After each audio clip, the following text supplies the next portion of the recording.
All rise.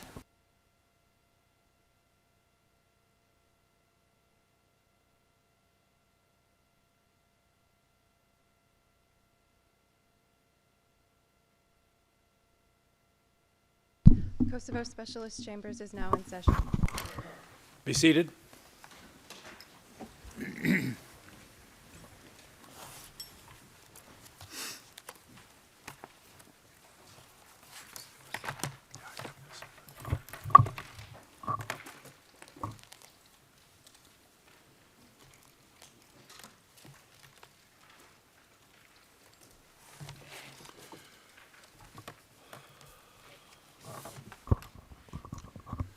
Good morning and welcome, everyone.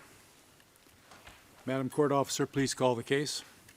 Good morning, Your Honors. This is case KSC BC 2020-07, the Specialist Prosecutor versus Hisni Gucati and Gucati&Haradinaj.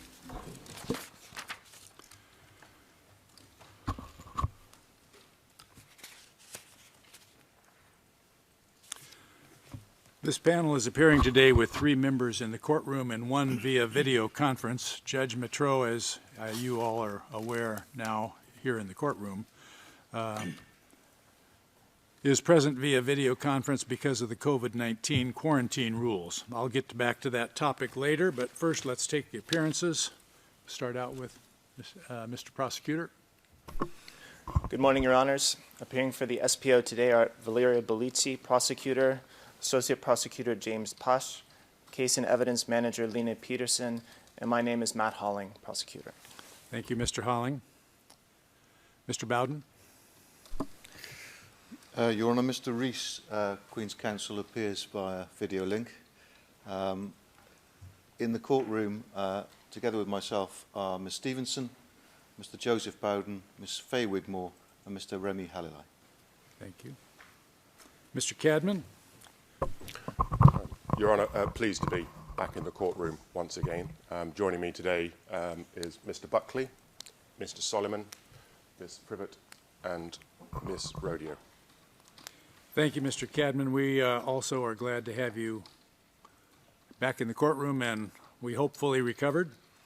I want to assure you that despite your absence before the adjournment on 15 December, your colleagues performed effectively and ensured at all times that your client was well represented. Excuse my stumbling. So anyway, welcome back. I'll turn to the registry for introduction. Mr. Nilsson. Thank you very much. Jonas Nilsson, representing Judicial Services Division Registry. Thank you, Mr. Nilsson. I also note that Mr. Gucati and Mr. Haradinaj are present in the courtroom. I will first address the form of presence of this panel at this hearing. Pursuant to Rule 19, assigned judges shall be present at each stage of the proceeding and throughout their deliberations. Due to COVID-19 rules, Judge Matreau cannot be physically present in this courtroom this week, but he is present via video link. This has also been communicated to the President of the Kosovo Specialist Chambers. Judge Matreau is in good health so far and fully capable of following what is being said in the courtroom. Now to address the points raised by Mr. Cadman and Mr. Bowden. First, the presence of a judge versus the presence of counsel. Rule 19 was adopted as a result of the April 2017 decision of the Constitutional Court Chamber that hearings must be conducted at all times before a full panel, which means that all members of the panel have to be present. This ensures the guarantees under Article 31 of the Constitution that any hearing is conducted before a tribunal established by law. Neither the rules nor the decision of the Constitutional Court Chamber address whether presence includes presence by video link. The panel considers that presence under this rule means physical presence or presence through a video link. In want of a specific interpretation by the Constitutional Court panel on this matter, the panel cannot take the liberty of interpreting judicial presence under Rule 19 as the ability to follow the proceedings in any other way, such as by reading the live transcript. there is no equivalent requirement of presence for all counsel. No rule of this institution requires all counsel to attend at all times. In fact, the directive on counsel provides that co-counsel shall have the authority to appear in court on counsel's behalf, dealing with all arising matters, as we have seen in this very case. So the need for Judge Metro to be present at hearings cannot be compared with the circumstances of counsel being present at hearings or being able to follow the proceedings through the live transcript. Secondly, an issue was raised concerning the reserve judge.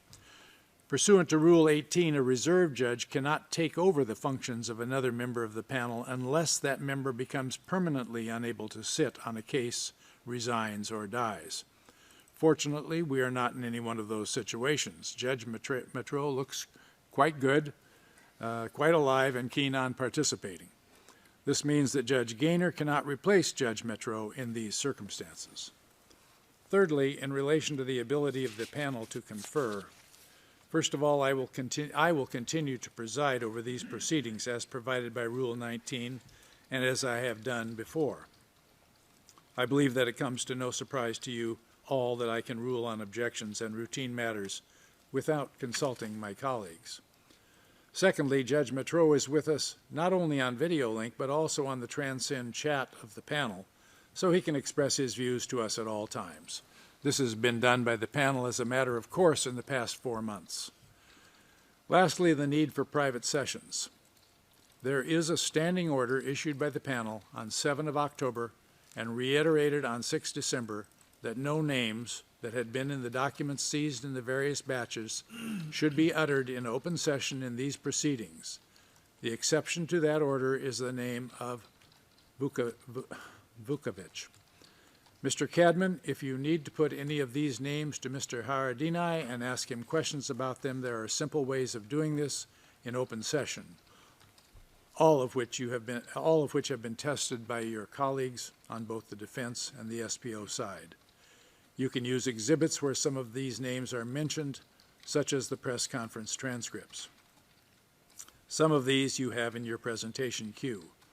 You can ask the court officer to bring up these documents, ask your client to read the relevant passage in silence, and then ask him to answer questions regarding those individuals without mentioning their names. Another option which we recommend to you is to add a list of names to your presentation queue and use it in a similar fashion as just described. We can see that you added such a list, and we thank you for doing that. You can also tender it if you wish once you've used it. Moreover, if your questions to Mr. Haradinaj regard SPO staff members, they can be referred to by their function, as was done during the examination of Mr. Gucati. As for Mr. Bowden's point that some of the next witnesses after Mr. Haradinaj's testimony may need private session, let's cross that bridge when we get there. For now, Mr. Haradinaj's testimony is expected to last 3 days, so I'm sure that we will be able to find solutions to these issues without any of the accused rights being affected. I will personally try to help Mr. Cadman in giving you guidance, if you ask for it, on how to approach these questions in open session and get the complete answer. Now, having addressed these points, Mr. Cadman, we hope that your concerns have been alleviated and that we can proceed on this basis.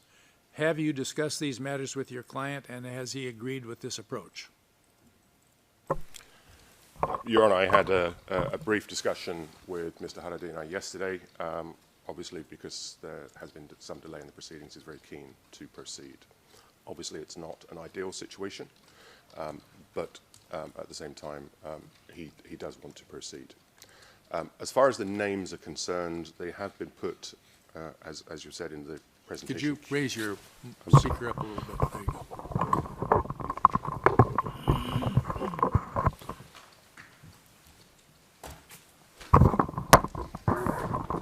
Thank you very much. As far as the names are concerned, they have been put into the presentation queue. The full list of names have been put in there in an abundance of caution. I do not intend to go through all of those names.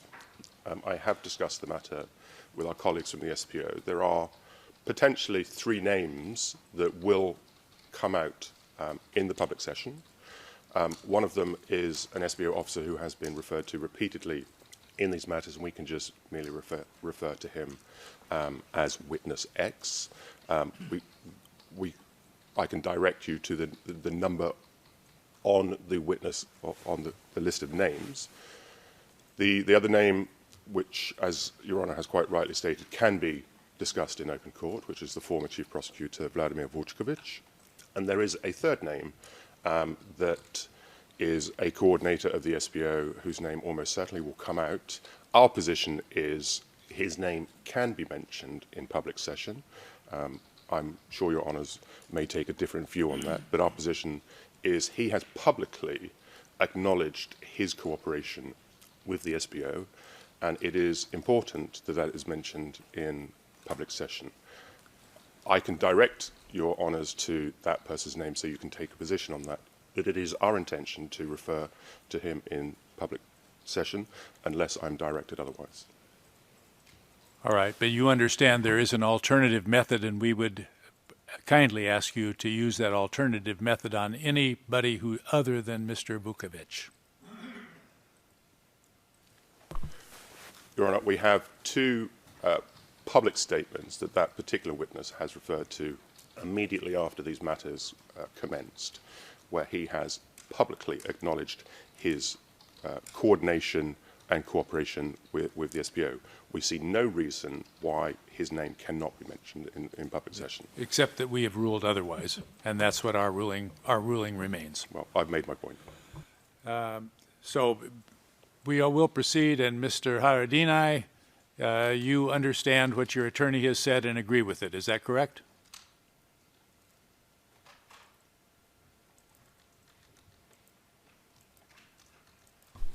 Were you able to hear me, Mr. Haradinaj? Yes, I can hear. I will try to abide by it. Could you repeat the translation, please? I will try to abide by it. And, Mr. Gucati, Mr. Bowden, do you have anything to add to what Mr. Cadman has said? Nothing further, Your Honour. No. Okay. Mr. Gucati, you understand the statements have been made, and you want to proceed with Judge Mitro appearing remotely also. Is that correct? Yes, that is correct.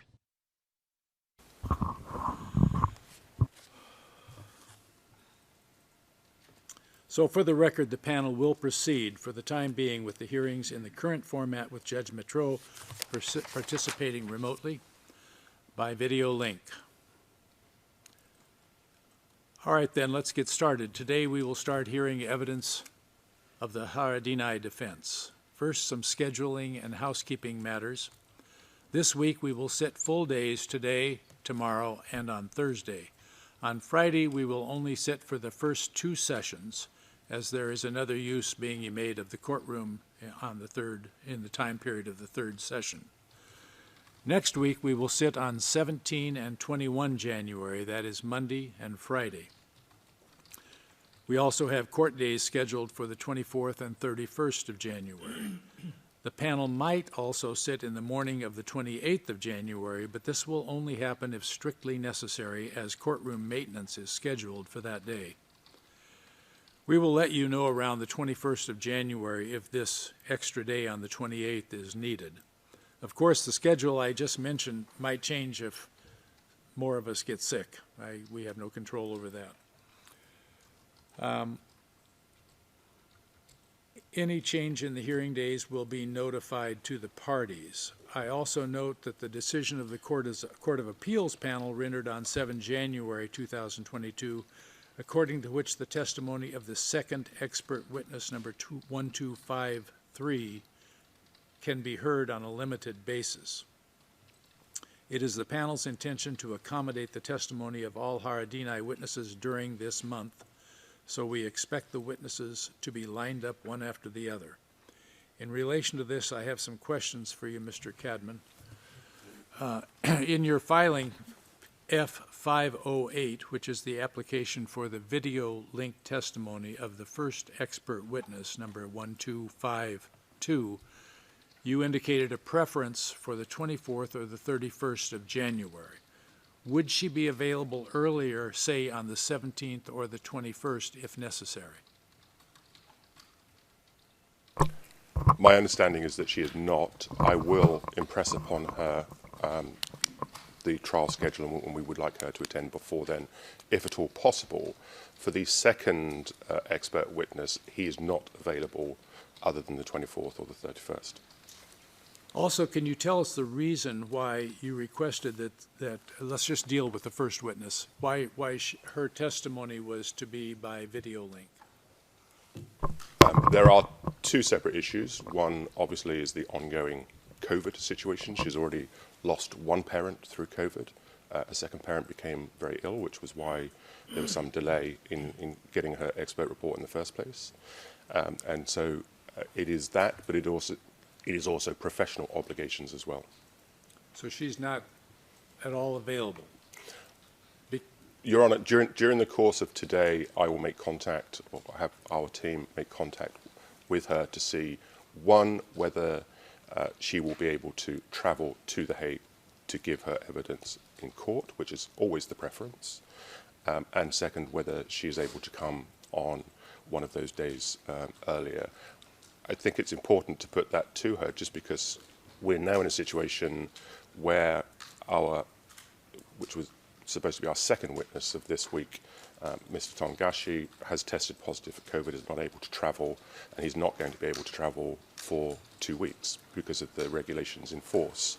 That means we only have Mr. Haradinaj and our other witness, Mr. Rashid Kelaj, who is arriving later today.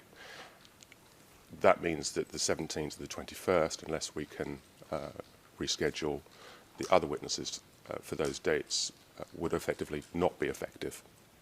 Well, the reason I'm asking is that the panel is acutely aware of the current traveling situation, which does not only affect witnesses, but also the registry staff who need to go to those third countries, set up the environment and technology for the video link, and liaise with the relevant authorities. Also, as you may have seen in the registry assessment, some authorizations are still pending, and it would take some time after such authorizations are provided for the link to be set up. So a video link testimony is not necessarily easier to organize than traveling of a witness to our premises. In fact, it seems to be more complicated and more time-consuming. And it would endanger two people rather than one person. So all of these things are of concern to the panel. We're not arguing with what has been requested. We're just trying to see if there might be another way. Mr. Nilsson, would you like to comment on this matter, and specifically what is the earliest realistically possible date for the video link to be ready for this witness, for witness number one? Thank you, Your Honor. With regard to witness 1252, we will get an indication from the state in question earliest tomorrow.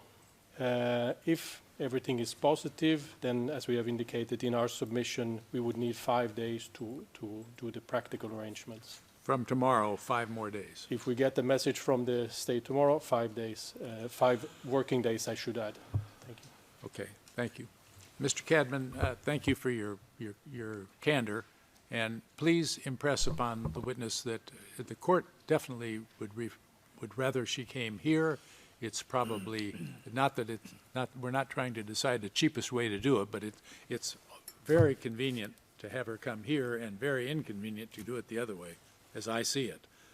But I understand the limitations that you're operating under. So please let us know as soon as possible if we can have any change in her travel plans and get her to come here. We will make those inquiries during the course of the day. Thank you. Anything from the other parties? Mr. Bowden, do you wish to comment on this? No, thank you, Your Honor. From the prosecution, any comment? No comment, Your Honor. Thank you. All right, we'll decide on this Well, try to get to it. When did you say you would talk to her yet today? We will endeavour to contact her during the first break. Okay, and then get back to us if you could, and then we can make a decision later Certainly. today. Now, moving on to the availability of the second expert witness, I note that what you've said, that he's only available on 2 dates, correct?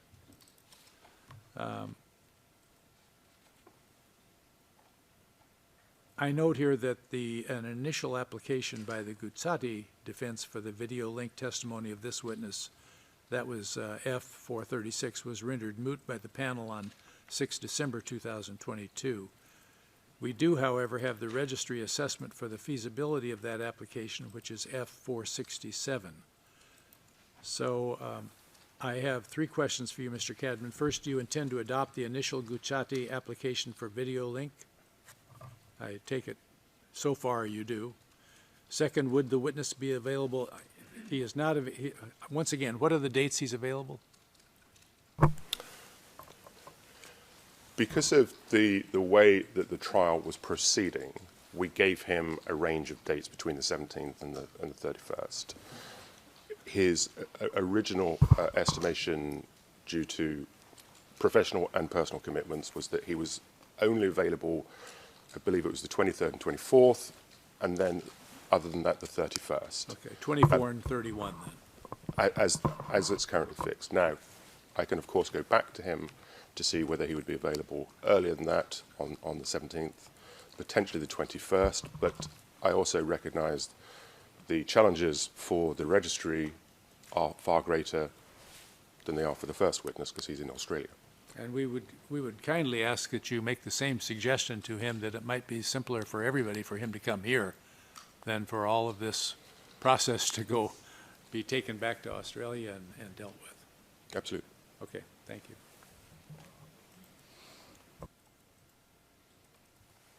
I also remind you of what the registry stated in their assessment from paragraph 17.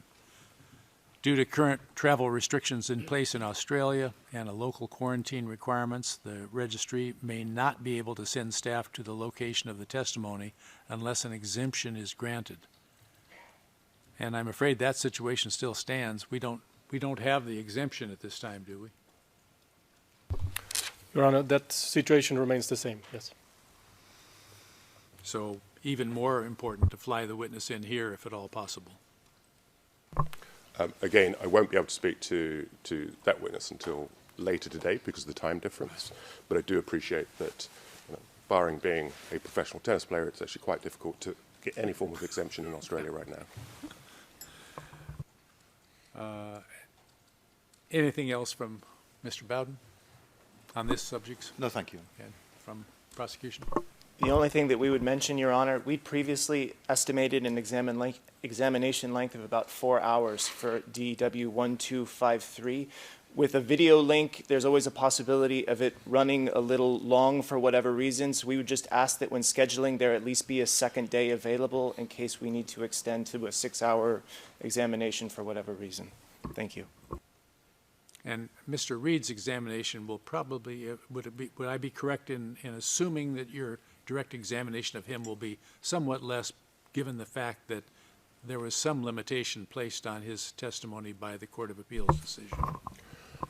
There is some limitation, but he's still permitted to give the core of what we consider his evidence to be. I think we had estimated half a day or 2 sessions for his direct examination. It may be less. At this stage, I can't say. The Court of Appeal has only just ruled. There are matters that we need to consider. We had overestimated rather than underestimated, but we certainly don't expect it to go past 2 sessions. If you get in a position to refine your estimation of that, please let us know. Certainly, and there may be aspects of it that can be agreed with the SBO.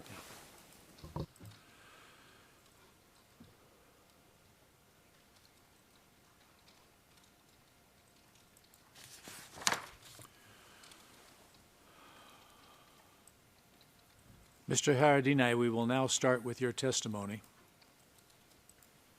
You may step up here, Mr. Haradinaj.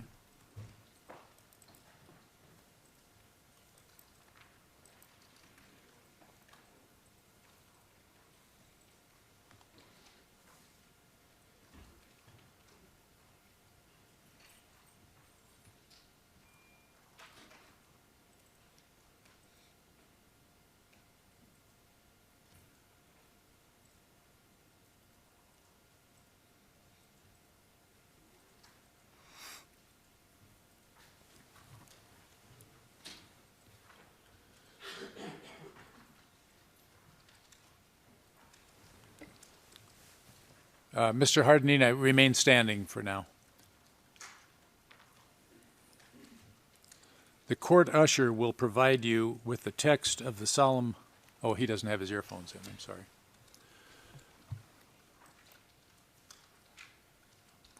The court usher will provide you with the text of the solemn declaration which you are asked to take pursuant to Rule 141, Paragraph 2. Please proceed.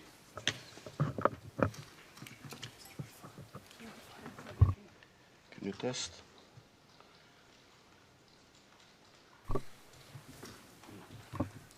Once again, you may read the solemn declaration.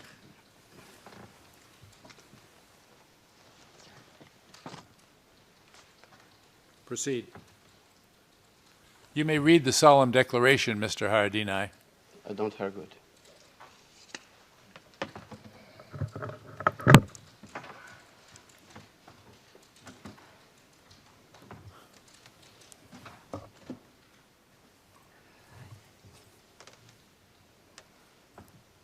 Translator.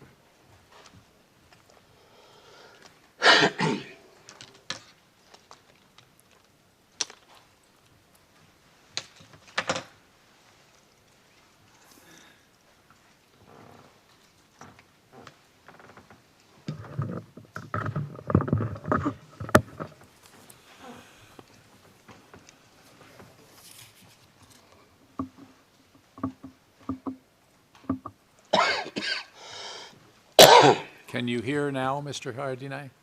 Yes. Yes. All right. You have a solemn declaration in front of you. Please, we ask you to please read that aloud. Indigestion. Conscious of the significance of my testimony and my legal responsibility, I solemnly declare that I will tell the truth, the whole truth, and nothing but the truth, and that I shall not withhold anything which has come to my knowledge. Mr. Haradinaj, you can be seated. Great. It'll be just a moment, Mr. Cadman. I've got a few instructions for him. Mr. Haradinaj, your testimony is expected to last around 3 days. As you know, your counsel will go first and ask you questions about your statement. Then the court will issue a brief order regarding your statement. Then Mr. Cadman will ask you some additional questions. Once he is finished, the Gucati defense may have some questions for you. Then it will be the prosecution's turn to cross-examine you. And then after that, members of the panel may have some questions. The estimate of your counsel for the length of your examination is a half a day. The Gucati defense estimate is 1 hour, and the SBO estimate is around 10 hours. The panel may allow redirect examination by your counsel if conditions for it are met. Please try to answer the questions clearly with short sentences.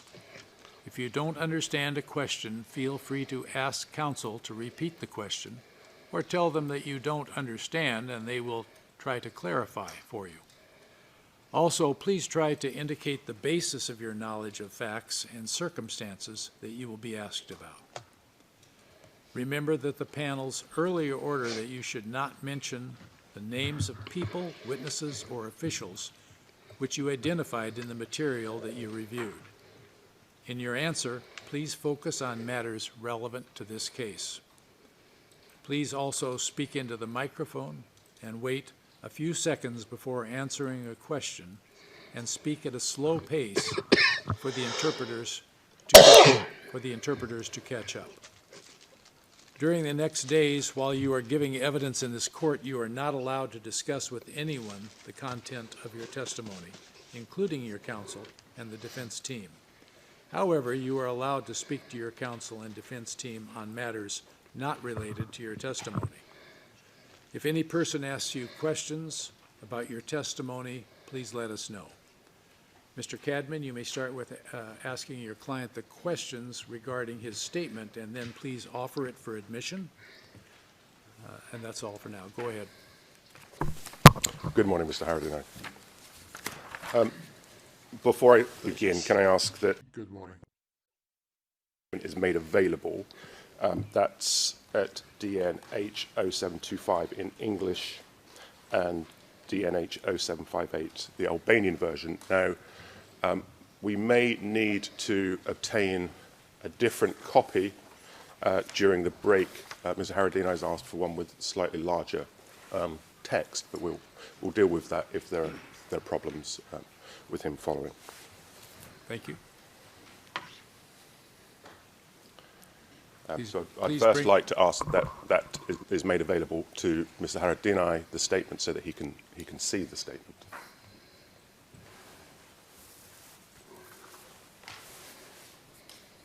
Mr. Haradinaj, can I just ask you to take a look at the statement and confirm that that is your statement?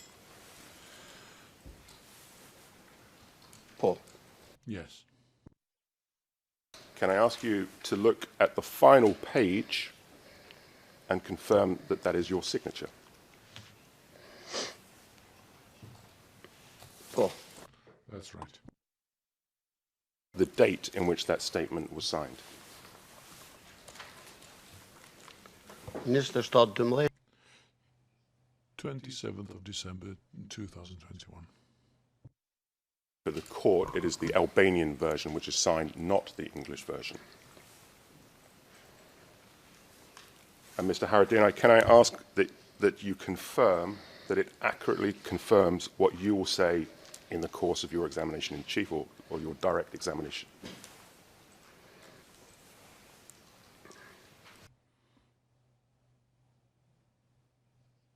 Fully. Ask you to confirm that its contents are true to the best of your knowledge or belief. Yes, that is all correct.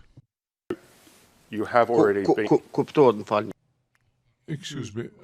In fact, it is limited in content, but what's there is correct. Given what I wanted to write would have been much wider and larger, but I have made it made it as concise as this. But that is the truth, yes. Now, His Honour has already mentioned this to you, and when you give your answers, I would ask you to direct your answers clearly and slowly to the panel. And as you know, despite this being a Kosovan court, many of us here do not speak Albanian, so we will have to wait for the translation. So I would ask you to listen to the questions, give a short break before you give your answers. And I will certainly try to do the same. I will do. I'll try. Can I just ask you to confirm, first of all, what is your date of birth? 21st of May 1963. Could we ask you to go ahead and offer the exhibit and then before you go into your direct examination? Your Honor, as directed, we formally offer the statement, which is at DN H0725 in English and 0758 in Albanian. We offer that as Mr. Haradinaj's evidence. And there's no objection by the SPO, is that correct? Correct, Your Honor. Same as our email from yesterday. No objection from you, Mr. Bowden? No, Your Honor. All right. Will the court officer please assign a number to the exhibit? Your Honors, the statement will receive Exhibit 2D1. For the record, Exhibit 2D1 is admitted in evidence. Now you may proceed. I'm grateful, Your Honor. Mr. Haradinaj, can you confirm where you were born?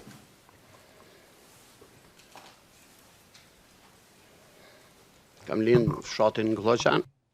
born in Glodjan in the Dechar municipality.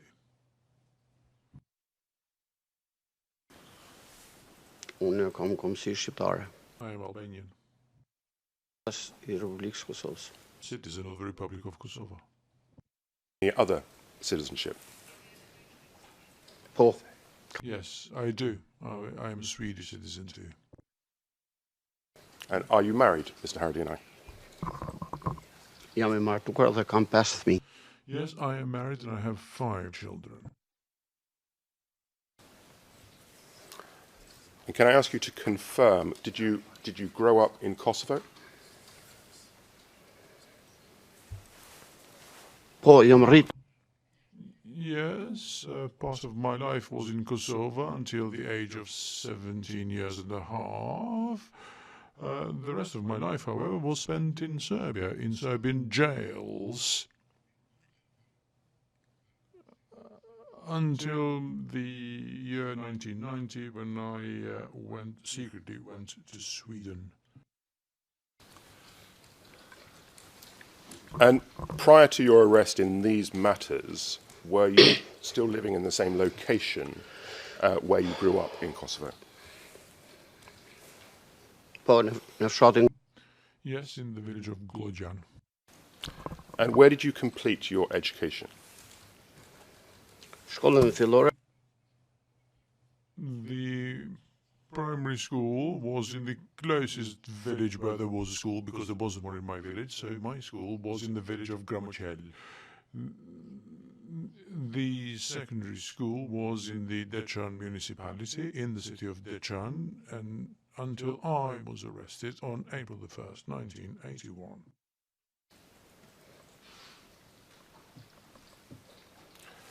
We'll get to your arrest in due course, but I'd like to ask you, during your education and immediately after completing your education, were you ever engaged in political activity? po shumë herë të mbërsh. Yes, I did take part in political activities many a time. It probably came through the family blood and line, but I was always engaged in political activities from a very young age in a political group which we later nicknamed the Eagle. In a moment, but when did your political activism, if I can call it that, when did that start? Aktiviteti jam My political activity against the Yugoslav occupation dates back to the 27th of October 1978, when I wrote the first slogans on the police station in Deccan, which means it dates back to 44, 45 years. There is 44, 45 years of political activity so far. What compelled you to start your political activities so young in life?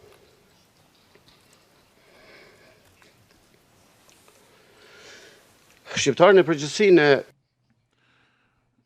Generally speaking, Albanians in the former Yugoslavia, regardless of where they lived, but with particular reference to Kosovo, were treated as third-class citizens, not even second-class citizens. They suffered reprisals, humiliation, and that was completely open at the hands of the officials, that is. Additionally, my family education plays a part here, because from 1878, when the first Jamal dies at the hands of the Turks, from that period onwards, we have always been at loggerheads with the authorities, from that period onwards and until now. And you've mentioned now twice that your family played a part in this. Can you explain your family role in political activism?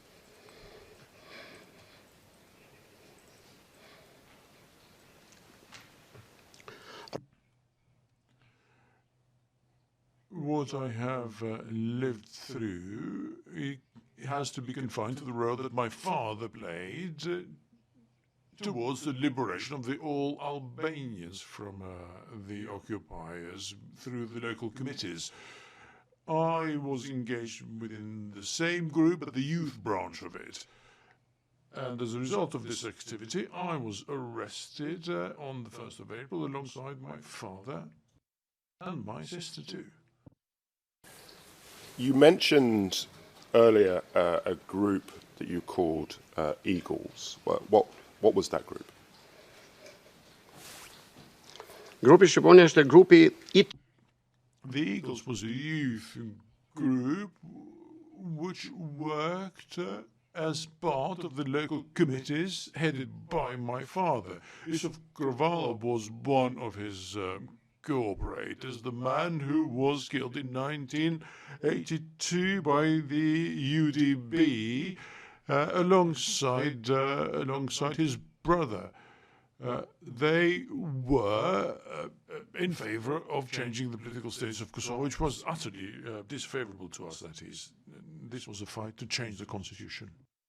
I'm going to ask you what was the political objective of the Eagles, which you've answered in part. Perhaps you could explain to the court what you mean when you're talking about those political objectives for change. What did that mean? Objection, Your Honor.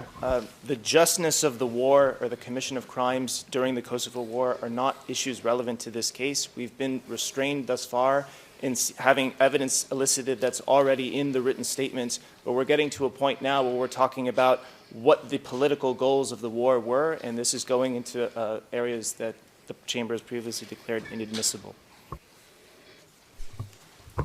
Sustained.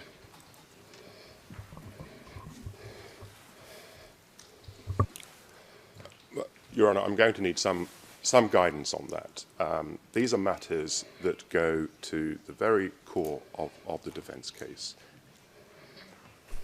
The statement that you've admitted contains a good deal of this information without going into that particular political discussion, and so we would ask you to just confine yourself to those type of statements that are contained in your written statement. Well, Your Honour, there is a few more questions that I do need to ask Mr. Haradinaj that relates to his arrest in those early days. I will deal with these matters very briefly. I'm not going to go into a huge amount of detail. You can talk about his arrest without going into a great lengthy detail about the political statements or the political positions or philosophies that they might have had. Mr. Haradinaj, you've mentioned previously your arrest in April. Can you specify when that was?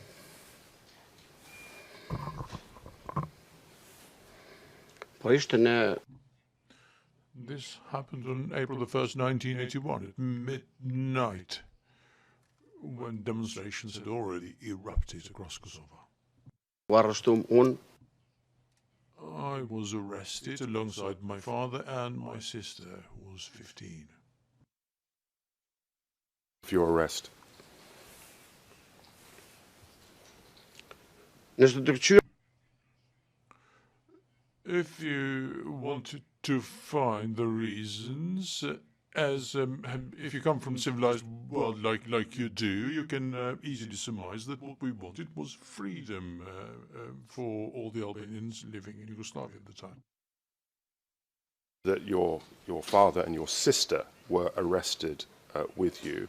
What happened to the three of you following your arrest? My sister was released because she was a minor, whilst my father and I were taken to trial. My father got a capital punishment, which is what it was called at the time, 15 years, and I was given the capital punishment for minors as well. 5 years. Even though there were jails for minors, I was sent to the most dangerous and notorious prisons for adults. In Leskovs and Niš. I was tortured not only during the period of the interrogations, but this continued by the guardians and the so-called educators of the time.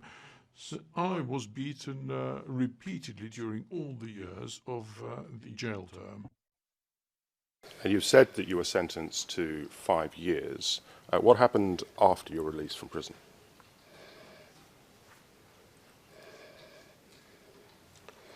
Punishment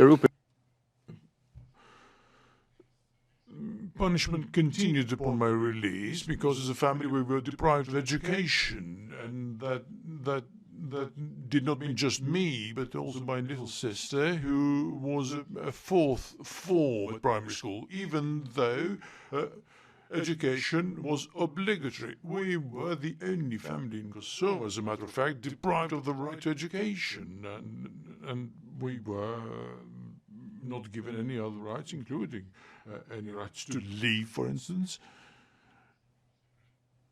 The secret services were monitoring my activities and questioning me from time to time, because at that period in time, one of my brothers, Naim, was in exile in Sweden, and my father was in jail too. So I, as far as the regime was concerned, I was the guilty party, of the time. Were you married? Ja. Jag har nog No, I was not. In fact, the political regimes of the time, in fact, had appealed to people not to marry people like me. It was the senior leader of the time, Ali Shukri. He's one of the Albanians who worked for the Yugoslav regime. He is the one to have made that appeal. We're nearly 15 minutes into this examination. It is exclusively concerned background information that is already in evidence. We would ask the trial panel to direct counsel to get to the events of 2020 that are relevant to this case. Overruled. Go ahead. At what stage did you get engaged? Or did you become married?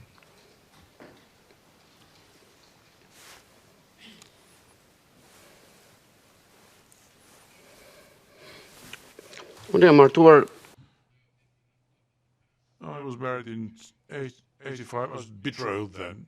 And as soon as we were engaged,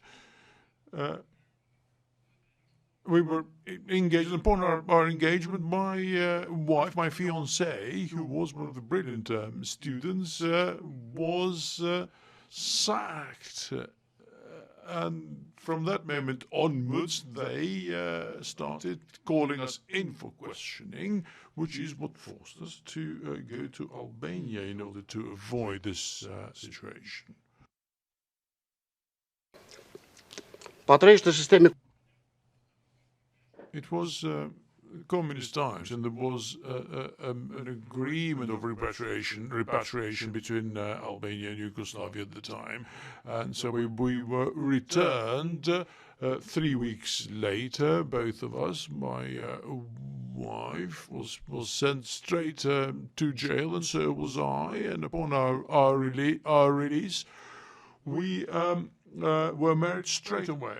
In fact, we were almost outcasts. People were not allowed to come to our weddings or to our deaths. But as a matter of fact, fortunately, we did not have any deaths in the family to test it out.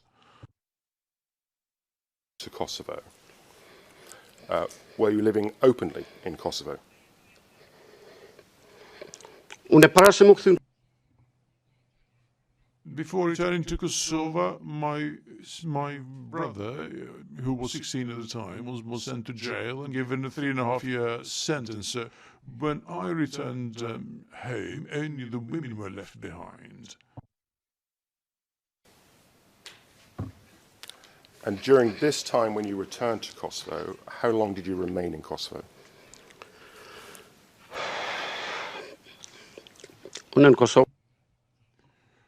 I stayed all the time until 1999, when due to persecution was forced to abandon Kosovo, and I went to Sweden to my brothers secretly. We did not have any other means of travel. We had no passports, nothing. Drejt The only right we enjoyed was to till the land we owned, which was what we did, agricultural work, that is. We get to Sweden. I just want to go back.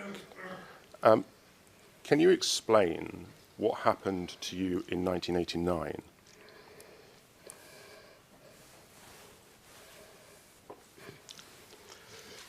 Spari rekomendoj se konsekventu para vitit nimen. I've explained this before. Before 1999 is 1998 when I was mistreated on account of a friend of mine who'd gone to Sweden. So they tortured me for 3 nights in a row. However, I did never stop my political activities, regardless. And then the demonstrations erupted and Albanians were being killed, and the Serbs kept saying that the Albanians are killing each other.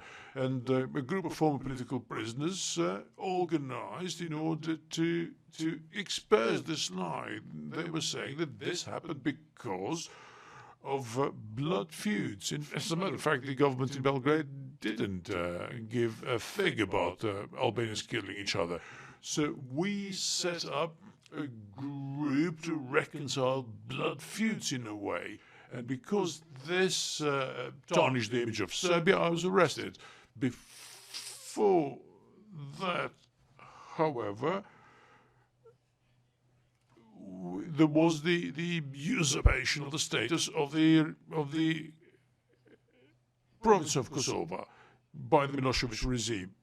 And 107 of us, 107 intellectuals, were arrested and taken out of Kosovo, and nobody knew where we were. And everybody expected us to come back dead. We were only released upon the intervention of the Red Cross. The tortures, however, that we were subjected to over 30, in fact 60 days, could be seen upon our release. In fact, I was tortured badly. In fact, they said that I was a little bird and became a full chicken because I was a minor at the time. They took us to the hospital in Belgrade in order to heal because of the wounds that we had received in Leskovs, and this included all of us. The blood feuds. Why did you get involved with resolving these issues through blood feuds? Of the blood feuds, sorry. Serbia. I was engaged because Serbia used to say that the Albanians who their forces were killing were in fact killing each other. It was not true. In fact, these people were killed during protests, protests which in fact were completely peaceful. They had no other means. They just went out chanting in the middle of the road. They killed 32 people in the course of 12 days, for instance, across Kosovo. Now, you've mentioned that you, at some point, left Kosovo and travelled to Sweden. Can you just confirm when that was?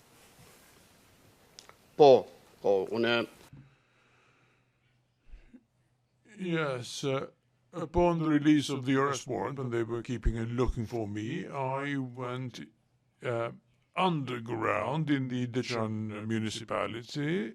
On the 17th of April, however, the situation became so tight that I had to leave Kosovo. I pursued this illegal route and arrived towards the end of April in Sweden. With no passport, that is. What did you do?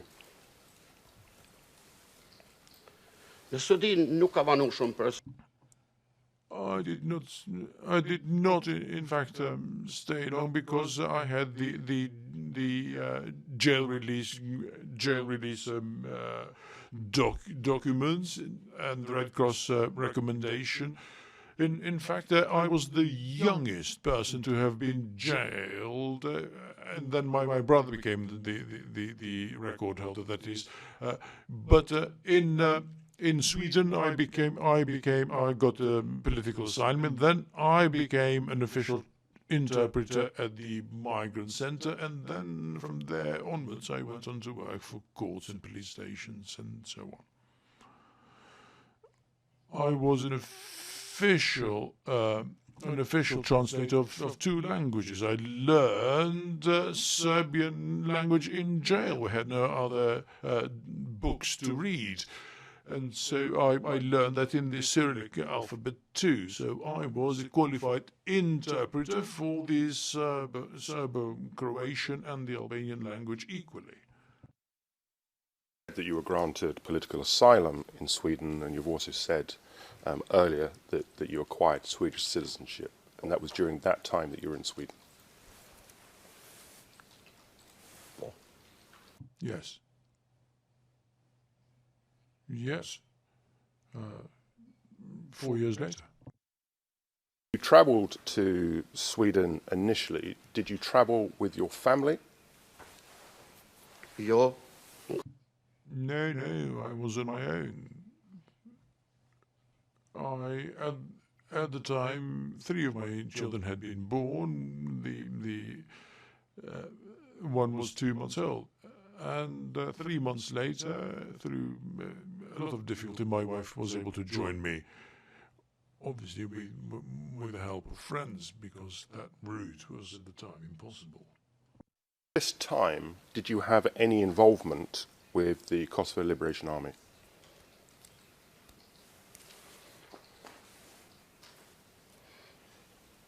koste logjikshme unë gjatë Yes.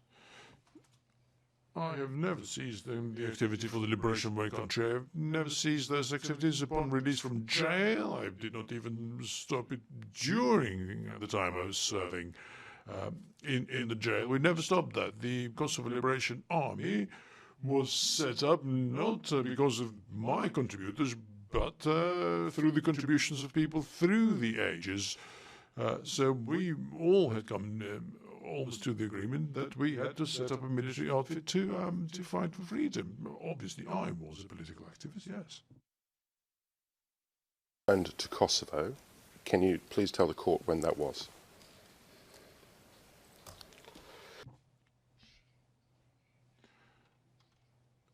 I went to Albania very often to take care of organization, supplies, coordination of the groups that at the time were illegal.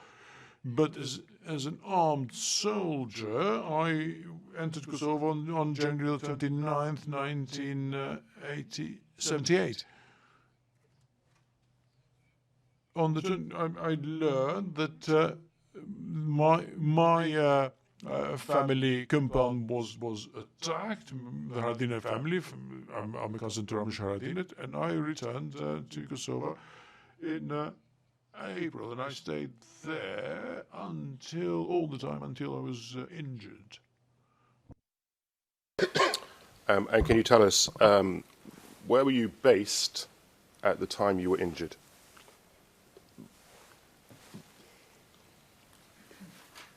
përdesa e plogos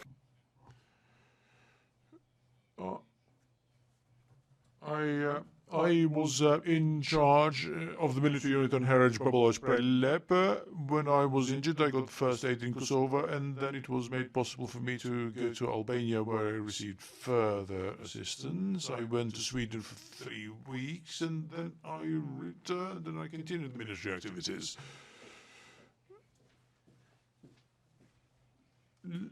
Later on, we formed Brigade 138, which later was called the Koshare Brigade. It's a specific one. It's the one whose work was made possible through cooperation with American Albanian officers and so on. And the Serbs are fully aware, in fact, of the aftermath of this organization. And as a matter of fact, a film has been shot, which is called the Koshare Hell. What did you do after liberation? Mashtrimit mendova që aktivitet jam I thought my activities were over. My contribution was no longer needed because Kosovo was going towards independence. What happened was that Serbian forces were expelled, obviously with the assistance of the Allies, and I thought that I should set And my example is working as a worker, working in agriculture. In the beginning, though, I was with the Kosovo Protection Corps, which was a successor to the KLA. After some time, though, I decided that I should set my example through hard work. I wanted to return to Kosovo. From Sweden, I had not gone to Sweden to seek a better life. I was forced to leave. So my desire to return to Kosovo was overwhelming. As a matter of fact, I had a better life in Sweden. I received a salary of about 5,000 euros, about 73 kronas, and that is tax after tax. I was an interpreter. I was working all the time, working in 2 languages. I was so much in demand. There was so much work to do. The refugees were numerous. More people had arrived from Kosovo, from Bosnia and Herzegovina, and so on and so forth. So I had a good life. So, back in Kosovo, when did you first meet Hisni Gucati?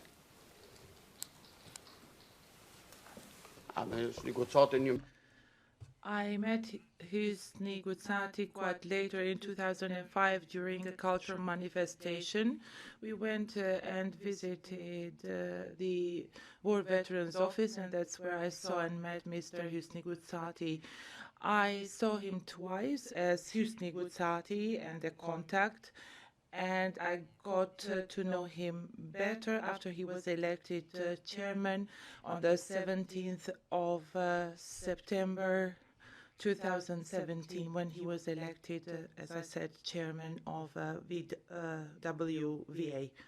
I did not know him before that period of time, so I specifically met him and came to know him after he was elected chairman. Time that you ran for election in the WVA.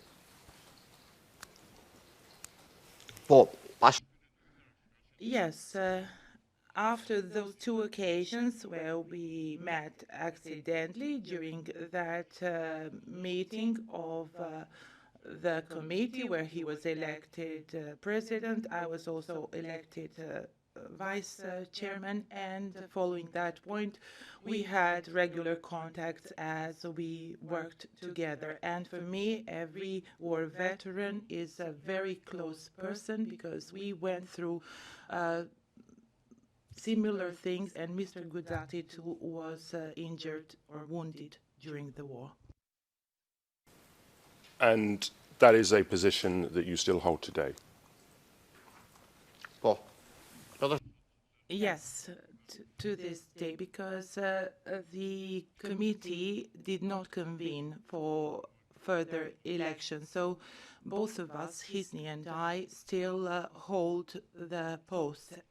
And back there in Kosovo, there are people who are acting in the duty of chairman and vice chairman. During that time period, in towards the end of 2017, did you ever come into contact from anyone from the Special Prosecutor's Office or from the Kosovo Specialist Chambers?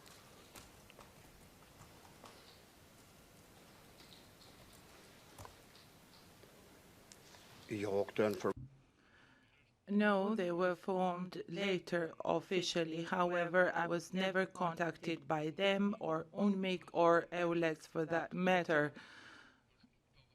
I opposed them, and they never came to talk to me, not only to me, but to any member of our organization. In a way, we were ignored. I want to focus on the WVA for a moment.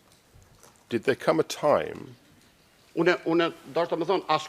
I wanted to say, even after I came here, and I've been here for 16 months now, I've never been contacted by them. When you say them, who do you mean? I mean the prosecutors, the SPO, because you asked me about them. Did there come a time when your organization, the WVA, began to face criticism around this time?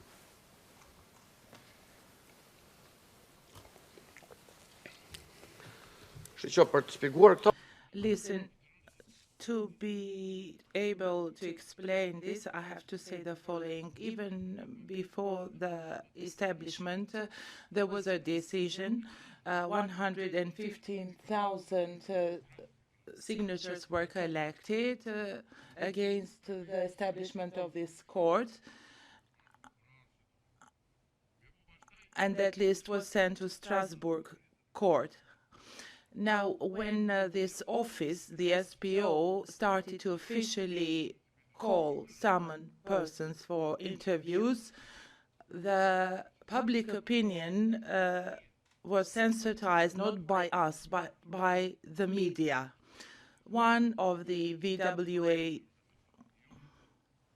representatives for the media was myself. And as I said, it was the media that sensitized the public opinion about this court, not us. There was large pressure on the people in Kosovo. There were anonymous calls. People were being interrogated in cars. Then there were calls made through WhatsApp, and this was opposed also by representatives of the civil society. And as a representative of my organizations, I held meetings with representatives of the civil society. And because of my duties in my organization, I was often called by them to exchange opinions. That one step at a time, you mentioned that 150,000 signatures were collected and taken to Strasbourg. Can you just explain what that meant? 115,000 signatures were collected by our predecessors when there was a call for these chambers to be established. So these signatures were collected as opposition to that decision to form these chambers outside the country. That these signatures were sent to Strasbourg. Do you know to what institution they were sent to? To the Strasbourg court. This is how it's protocoled, and I remember this event because in every municipality there were desks where people would come, identify themselves with their official IDs and sign. So this process of collecting signatures lasted for 3 weeks or a month. And you've mentioned some of the tactics that the prosecution was using. Why did that cause you concern?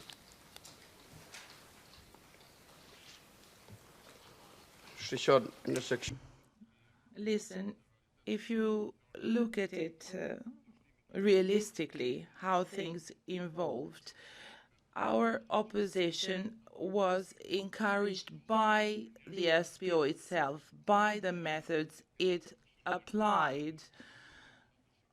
These methods resembled those used by the Serbian regime, to me personally and to many of my compatriots.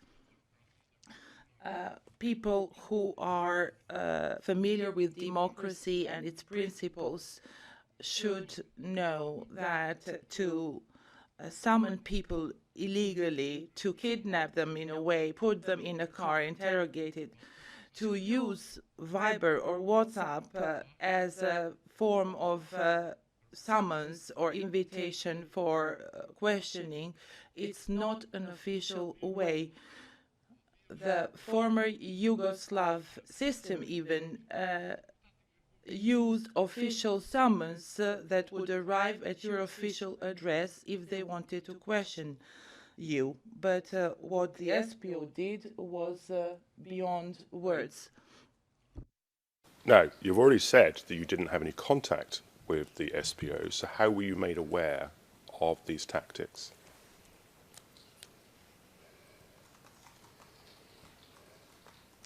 The veterans themselves informed us. Some would officially inform us, some would make it public in a post on their Facebook accounts. And the summons itself was witness/suspect. The first summonses that were received were labeled like this, and in a legal context, there's nothing like that, not even in communism.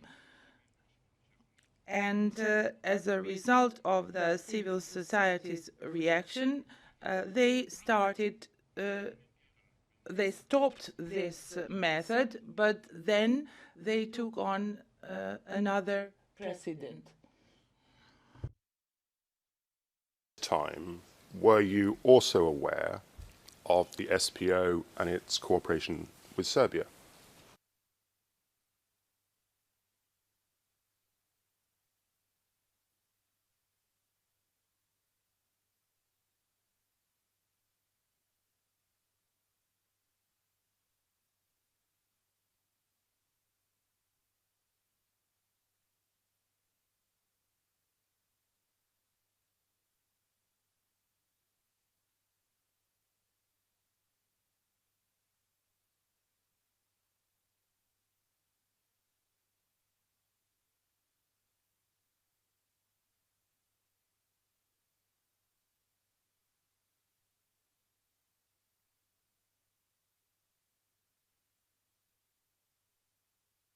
And even while I was here, after 2 months of detention, he publicly came out on TV, and I saw that here in the prison, in my cell. So he is free to speak. Mentioning his name, can I ask you to just answer the question again that I asked? You became aware of Serbia's cooperation, and you were explaining how. Excuse me, Mr. Cadman, you can certainly use the number from your list if you wish to.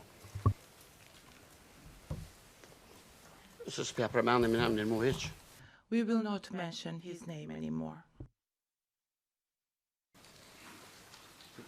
Okay, it's number 2 on the list. Number 2.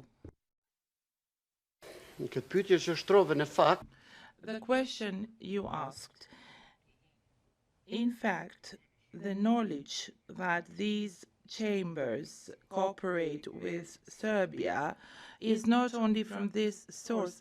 It was known throughout Kosovo.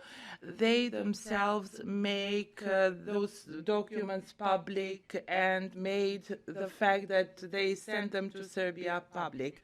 So it wasn't a secret that these chambers were cooperating with Serbia. Everybody knew, everybody who could read even 2 letters together knew that there was cooperation between these chambers and Serbia.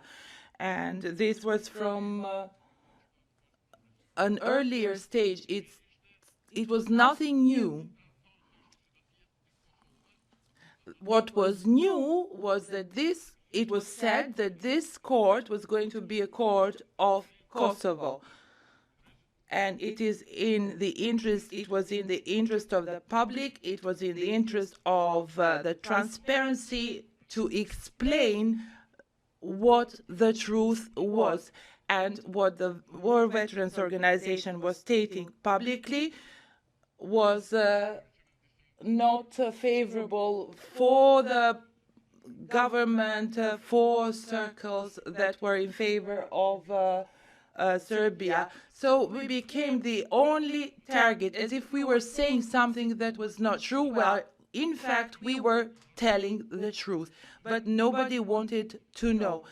As I said, when we were addressing criticism at them, they would continue with even bigger scandals.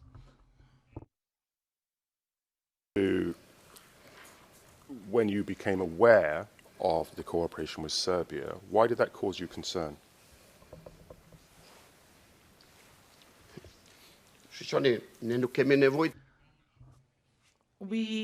There's no need for us to pretend that we do not know. If Serbia did not have the same approach as during the Milosevic regime, we would have nothing against it. But Serbia still has the same mentality and same approach towards us. Only 2 weeks ago, the Serbian leaders, they negated the Račak massacre, something that was acknowledged by Mr. William Walker himself, the ambassador. So Serbia continues not to recognize Kosovo even after the war.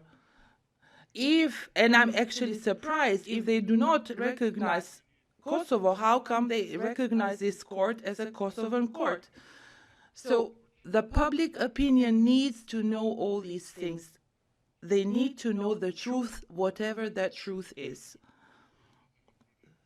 So why shouldn't we say the truth? Why did we fight? And the basis for democracy is transparency and public interest. And in my knowledge, these are the two basic principles of democracy: transparency and public interest. Excuse me for just a moment. The usher will give a copy of the list to Mr. Haradinaj so he can refer to it if need be.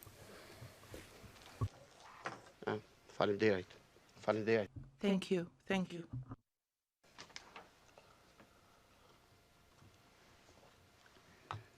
And Mr. Haradinaj, item number 3 is the only name that you can use in this courtroom.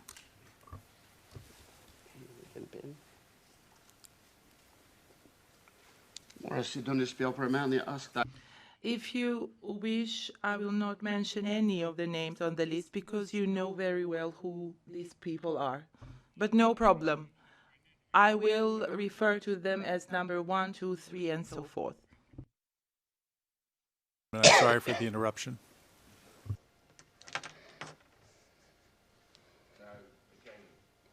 Microphone, please. Without mentioning the names other than by number, you've indicated that you became aware of this cooperation through the statements by number 2 on the list. Were there any other forms that you became aware of this cooperation publicly?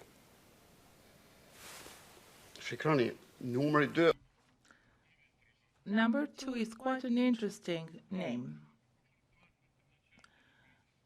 And he's not topical only in this matter. This person was active throughout the war. He was the son of an officer of military secret service, and he himself was an employee of the military secret service during the Milosevic regime, and he was tasked by Milosevic himself to lead the press and the media in general in following the war in Kosovo. He participated himself in the massacres of the Albanian. He would justify in the press, in articles, the killings of innocent Albanian women and elderly persons. Whereas Vukcevic is known as a prosecutor who would prosecute Albanians.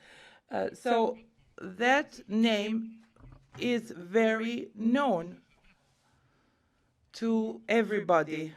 And look now, he is a coordinator here. And this is something that is of concern for the Kosovan public.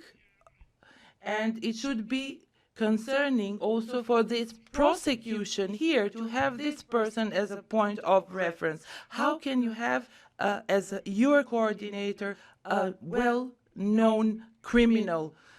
And it's not that I'm saying he's a criminal, but it is well known that he is one.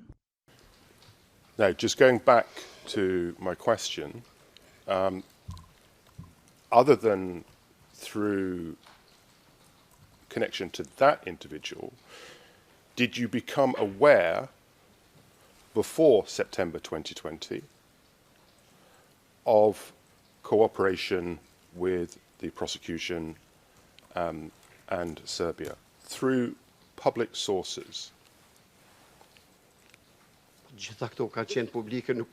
Everything was public. Whatever we said was not made up by us. These were things that were going on in public, heard in public for years, and the only new thing was the invitations for interviews. So the rest is more than 5 years old. It's an information that the public knows for at least 5 years now. During that time, if you could explain to the court, what were your specific concerns as to the approach of the SPO?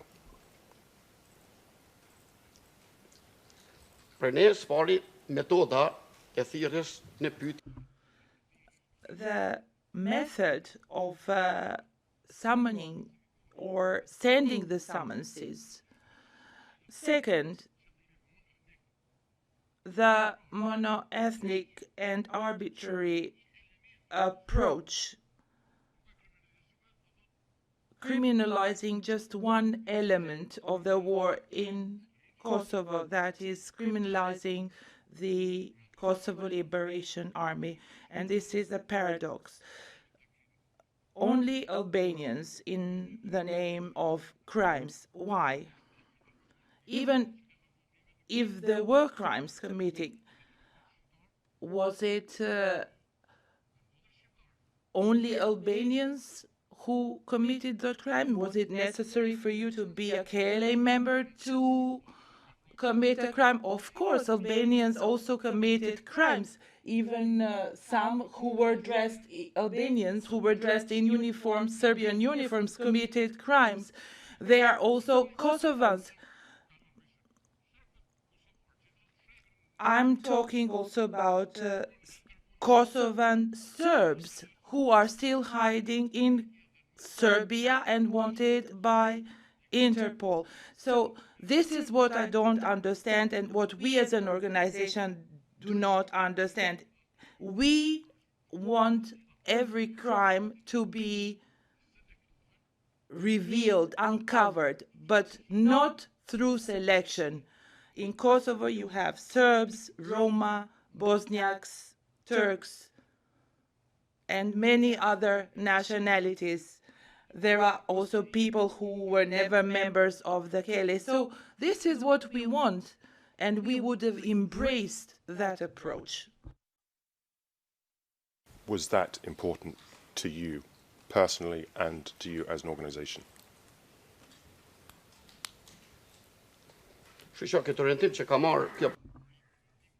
The direction followed by this SPO is like that. They are mentioning the KLA, but in fact they are attacking Kosovo. Kosovo is independent thanks to the initiative taken by the KLA and the people who supported it. So at the same time, this is an attack against 115 countries who supported Kosovo in its war. And basically, with this approach, we are confirming Milosevic's idea. This is what is of concern for Albanians. If I'm responsible for something, I will be held responsible for that. However, this should not be used for that. This is the essence of why I wanted to be transparent in front of the public, because it was in the interest of the public to know that this court was selective, arbitrary, and continuously created precedents. They would make precedents one after another.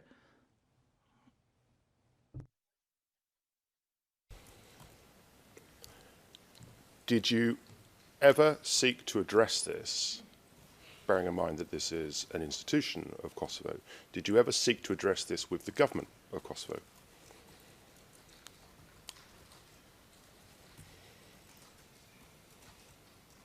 Sia.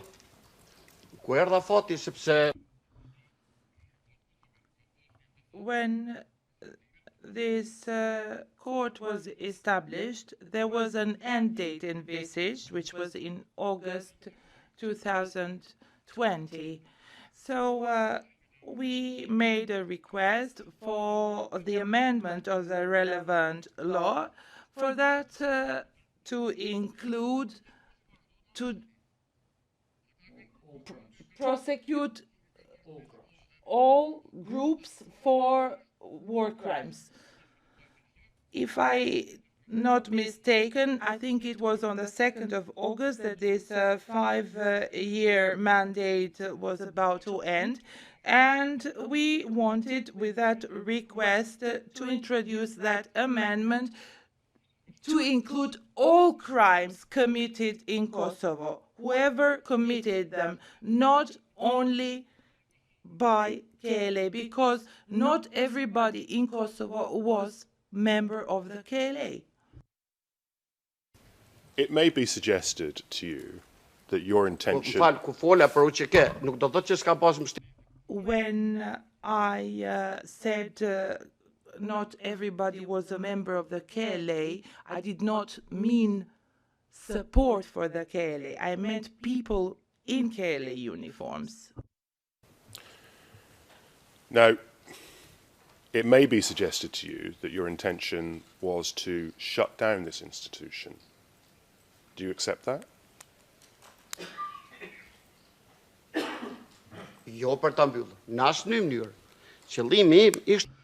No, not at all.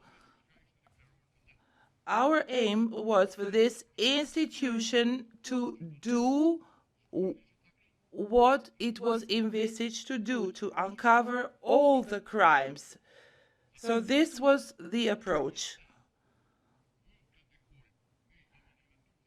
If we could have an impact to include this amendment to the law, to include all the crimes,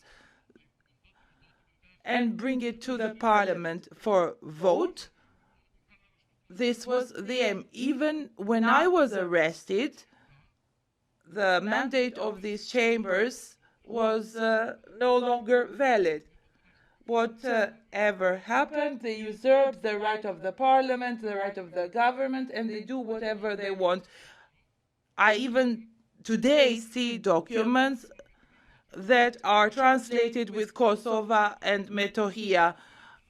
Now Kosovo is independent, whereas in these documents I find Kosovo and Metohija, which should be prohibited. There's no Kosovo and Metohija today. Now, going back to your attempts to raise this with the Kosovo government, what steps, if any, did the government take?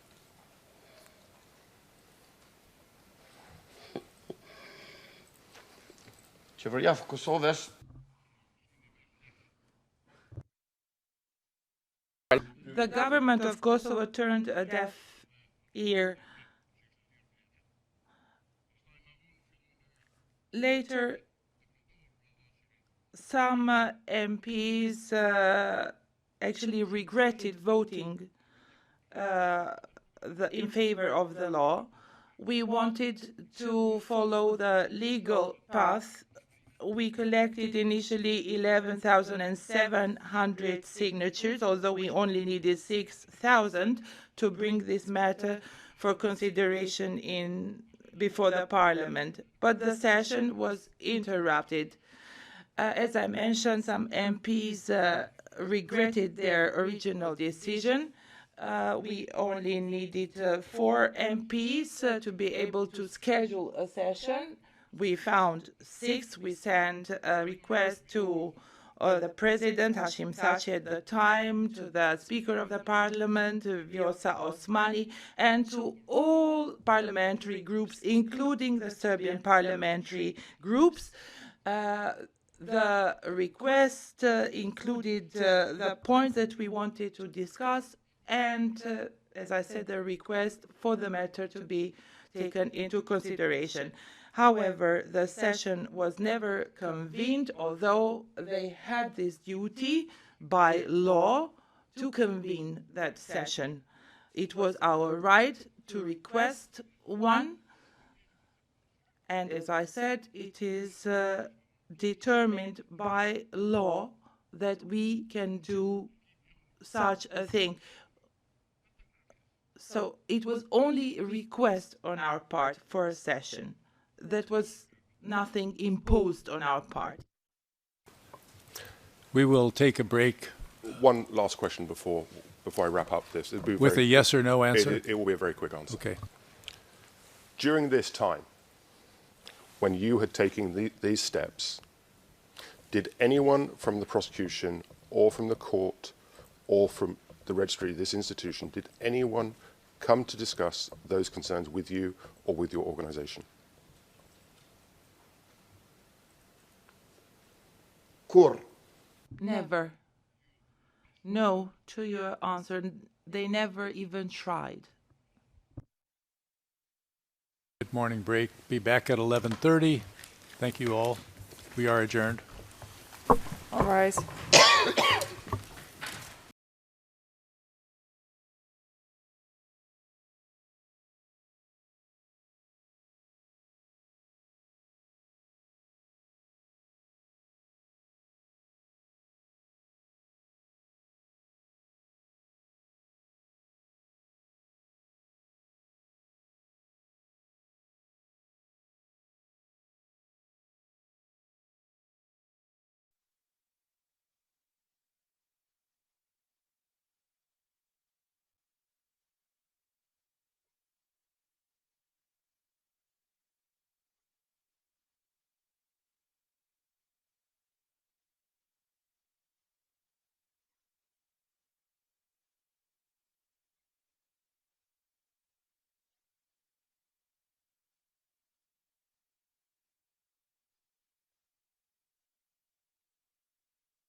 All rise.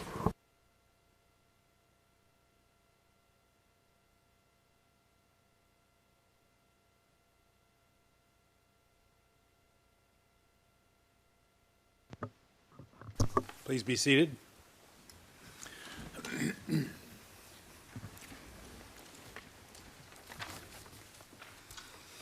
Just a moment, Mr. Kedman.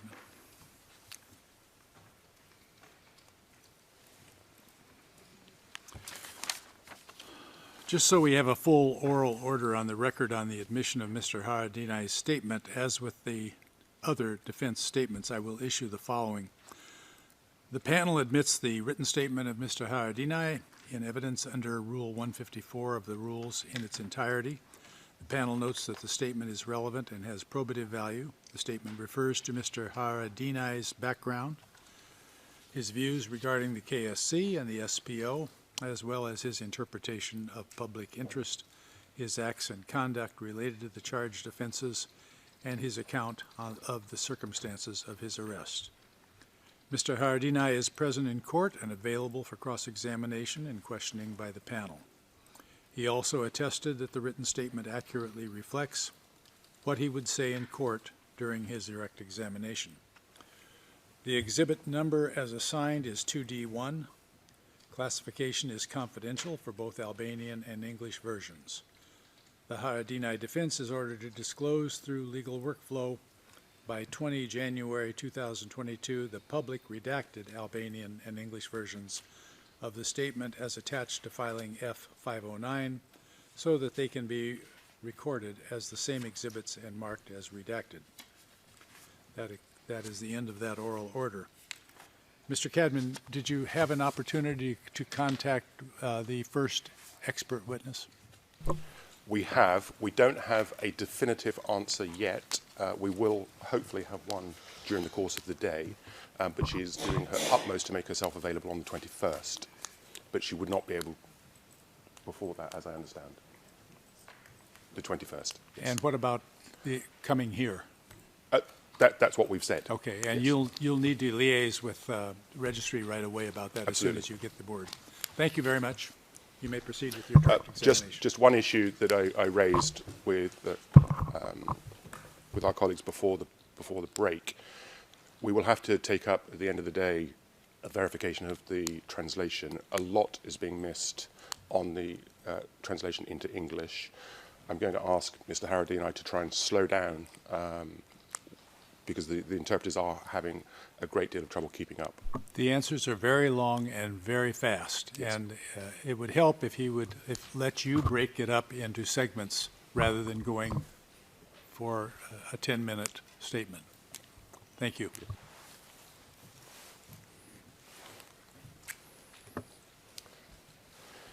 So before the break, Mr. Haradinaj, we were dealing with the period in August 2020. I'd like to turn now to the 7th of September. Can you tell the court where you were on the morning of the 7th of September 2020?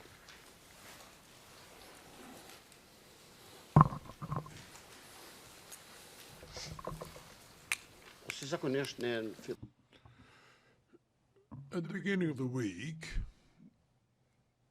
we usually start work in the offices of the KLAWVA, usually the chairman's office. We have coffee, brief each other on the tasks ahead, and that's where I was on that day. We, could you explain who you mean?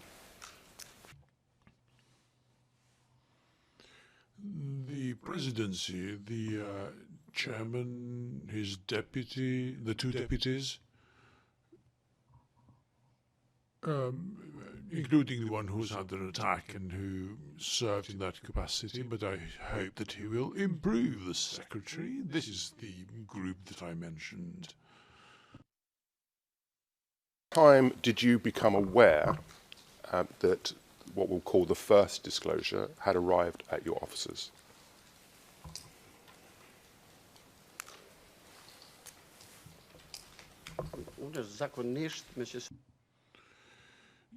given that my commute is long, it's over 98 kilometers, that is from my home to Pristina, I aim to be in the office from 8:30, 9 o'clock. It takes over 2 hours, in fact, to travel, so I must have arrived there around 8:30, 9 o'clock.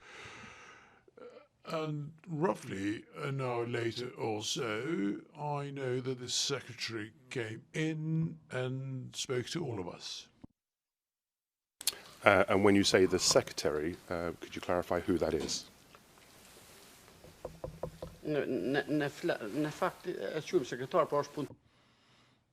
We call her secretary, but in fact she's a receptionist, given that the secretary in fact is Faton Kilinako. But I think we call her a secretary in order to show some preference, to make her feel better. Her name is Taiba Miftari, the one that I mentioned that is. And so she came into the office where you were at that time? Yes, we were there. What she said to you when she came in?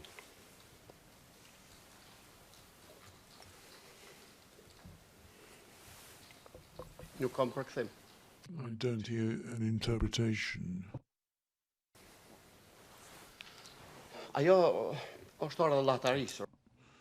She was scared. She was traumatized. It's as if, she was petrified. And she told us that somebody came, dropped something, and if I recall correctly, said there was a batch, and it is for the one who appears on TV. I think roughly that's what she said. And she said it to all of us who were present in the office of the chairman. Did she describe the person who had dropped off, as you call this batch?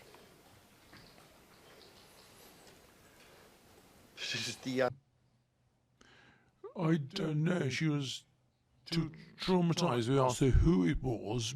Each one of us asked her, and she said she did not know. He was wearing glasses, a COVID mask, a hat, and that she did not recognize him. And at the time she came into your office, where was the package at that time?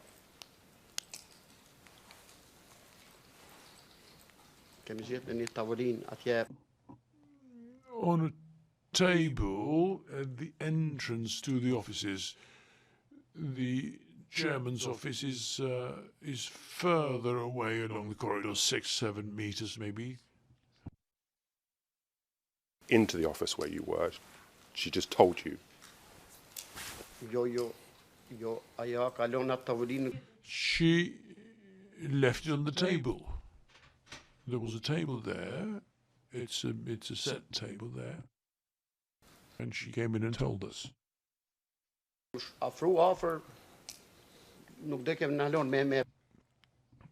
And when we approached the table, she wouldn't let us touch it. She feared there was something suspicious in there. It was the situation was tense all over. We were under attack from all sides. As a matter of fact, our concerns were not well understood. In fact, they were understood, but people pretended not to. And again, when you say you were under attack from all sides, are you referring to those matters that you set out earlier this morning as the association being under attack?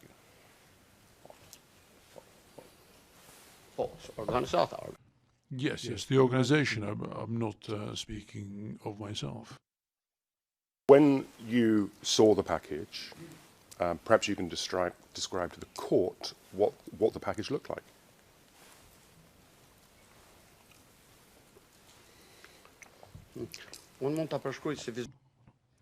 From visually, it was cuboid. It was longish, high, just like a normal package. It was long, fairly long. I can try to explain. If you can have four, A4 papers on top of each other. So if you can put four of those alongside each other, that's what it looked like in length. And what would have been the height of the package?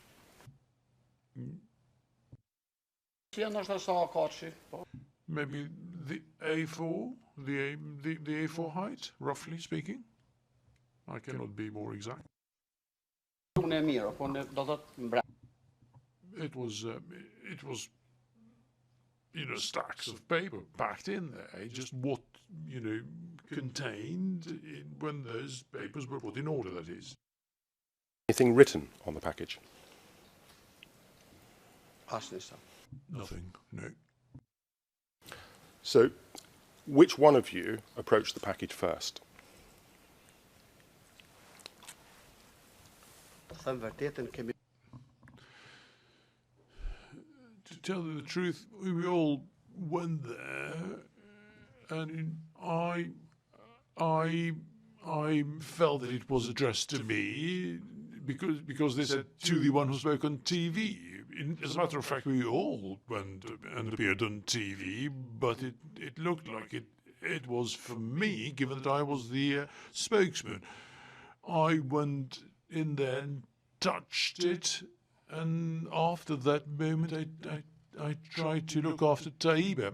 I don't know who found out that it was just papers contained in there and brought it into the chairman's office. I don't know who exactly brought it in.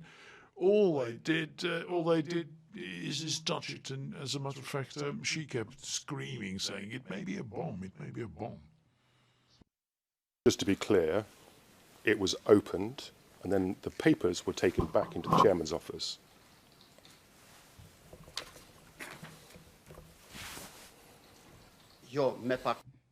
No, the entire batch, the entire package was taken into the chairman's office. The entire package was sent into the chairman's office. To assess at that time approximately how many pages were contained in that package?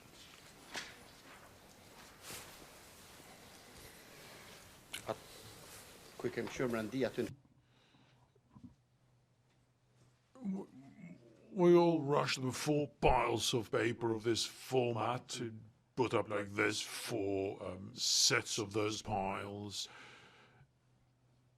I can only speculate, to be frank with you. Maybe from 800 to 1200, 800 to 1000. I really don't know. But it was a very heavy pile. It was tall, roughly this kind of height.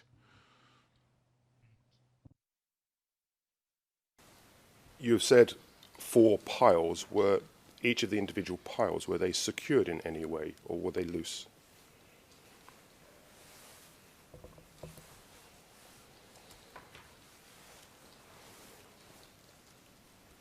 No, they according to the format and the shape, they are normally separated, but they were set out alongside each other neatly. So when you take the whole pile, you can easily take out the whole pile. As a matter of fact, I don't know who opened the package first. I don't know this part. But I know that we saw 4 piles. When we took it out and put it on the table, there were 4 sets, 4 piles.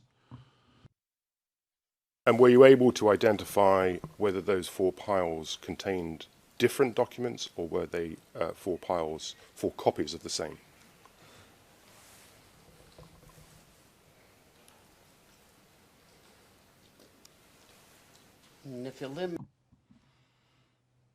Initially, it appeared not to be the same because it did not have the same cover paper. There were parts which did not have the same, so that each one of us, in order to ascertain on whether it is the same, we started looking into it to try to find pages that looked visually the same. When we saw a page that looked just like this, we'd say it's the same, because we had no time to get into the contents. It was in different languages, in English, Serbian, Albanian, but we weren't able to leaf through a lot. We just saw that each of the parts contained something similar. If we saw this page, for instance, we'd see that it existed elsewhere, and we assumed it was a copy. There's one document with 3 other copies. But I cannot say for certain that this was the case. We did not go through it one by one. Your Honor, we don't have an objection to the question or the answers. It seems that the accused is occasionally using a piece of paper to kind of demonstrate answers. If that's the same piece of paper that was given to him earlier today, we would ask that he not wave that piece of paper in the air, as names on it may be caught on the camera. Thank you. All right. Mr. Haradinaj, please leave the paper down and use your hands to indicate size. Ja, jag menar... check stuff. I can show you this from this side. Perhaps Mr. Haradinaj can be given a blank sheet of paper so that there's no concern raised. If we can locate one, we'll do that.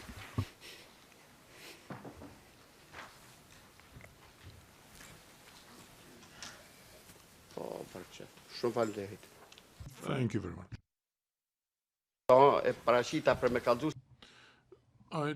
I tried to illustrate the fact that of what the paper looked like, not because of the names in there. Even the names are known. You've got them.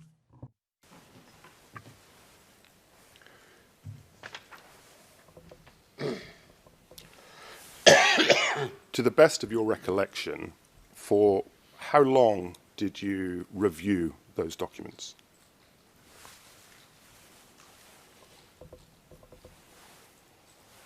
I don't think it lasted long. Maybe time stretched and it felt long at the time, but it must have been between 10 and 20 minutes maximum, maybe not even that. Only for as long as it took us to verify that it was the same, and which led us to the decision to summon the media, to call the media. Were you able to identify what the documents were and where they came from?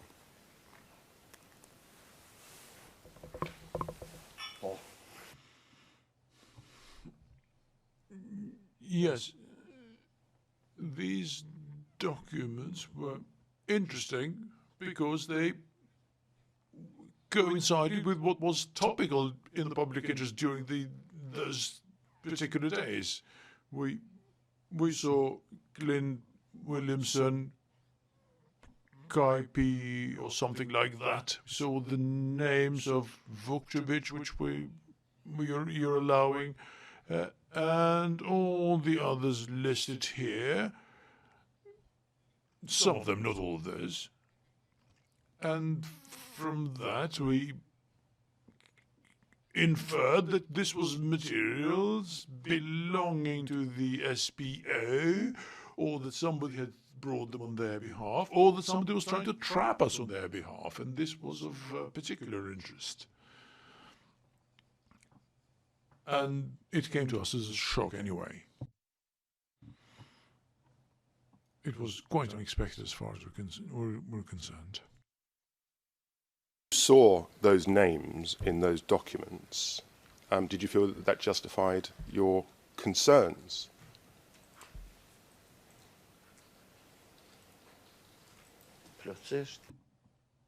Entirely. Yes, it did. Because the concerns had been correct, that somebody wanted to attack us, somebody wanted to target us. At that point, we did not know whether they were authentic, were they fake, were they the originals, but at least it justified the fact that we were under attack, that or somebody wanted to trap us, or that somebody wanted to threaten us. That you then made a decision to schedule a press conference. How was that decision taken?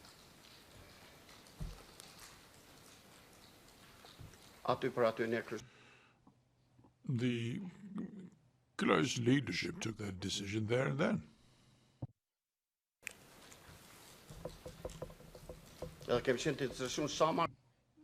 We wanted to do it as speedily as possible, but the news journalists were not in a position to come sooner, but it was the minimum amount of time to allow it to reach the newspapers. The journalists were not aware of this beforehand. Do you recall who invited the media?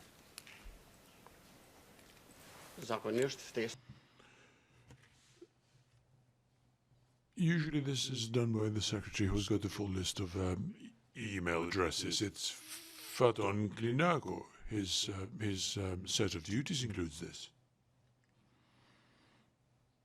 This is not an ad hoc type of decision. Did you take the decision to call a press conference? Why? Because, first and foremost, it was surprising. And secondly, we thought this was some sort of a coercion, the next one in line against us. And third, we wanted to reveal what had arrived to us. Why keep it hidden? Because that person who brought them to us, maybe he'd sent them to other people. He could have done it before, he could have done it afterwards. But he brought it to us. And that is why we deemed it important to reveal it as soon as possible. We were not 100% sure that this was one of their materials. We thought maybe this was some sort of threat coming from somebody who did not like the fact that we were out there speaking all the time. And that's why we took this quick decision. You've said now, just a moment ago, that you were not sure if others had received this material. Was that a real concern that you had?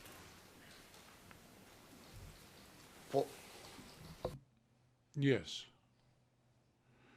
It was the main one. It should remain the same to this day. I think it should remain a concern. And even now, when we see what's happening, I think that this should remain a case of grave concern. But it wasn't our fault. We did not start it. It did not work to make it happen.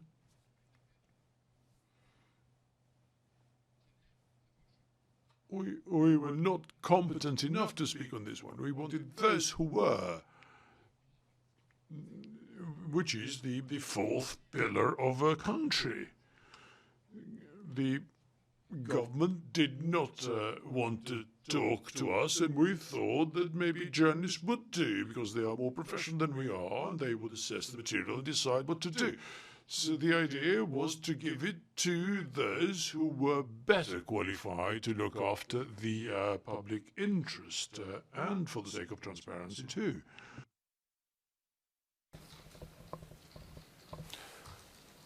You used the term grave concern. What was your grave concern?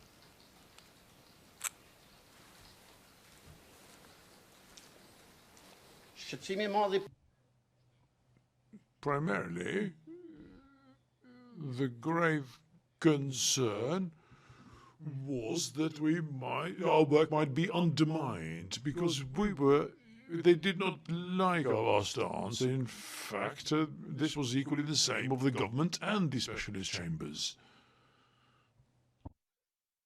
The second concern was that, should this be true, it would be a scandal. We could never, ever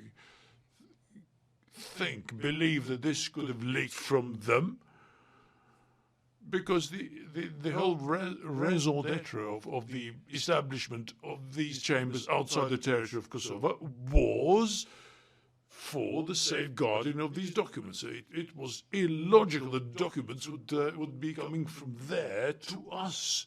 And this remains a grave concern to this day.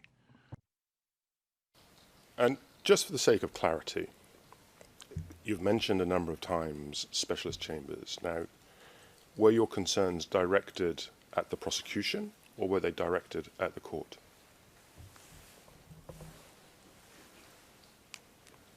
No,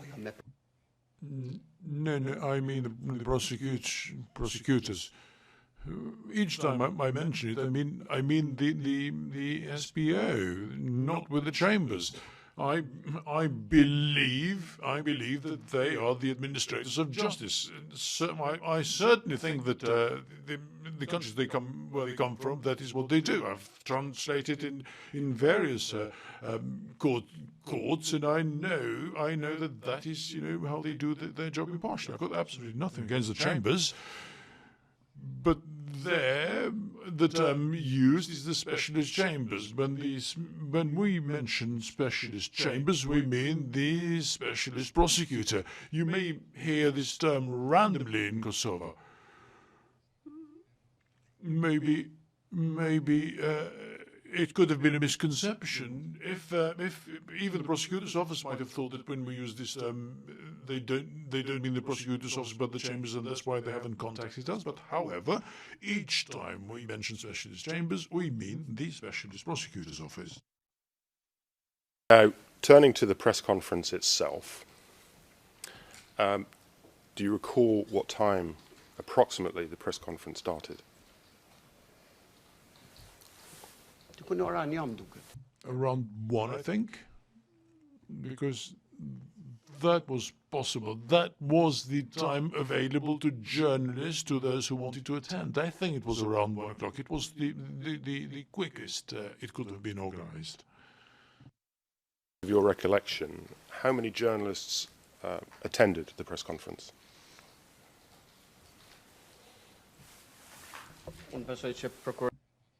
I think the prosecutors would know when they came in, checked the hall where it was held. I think it was quite a large attendance, more than 20 from TV stations alone. But based on the microphones, which have got the logos of the TV and which they arrange in front of it, it was a large number. The whole hall was filled from journalists, members of the portals there. Even though it did not specify the topic, we did not say why we were calling the press conference.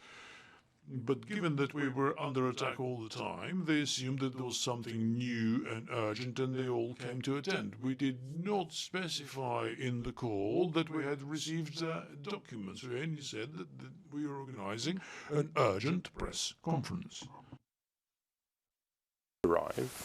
Did they ask you at that point what the subject of the press conference was?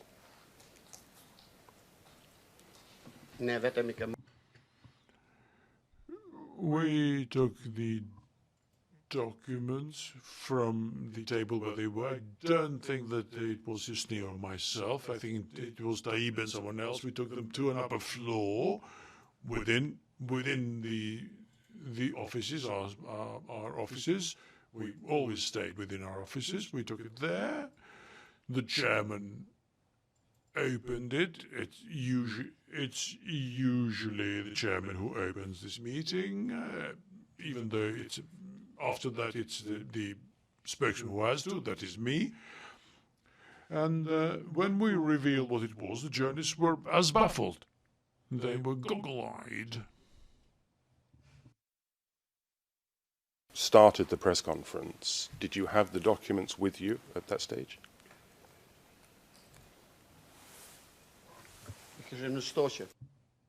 Yes, they were in piles, just the way they arrived. We arranged them in four different parts. It can easily be seen. The whole conference was filmed. They were just in piles the way they arrived.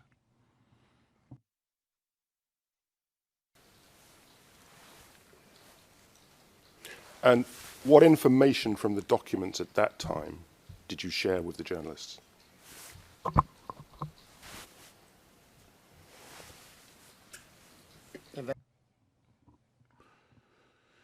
The only thing, if I remember correctly from what I was reading, and I made notes about it, we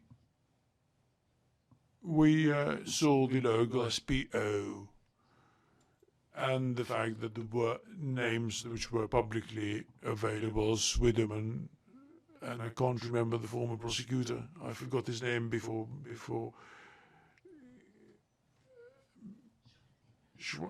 So that made an impression on us, because it was the names of the prosecutors. Chris Williamson, yes. Did you mention the names of any of the Serbian officials?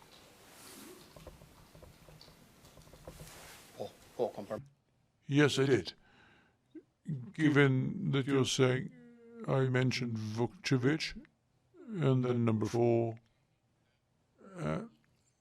and some of the names of official commanders of the police forces. That is what attracted my attention. There was materials that came from Serbia, an array of documents, that is.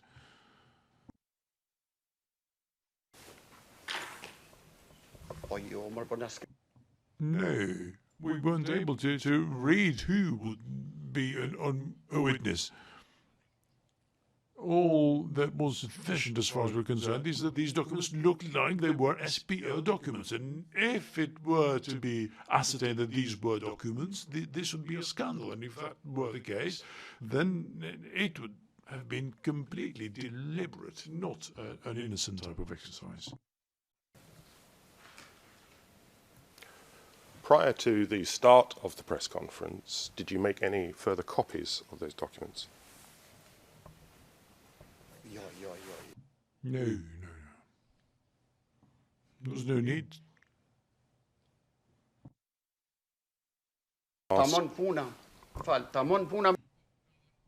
If we had the time, if we'd had time, or if we'd wanted to have made copies, the entire public opinion in Kosovo would have accused us of staging the whole thing. We did not make any copies, nor did we allow anyone to make copies with the photocopiers we have in there. I mean, they have now seized these devices, and they can attest to that. Did any of the journalists ask you to make copies?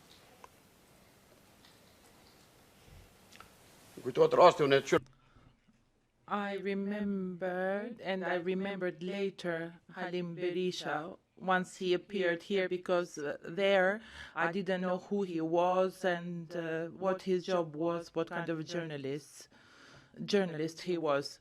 So I had never noticed him before. So I remember the name Halil once he came here, and he came and asked whether he could take the entire pile. And he took it. At that moment, the other journalists reacted. When he took the entire pile, I told him, just leave one for me, because we want to keep it for our prosecution, for our police, and for the internationals, if they want to come and get those copies. So I kept one. One was taken by Halil entirely, and the other 2 remained for the other journalists. And the other journalists then complained that they didn't have time to see all of them. And then I told them that as journalists they can agree among themselves. And then Halil had agreed with them to make copies and give them those copies. Again, if I can ask you just to slow down when you're giving your answers. I will repeat. Once the journalist complained, what are we going to do? He took everything. Halil voluntarily told them, I will give you copies. Whoever wants, I will give you. They asked me whether they could use our equipment to make copies, and I told them that they can not make any copies. And then the journalists amongst themselves agreed to take those copies from Halil. So it was about 40 minutes that all this lasted. And I think at around 2 o'clock the press conference was over, and everything is recorded.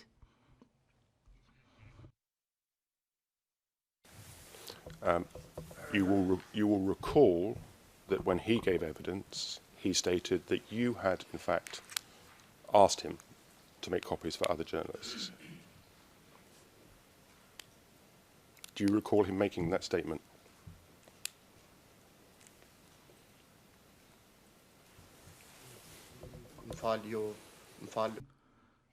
I apologize. There's a misunderstanding. He asked to be able to make copies right there and to give them to the other journalists. Not us. We told them that this is not our material and we are not going to make any copies of it. Did you, at any point during the press conference, give directions to the journalists on what to publish?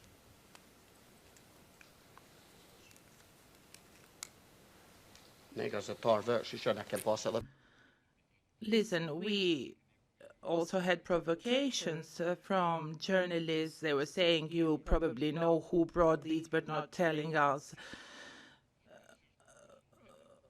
Unfortunately, there's no control over the media in Kosovo. They only want to make a news, nothing more. What I told them was, you know what to do. If we wanted to mention the names, we would have done it ourselves. There was no need for them to mention the names.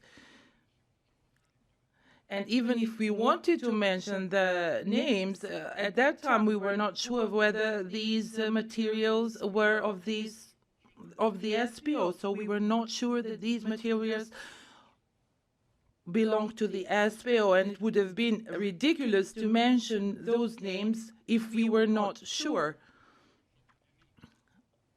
For your information, Council,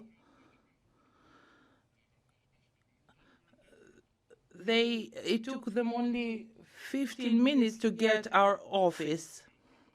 If they wanted, they could have come immediately, and the journalists wouldn't have been able to reach our offices before them, because this information was public. And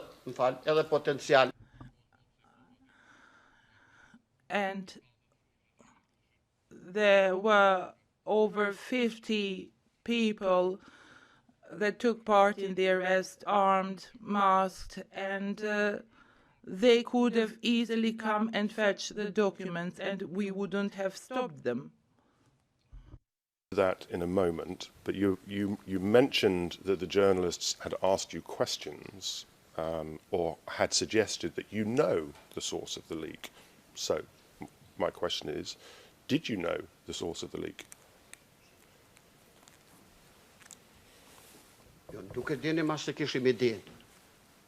Not only that we did not know, we had no idea. We were just guessing. What came to our attention were the names of Queen Williams and the other internationals that were mentioned.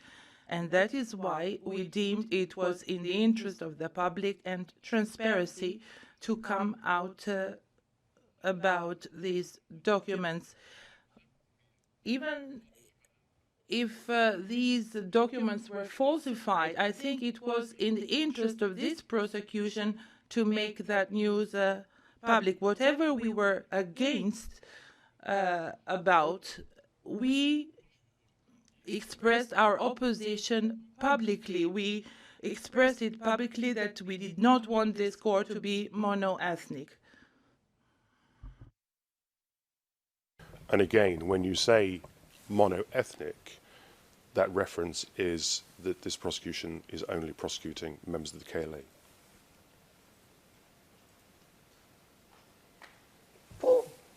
Monoethnic dhe selektive dhe monoethnic and selection within the same species.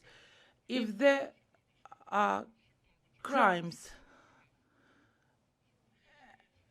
there can be Albanians who are not members of the KLA. Why exclude other nationalities, members of other ethnic groups who could have taken part in the commission of crimes? Why should there be a specific labeling for a KLA or a KLA member? I publicly thank everybody who helped our war effort, the diaspora from Belgium, Holland, Sweden, and so forth. They were not mercenaries, those who came to join the forces. They joined on a purely voluntary basis. We have martyrs, we have soldiers who fell during the Koshare battle. The public press conference that you had, you said finished at 2 o'clock that day. Po, rreth orës 2. Yes, at around 2 o'clock, maybe a little earlier than that. Following that public press conference, did you receive any contact from the SPO in relation to the press conference? No. No, we received any contacts. I met the SPO only on the 17th or 18th when the second package arrived. That is, I met one representative of the SPO, the officer that speaks the Czech, but he also speaks very good Albanian. He is fluent in Albanian, and he always spoke in Albanian with us. Witness number 1 on the witness list. We'll come to that in a moment. I will mark him here and I will remember. But coming back, obviously we'll deal with the second batch shortly, but dealing with this first, your position is that after the public press conference, nobody contacted you from the SPO here and nobody contacted you from the SPO field office in Pristina.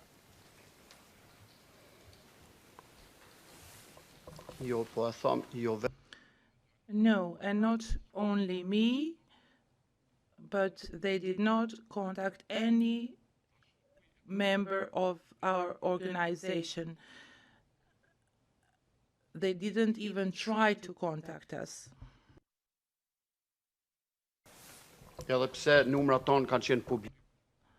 Despite the fact that the number of our office was public and we would have responded to their call.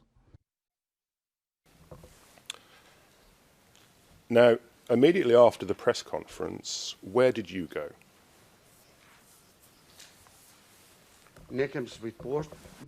We went downstairs.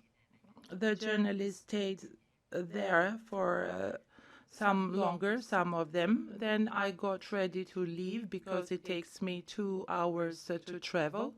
I think I stayed there until 3 o'clock. And once I left, the media then started calling us for interviews, and as I set off to go home, I had to respond to those media calls. And after you left Pristina to go to your home, how long did you stay at home?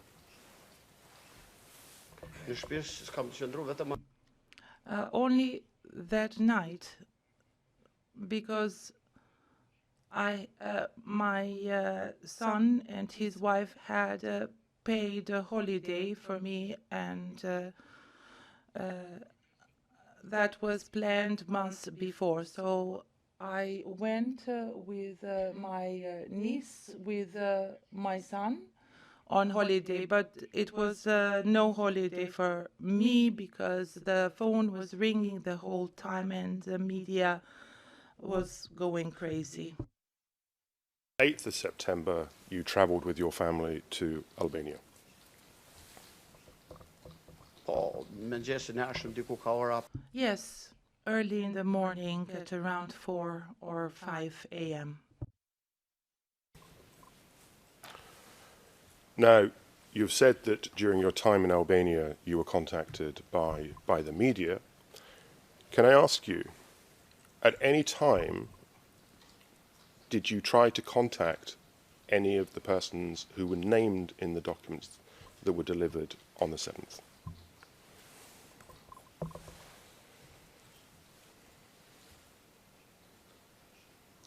Më falë, sorry, I'm not a kui.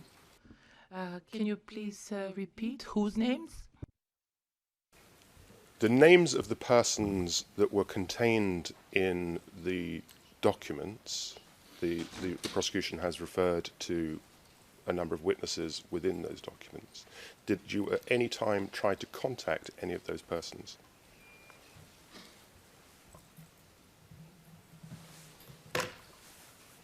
Jo, më rëthoja s'ishte puni. Of course not. It's not any of our business. Nobody had any interest to speak to witnesses. Witnesses can speak for themselves. Even if somebody called me, I would have wondered why this person is calling me. And I don't think this ever happened, and I don't think it can happen because it's illogical. Everybody has a right to testify, and whether their testimony will be true or not, that depends on them. It's their right. I personally would never accept that somebody forces me to testify about an event to which I'm not a witness. And did you reveal to any other person the names of those witnesses?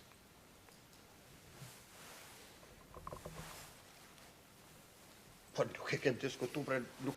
We did not discuss this at all. Listen, that day, what was discussed in the lines of it being an improvisation by the government or by somebody else. So there's nothing to discuss about. Even if we wanted to discuss, there was no topic to discuss. Because at the time I was not convinced what the truth was. And I'm speaking about what turns now to be the truth. Now, turning back to Albania for a moment, how long did you stay in Albania with your family? 5 ditë. 5 days.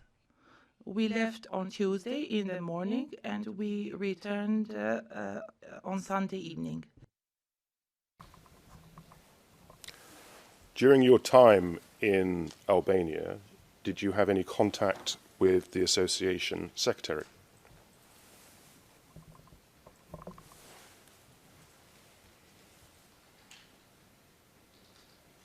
Pas dikur vonë. I had later on, when they informed me that they had handed over the documents, I asked him whether our court or our police had arrived. He said no, those from the SPO, from the prosecutor's office came, and we handed over the documents to them. I asked them whether these were present, but he said no, they were not. The chairman told me to hand over the documents to them. We had decided that somebody, a representative of our organs, Kosovo bodies, to be present during the handover. I'm going to take this step by step. Are you aware of who contacted the secretary initially? Qëllën sekretari. Which secretary? Mr. Klinaku.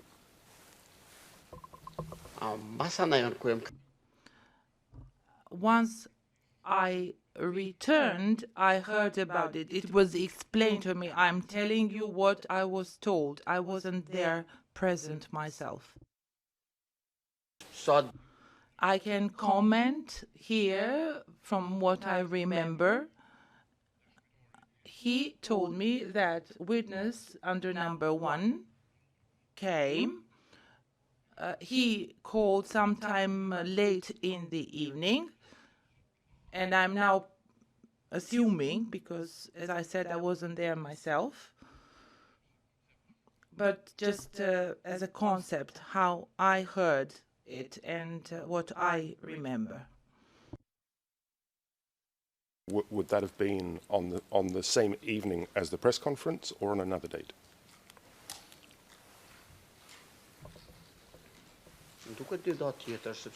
I think it was on another date because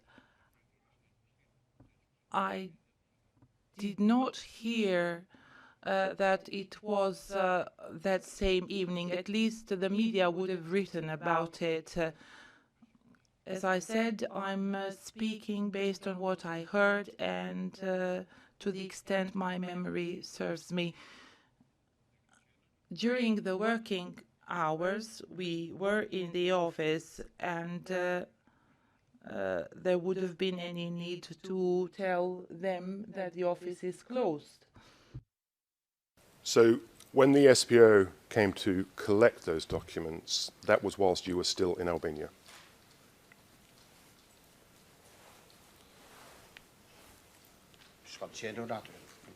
I wasn't there. I don't know that. And I did not see them myself.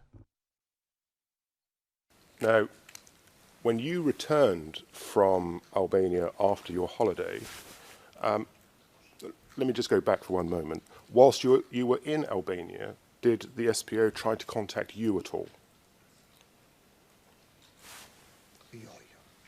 No.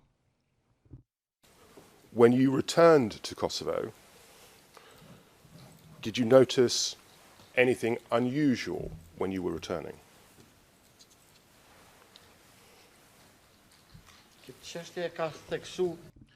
This was mentioned by Hysni. He noticed something like that, more. But I, too, when I crossed the border, saw a car that seemed to be following me. But I wasn't at the time sure whether I was being followed by one of them, or since I was a public figure, maybe someone recognized me. Once you returned to Kosovo, in the period leading up to the second disclosure, did anybody from the SPO make any contact with you?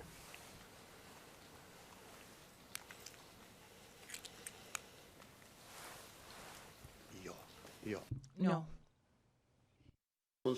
Although they had the opportunity, and there was no need for me to be followed, because I would publicly state on TV when I would be available. There was no need for them to follow me because they knew exactly the time and the location where I would be.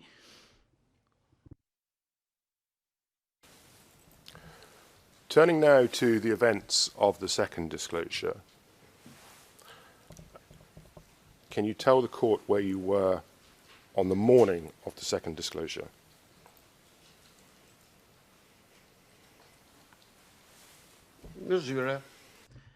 In the offices, in the office of the chairman, we usually stay there together unless we have our tasks with other parties. We usually stay together, watch television, discuss different topics.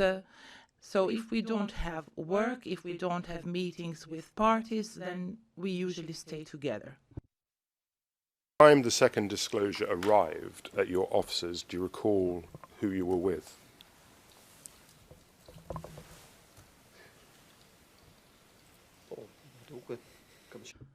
I think I was with the chairman, Faton. I think Faik Fazli was also there.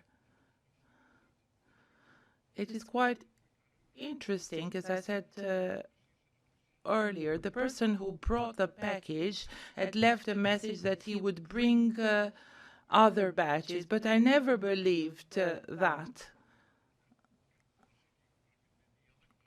And we mentioned this message in the media, and they too could have heard that message. As I said, personally, I didn't believe that message, but it happened. They brought another batch. Even in the second package, he left a message saying, I will bring again packages.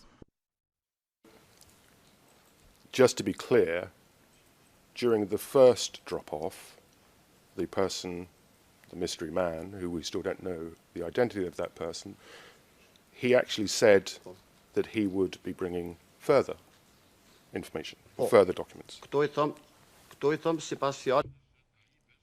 I'm saying this based on what Taibbi said, because personally I didn't see the person bringing the package. So I'm speaking based on what Taibbi said. And we mentioned this to the media. We told the media that this person said that he would bring documents again. To the second disclosure, how did you become aware, who announced it to you that there had been a second disclosure? Taibbi. She was opposite the door. She sits there. If the entrance is here, Taibbi is sitting opposite to the entrance. And our offices are on the left wing. So Taibbi saw them, and I, in fact, did not see the third person either. Now, do you recall, once Taibbi had announced that to you, do you recall what Mr. Klinaku's reaction was?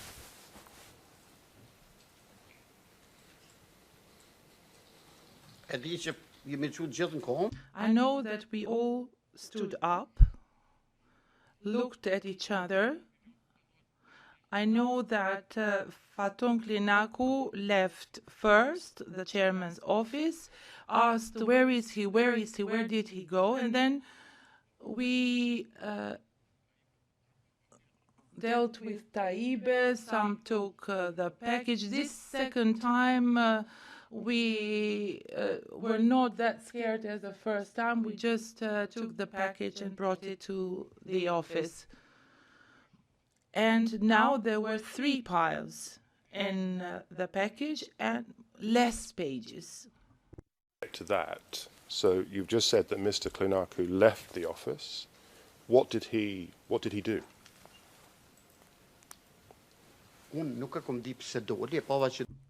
I don't know why he left. I know that he left hastily, but when he came back, he explained that he went after that person, trying to catch him.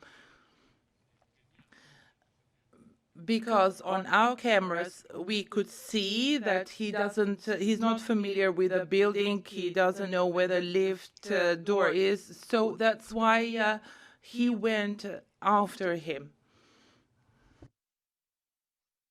What was your reaction to Mr. Klinaku doing this?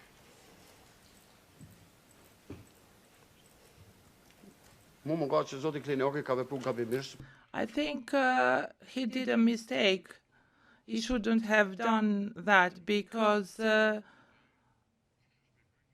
as Klinaku explained it, that person was in position to confront him. Klinaku is an elderly person and could have found himself at risk.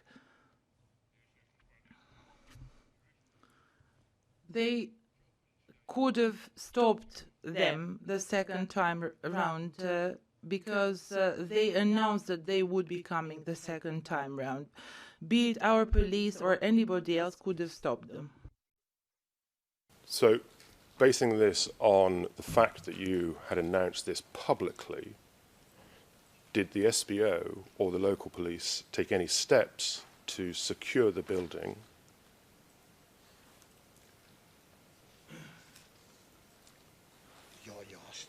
No, never. Even when we called a conference for the second package, they did not confirm to us that this was their material. So it was not confirmed whether these documents were theirs or not. To this day, it was never confirmed to us whether these materials were theirs. Never.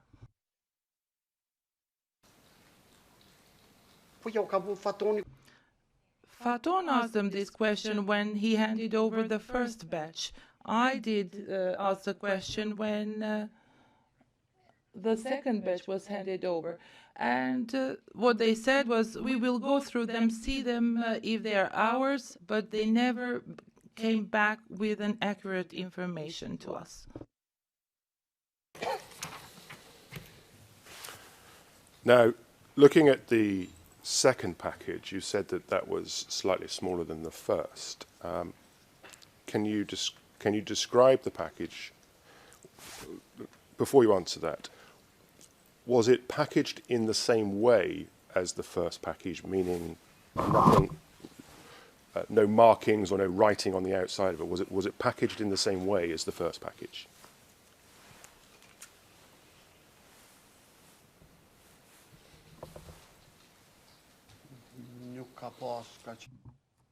There was no writing as far as I recall.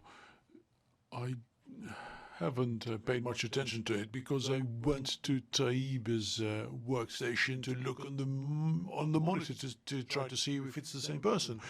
It made an impression to us. Who is this person who can come in freely? He would have been really fairly certain of the whereabouts to be able to come like this, given the reaction after the first batch. So I just haven't paid much attention. We did exactly the same thing as before. We took the package to the chairman's office in order for fewer people to be around, a closer circle. We even other members of the organization who worked there were not allowed to look at those papers. Only those of us, the close circle, and even us, we only looked at it, for a very short period of time, just to find out what it was that they contained. Documents themselves. You've said that you checked the CCTV to see whether the person who had dropped off the second batch was the same as the person who dropped off the first batch. What conclusion did you reach?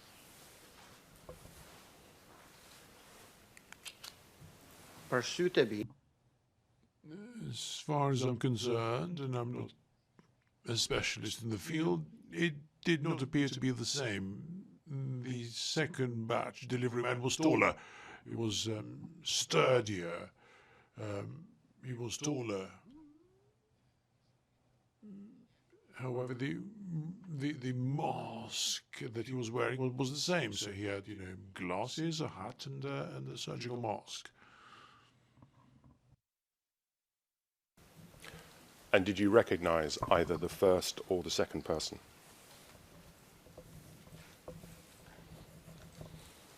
If we'd known, he'd have handed them over. He did not want to be known by me or anyone else. If he'd wanted, he would have come and delivered that in person. So you didn't recognize either the first or second person? Even to this day, I don't know. The second package, you've said it was smaller than the first package. Can you estimate how many pages approximately?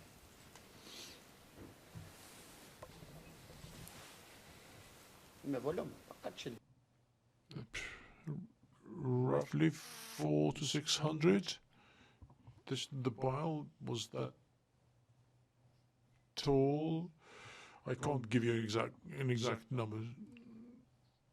And in fact, we looked through these documents fairly superficially.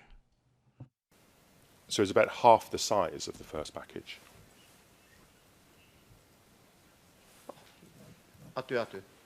Roughly, yes. You looked at it superficially. Approximately how long did you spend looking at those documents?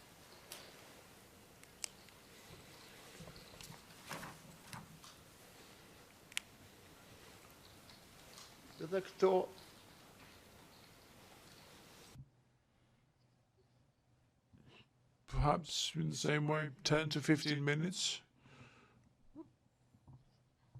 We saw that this was a correspondence between the chief prosecutor, his deputy, with Vukcevic, with number 4, whose name you weren't allowed to mention, the coordinator that is.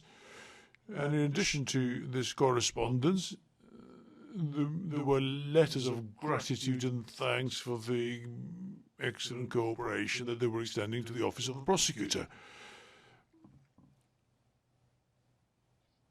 So, as far as I'm concerned, that was disappointing, and it continues to be disappointing to this day.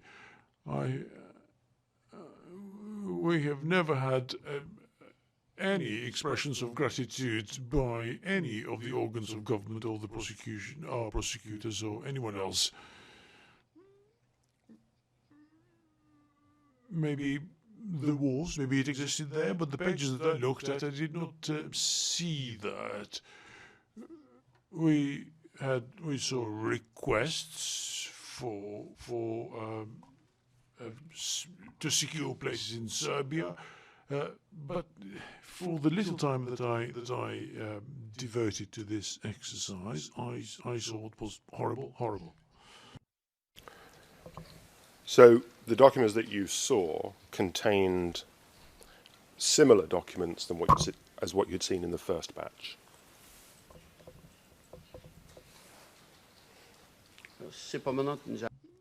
What do you mean similar? Type of documents.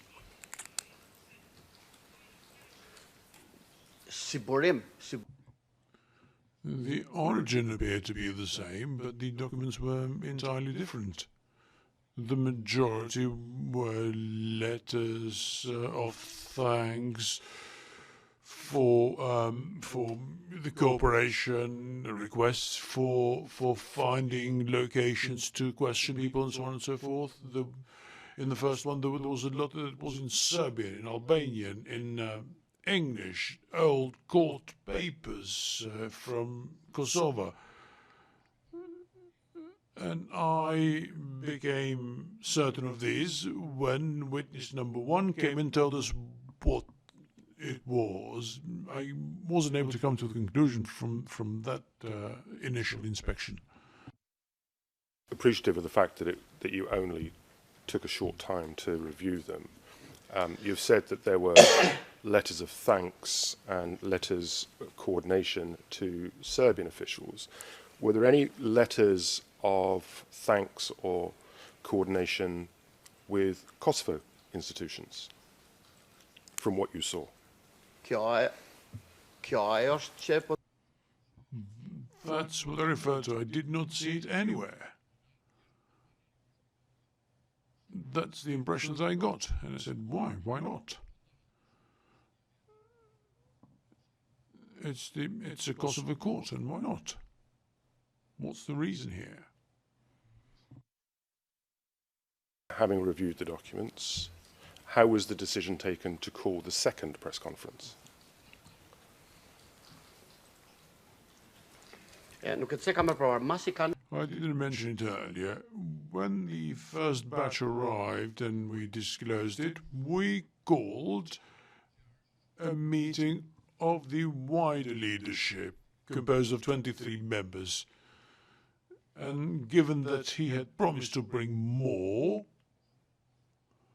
even though we didn't know that was the case, and also in order to try to assess on whether the decision taken by the close leadership was the right one or not, we had the wider meeting of the Council, and unanimously we decided that should new documents arrive, we would not hesitate and call the media as soon as possible. The only request they made was for the media to be informed as soon as possible. As I mentioned earlier, all invited could decide to come or not. it was an open door policy. So this came as a result of the wider leadership decision. Only the first press conference came after a decision of the close-knit group. This was not because we wanted to escape responsibility, but we decided that this was the right course to pursue, and there was not a single person who disagreed. This was the decision made to call a second press conference amongst the wider leadership.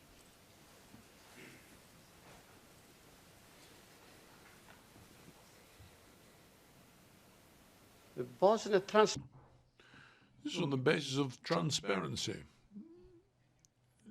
The opinion has been saturated with all kinds of rumours, different opinions, speculation. There was nothing more important than being transparent with the public, being able to tell them what it was, were it a provocation, was it a trap, whatever it was, there was interest for it to be made public. In fact, we would have been infringing the basic law of democracy, which is transparency and public interest, if we hadn't done what we did. Stop. Additionally, we had the decision of the 23-member body, which obliged us to carry it out. The invitations were sent out to call the press conference.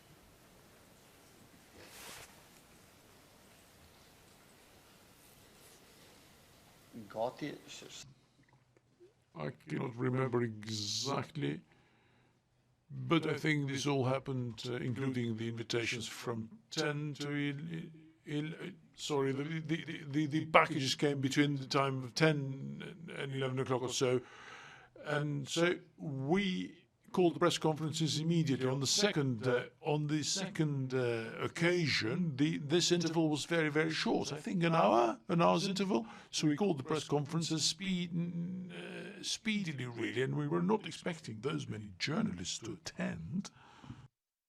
Same procedure in sending out the invitations as the first time that the invitations were sent out by the Secretary?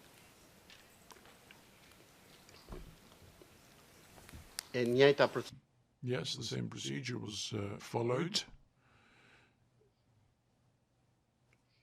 And at the time, I thought it was suspicious, but I have got it. We have got it confirmed here at this building, because after 30 minutes after the delivery of the second package, there's a journalist called El Medina who came and said, "Is there something new? Has a new delivery occurred?" And I guessed. I said, "How on earth does she know about it?" She later would relate here that she had seen them entering the building.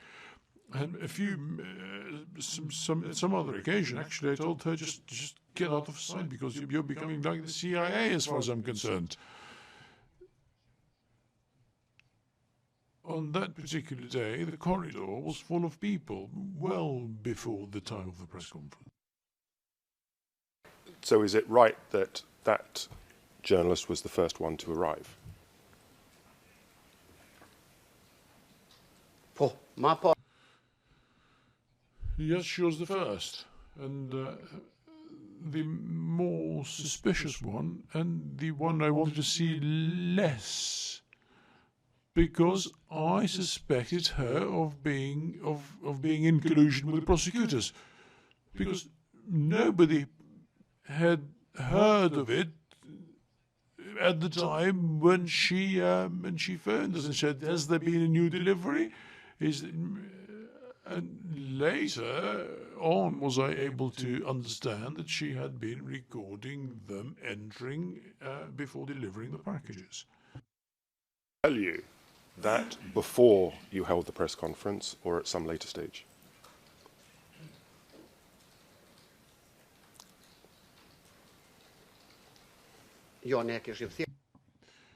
We had called the press conference by then. As I said, we called the press conference 15-20 minutes after receiving the documents and seeing what they contained. I'm explaining here how I came to know what she knew after having seen the filming that she did on that particular night. In fact, she was right. However, at that stage, I had no idea how she could have known about it, given that no one else did. But she was right, because she had the facts and she had recorded it. You've said that you were surprised by the number of journalists that attended. So when the main part of the journalists arrived before the press conference started, how many journalists would you say, approximately?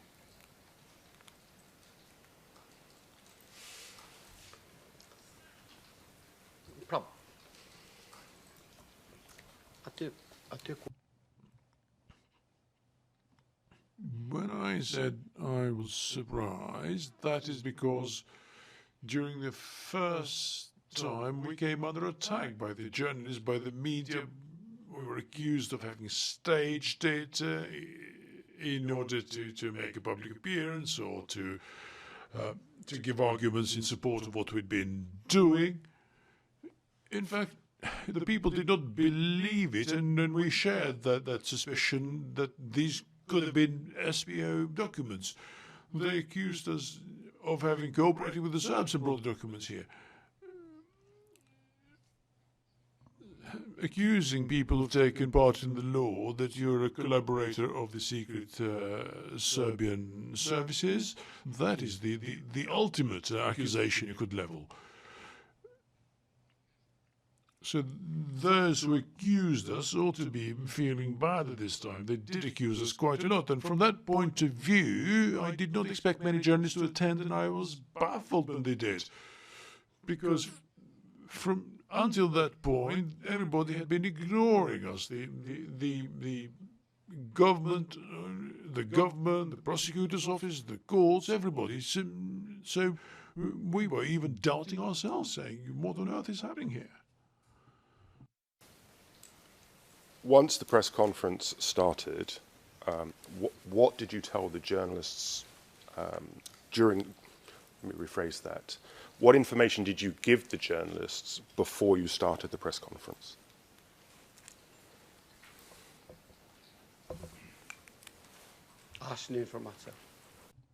Nothing.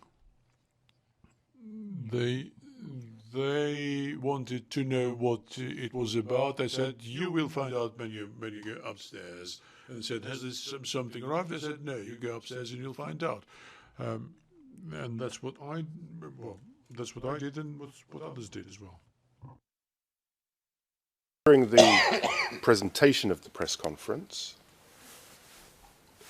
were the documents laid out during the second press conference as you had done during the first press conference?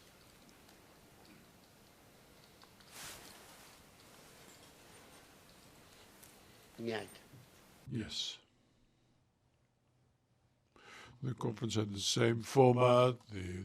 The invitations were sent in the same way, with the exception of the interval. We wanted journalists to come as soon as possible, but everything else was exactly the same.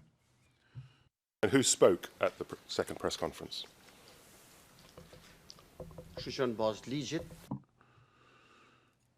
Based on the law and the remit of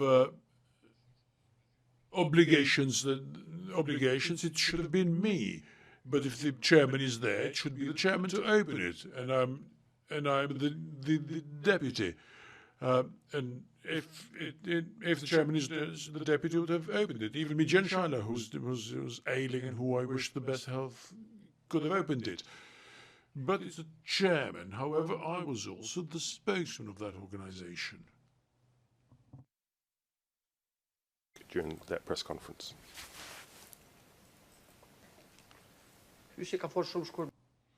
Husni spoke very, very briefly because I think he was unwell.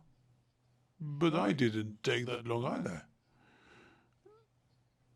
there were provocations coming from the government saying, why are you not disclosing this? Why are you not putting it on your Facebook page? And I told them, I said, I won't do that because I'm not a journalist. If I'd been a journalist, I would have done. I'm not a journalist, you are, and you decide whether you want to disclose them or not. And I said, it's not our duty to do so. We have brought them here. You can either take them or leave them. About the documents during the press conference. I told them what I was able to read. They came, they looked. I told them, this bundle here, you have to leave it because you have to keep it for the SPO or for our prosecutor's office or our own police. The media had been criticizing us for a long time. It called us evil, like we broke the word, having promised initially that we'd not hand them over without the presence of our own authorities. They accused us that we were vulnerable, and we did hand it over without the presence of the Kosovo authorities. And this is regarding the first time, the first package, when neither Husni nor I were present. And so the media had been accusing us of being weak and breaking our own word. And in fact, that is what had happened, because we had said at the time that we weren't going to hand them over without the presence of the officials. Do you recall during the press conference what names from the documents you mentioned?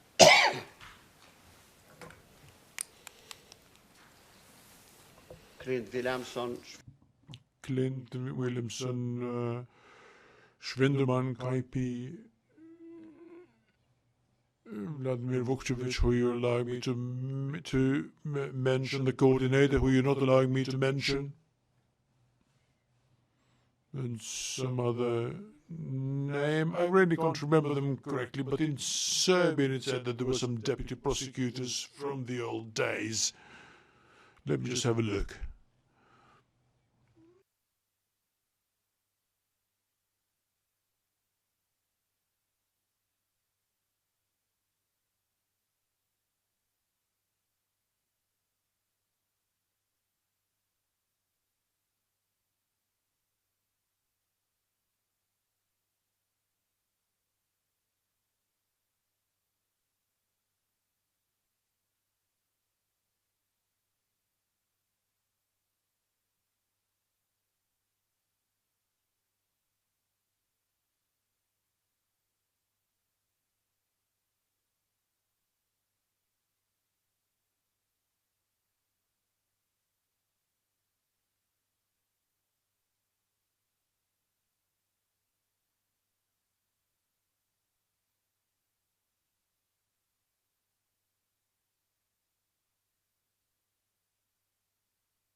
If you can, Mr. Haradinaj.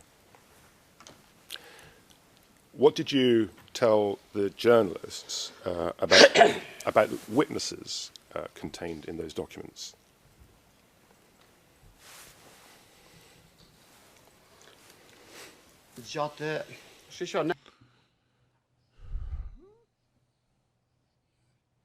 In fact, we learned a lot about what was allowable and what not in the debates that occurred between the first delivery and the second one.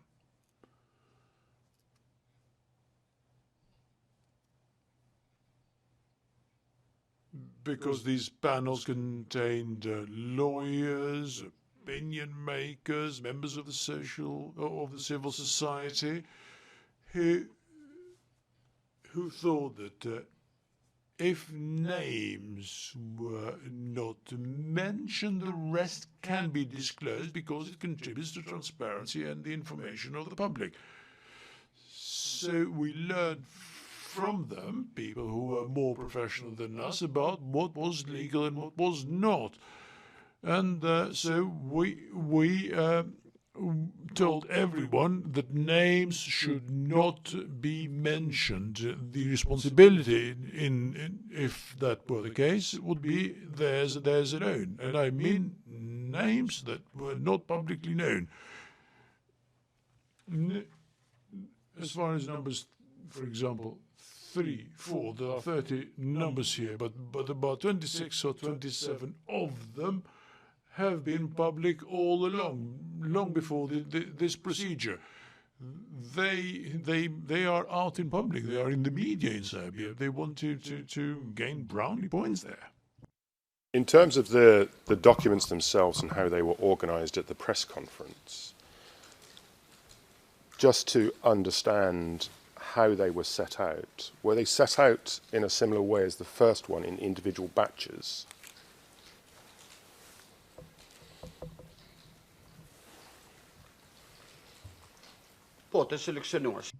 Yes, similarly. But it was not as orderly. It did not look quite, straightforward and aesthetic, as it were. The first ones, in fact, they were tightly arranged. Organised, but do you recall how many batches of, or how many copies of the documents there were?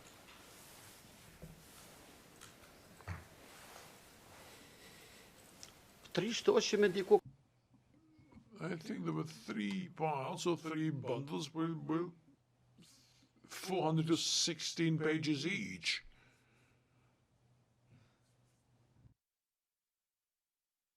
Did you or the WVA make any additional copies of those documents?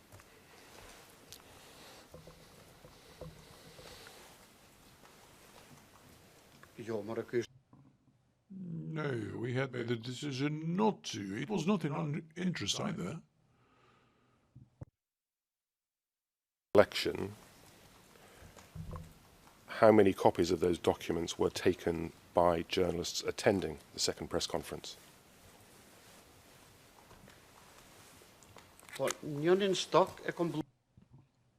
I set one of the bundles apart, saving it for the SPO or for our prosecutor's office, as I've said on TV. Our preference would have been for our authorities to come. We made this appeal publicly in the media, even with the same thing as with the others. We did not call the journalists on the phone to make them to arrive, but I think 60 to 80% were taken away, yes. And again, I'm speculating in terms of percentages because I didn't know. Because when they came to retrieve them, the papers were messed up. Of your recollection, one batch was retained that the SPO subsequently took custody of, but the other batch, the other copies were taken by members of the press who attended. Yes, the press took them. This is, in terms of the questions, a convenient place to break. All right, we will break for lunch at this time. Mr. Haradinaj, remember you are not to speak to anybody about your testimony. Please be back in place by 2:30, so we will be ready to start at that time. Yes. And just so the court is aware, I don't intend to take more than one more session. Okay, thank you. We are adjourned. All rise.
All rise.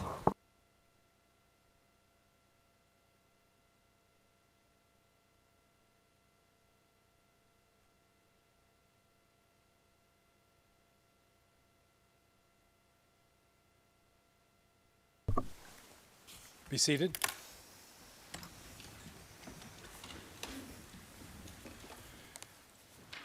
Mr. Cadman, any further updates on the first expert witness? I won't let you forget about that, you know. I don't doubt that for a moment, Your Honour. We have been in constant contact with her. She's trying to get in contact with her family. Her family are working, so she's not going to be able to confirm that until the end of the day. But we are doing whatever we can to move that forward. Are we going to get an answer on at a particular time, or? Well, all she has told me that she needs to make arrangements with her family before Yeah. she can make arrangements to come here. She's looking at travelling here so she can attend on the 21st. There are complications because she's travelling from Glasgow. It's not the easiest place to fly out of. So she would need to travel here between the 20th and 22nd, but she is amenable. She doesn't understand why she can't give it via video link, but she is amenable to coming to give evidence on the 21st. But we are still just waiting for her to confirm that with others that she'd need to confirm it with.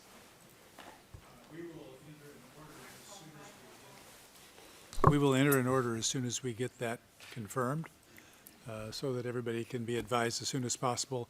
And please ask her not to wait too long, because if she, for some reason, she can't come, then it's going to put the registry in a very difficult place to try to make up for time lost. And certainly it's in our interest to have that resolved as soon as possible.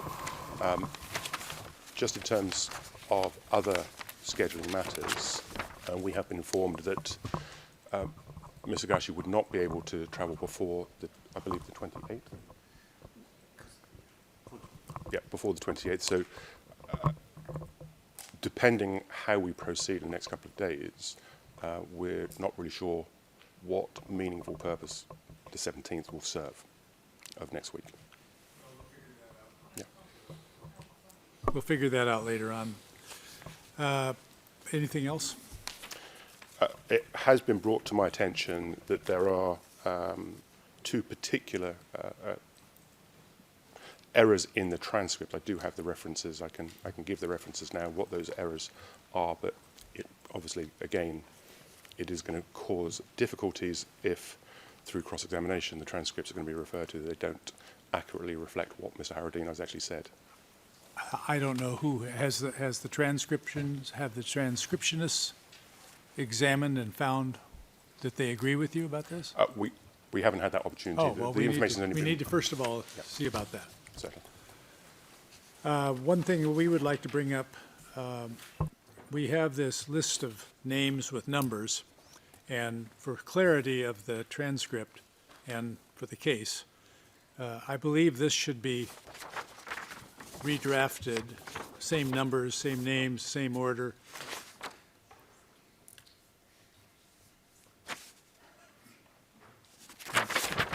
And take off the red annotations that you made. You can then admit it as a clear exhibit, and then you can also admit the one with your annotations as an exhibit as well, so that the record is complete that both documents were available to the court.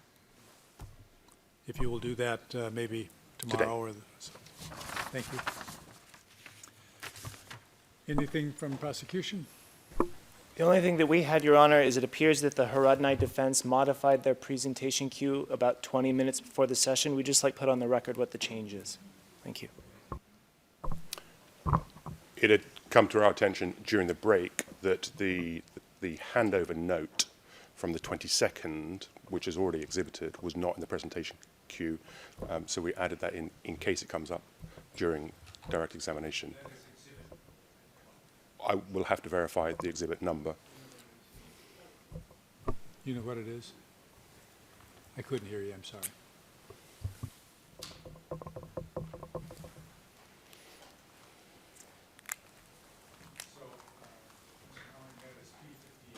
That is P58. Thank you, Your Honor. We realize that that item is submitted late, but given what it is, that causes no difficulty. Your Honour, as far as Mr. Rees is concerned, you will notice he's not on the screen. He's unable to be present at the beginning of this afternoon's session, hopes to join at some stage during the course of this afternoon. I think we understood from his notice to us by email to everybody that he would be available when he could and other times would not be available. So thank you for noting it. I see that Judge Mitro is ready to proceed, and the witness is in the witness chair. So, Mr. Cadman, you can proceed with resume your direct examination. I'm grateful, Your Honor. Mr. Haradinaj, before...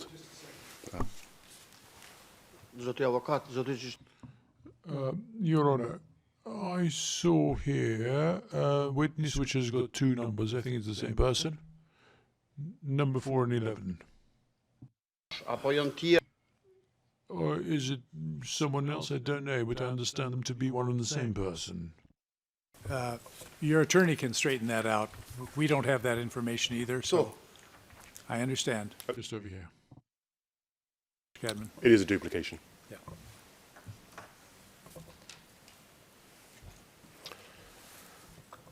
Yeah. Before the break, Mr. Haradinaj, you had stated that at the press conference you advised the journalists not to publish any names of witnesses. Why did you do that?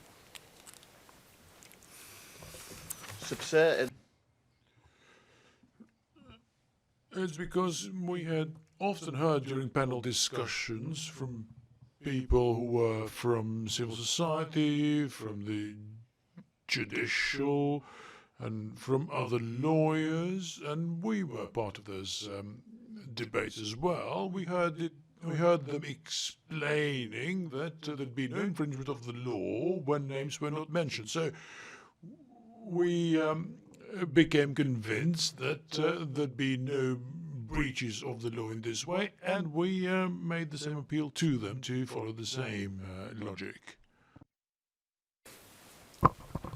After the second press conference had concluded, where did you go?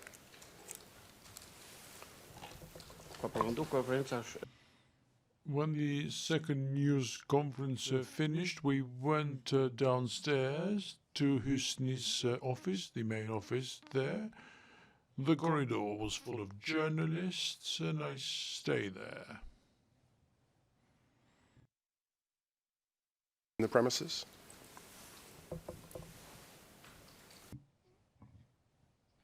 I stayed until a certain point when I had to go, because at that time my wife was in the Pristina hospital. She was unwell. So I did not stay until 4 o'clock, which is the official working hours. Did you receive any contact from the SPO?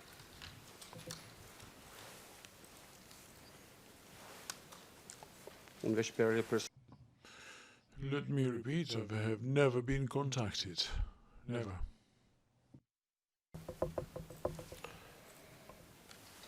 Now, do you know if the SPO made contact with any other person at the WVA after the second press conference? As far as I know, they did not. Are you aware if at any stage on that day Mr. Klinaku received any contact from the SPO?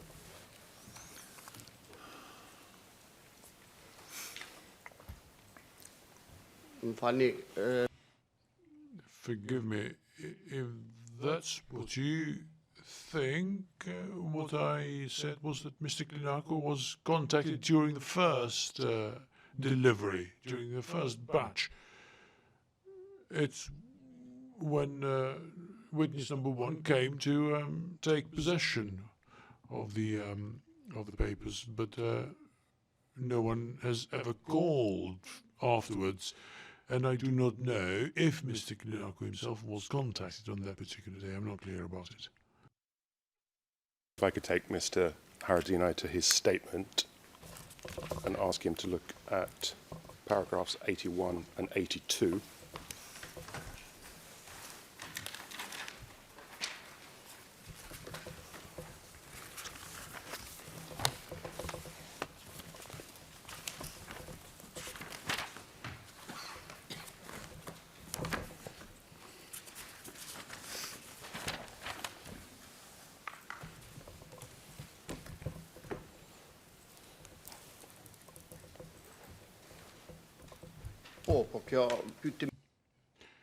Yes, but you asked whether I had been contacted.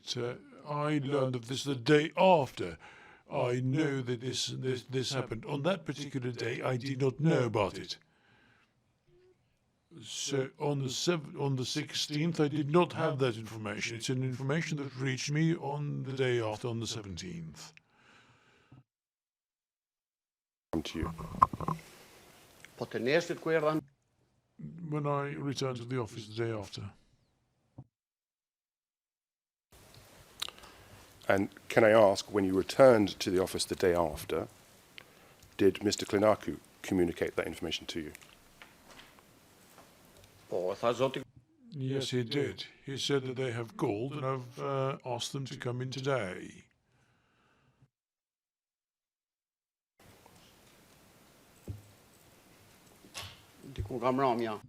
In the evening, towards the evening it was, after the official hours. Do you recall Mr. Klinaku telling you, and please be mindful of the list of names when you answer this, by only referring to numbers, but do you recall who from the SPO contacted Mr. Klinaku?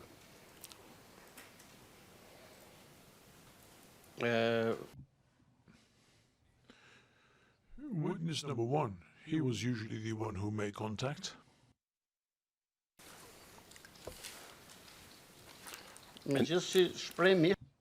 Even though, when he said it, he said that we have been called by the SPO office. It later became clear that it was one and the same person. So that is how I know that it was witness number one. Best of your knowledge, from what was communicated to you by Mr. Klinaku, the arrangement was for that officer to come to your office on the 17th, the following day.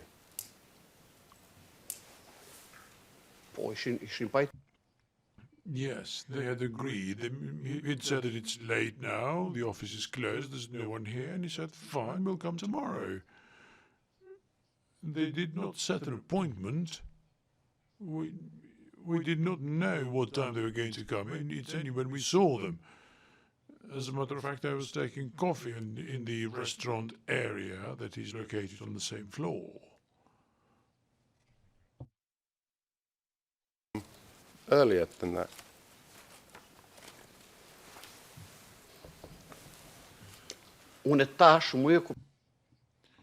I can think of it as being strange now. At the time, it did not make the same impression. At the time, they did not say that that was a material of significance to them when they got possession of the first delivery, that is, whilst it does appear strange from the perspective now.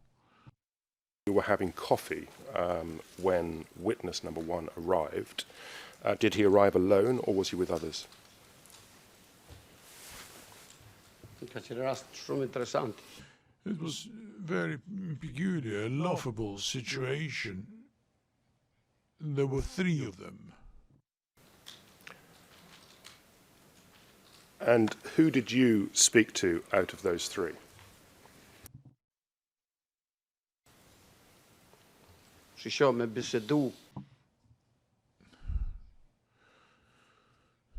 For whenever I and the others were present, we did not speak to anyone with the exception of witness number one, and we did that in the Albanian language. I can say that he speaks standard Albanian. He speaks it very, very fluently, even though with a slight accent. Was there at that time any English translator to translate to the other two who accompanied witness number one? kan presentoe. When we asked, they introduced them, but no interpreter was ever used. We only spoke in Albanian. When I said, I did not say that he spoke an Albanian that I did not understand. In fact, he spoke an excellent standard Albanian, and I congratulate him on the mastery of the language. And did your interaction with him take place in the restaurant, or did you have cause to go elsewhere?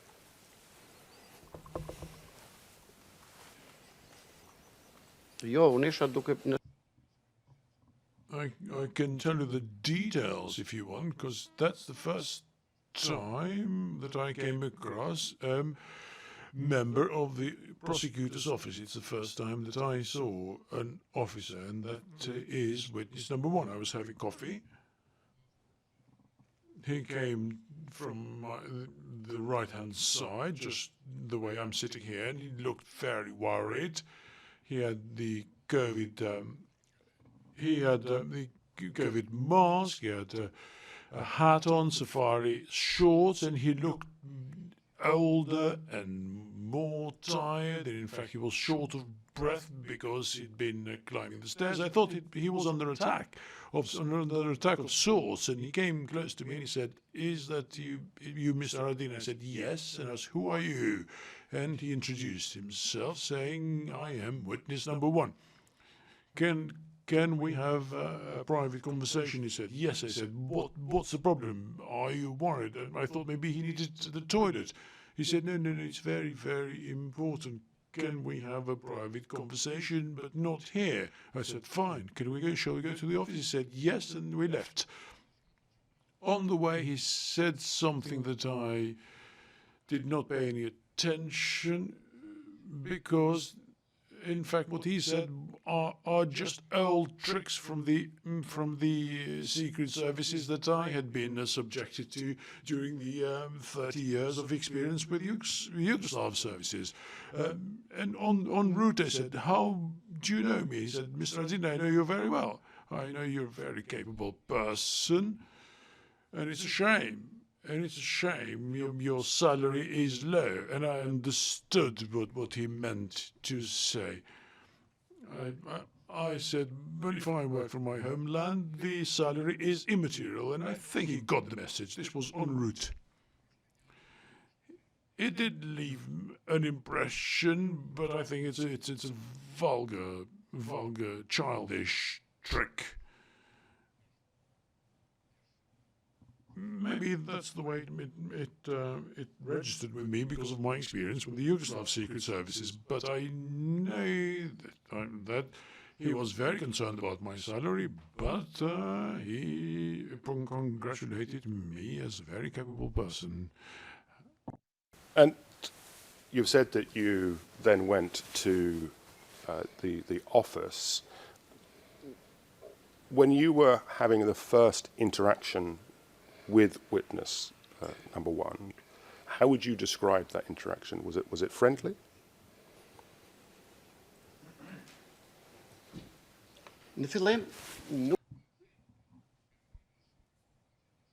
It wasn't that friendly when we went into the office, because the other individual who later introduced himself, his name is Daniel Moberg, a Swedish officer. His name is not on the list here, and he started recording on his phone. A journalist called Milan Zeke was in there, but he was there in his capacity as a veteran of the war. He was in fact in the chairman's office looking after some of his things. And when he started recording, Milan started recording too. And when Milan Zeka started recording, witness number one said, "Put that phone down because you're not allowed to record here." I reacted and I said, if we're not allowed to do it, he is not allowed to. And I pointed to Daniel Moberg, who was also recording. And witness number one said that he was not recording. In fact, He was holding the phone in this position, clearly recording. I said, fine. In that case, if he puts the phone down, Milame will do it. Milame had already done it. In fact, he continued for another minute or so, and then he put the phone down. The situation returned to normal and friendly from that moment onwards. The only initial tension centered on this issue of the recording. Once the recordings had stopped, what interaction, what discussion did you have with witness number one?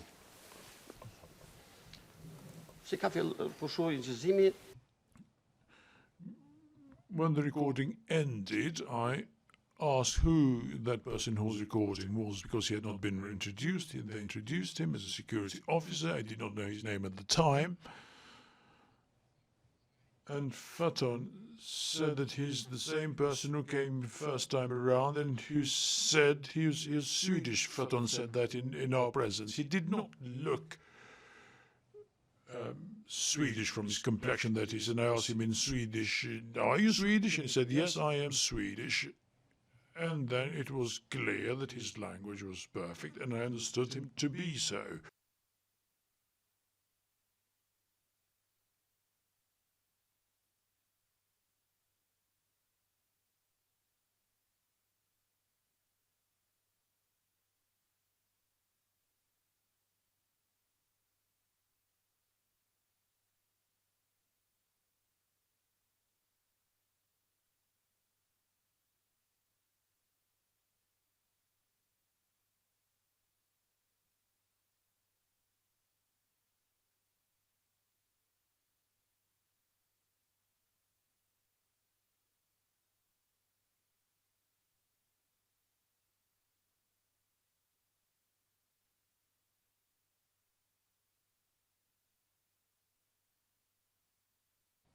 And he said, can I have a look to make sure that these are ours or not? And I said, you haven't responded to us for the first lot, and whether it came from your office or not. He said, we're in the process of inspecting them, and when we finish, we'll let you know. First time, are you referring to after the first batch you asked them to confirm whether they were their material and whether they're confidential? Yes, precisely. I'm in the first batch, because I referred to the first batch when I said that they look like they came from the same source. They are like the first batch. And given that he said that they are not that important, we don't know. And I said, you have not told us on whether the first batch came from your office or not. Following on from that exchange, can you just explain, you've obviously complained that you didn't have an answer previously. He has asked to see those documents. Can you just explain how that then proceeded?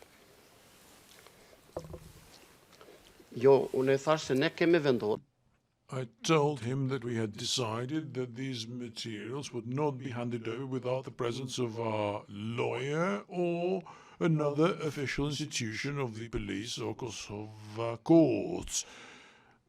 After which he said, I would like to have a look at the documents to ascertain if it's ours, and if it's ours, we can talk further. The chairman, Husni, said, can we have a look at it? And he said, where is it? And I said, it's in the journalist's office upstairs. He said, yes, Nassim can come. So witness number one, Moberg, and the other boy came, but I'm not sure about the third. So we went upstairs.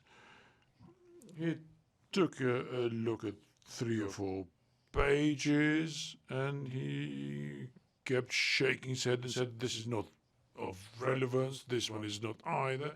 And he kept leafing through them because the journalist had made a mess of it. After a while, he said, this one appears to be something. And after he looked through all of them, he said, it's not that important. We went downstairs, after which he said, absolutely nothing. We ordered another coffee. And I said, what do you intend to do? Shall I call our lawyer or not? Do you want to take possession of these or not? And he said, after a while, he said, yes, I will take them. I said, fine, in which case we'll call the lawyer to come.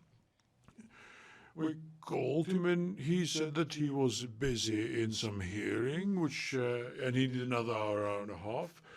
And I said, we can call the other bodies, the police, our own prosecution. He said, no way, they won't come. I said, let's call them so we won't have to wait for Tom Gashi, who was our lawyer at the time. He said, no, we can stay here for a whole month and they will not dare to come in here. And I said, what? And he said, they won't dare to come here without our own orders. After which I said, okay, let's wait for our lawyer to come. So we waited for our lawyer to arrive. So we had a really friendly conversation. And we asked him if anyone wanted to have a drink, and they had a glass or so. There's nothing else to do. But he showed a lot of indifference to the documents, and I was baffled when he said that he would take possession of them, given that upstairs he had said that these documents were of no particular relevance. The lawyer, Tom Gashi, arrived at the office. I think it took an hour and a half for him to arrive. I said, but there was a time for us to have a long conversation. Was it an hour and a half from the time they arrived or afterwards? I don't know, but roughly that's the time frame. He came when his hearing was over. To tell you the truth, there was a kind of a confrontation with Milaim. I did describe my concerns, our views about the chambers to that officer, what we thought was not right, what we disagreed with, and my view that Parliament was politically influenced when it voted it into existence, and that was wrong. And Milaim reacted at the time he was an MP. He was not at the time of the vote to set it up, but afterwards. And he said, I would have voted. And I told him that you're here as a veteran. And I said, if you're not a veteran and don't share the views, you don't belong here. And I asked him out. He left, and then he started accusing us. He just trying to make news. We've had disagreements continually, but that's the way he is. Mr. Gashi to arrive, and you were talking to witness number one. Did you insist again on calling the Kosovo police? Paul. Yes, I did, and he said he said that even if we were to stay here for a month, they won't be able to come here without our orders. And during that time, he started to explain how he worked with international courts before, that his experience was of more than 20 years, and he was explaining how impartial they are.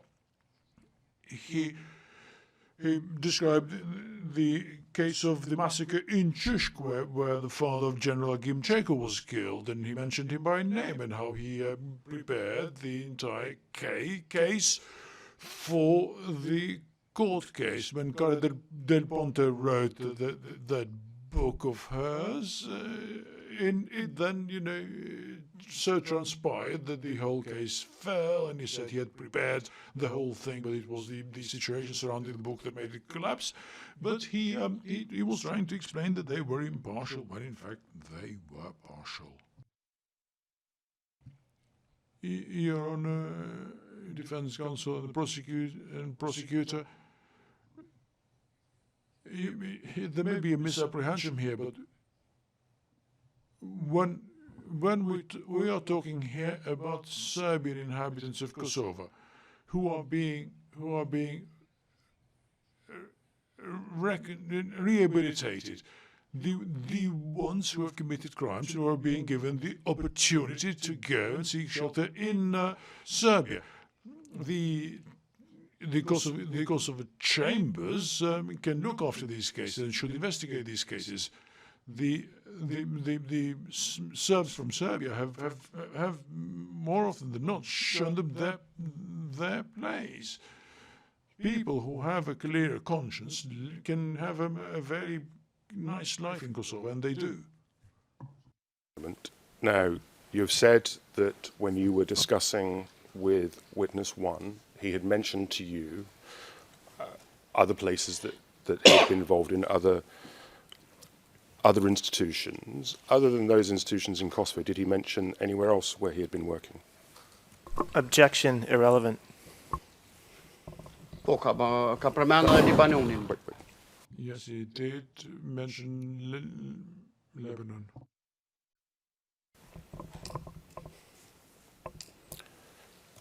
Now,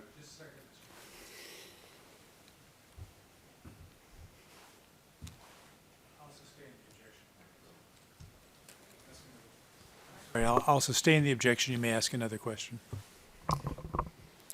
Your Honour, the question is asked on the basis of the discussion that he had with the officer. These are matters that he had discussed with that officer. It goes to the nature of his discussions at that time. The ruling's been made. Now, Mr. Haradinaj, you've said that you insisted on calling the police, that witness one told you the police wouldn't come. How did that situation resolve itself?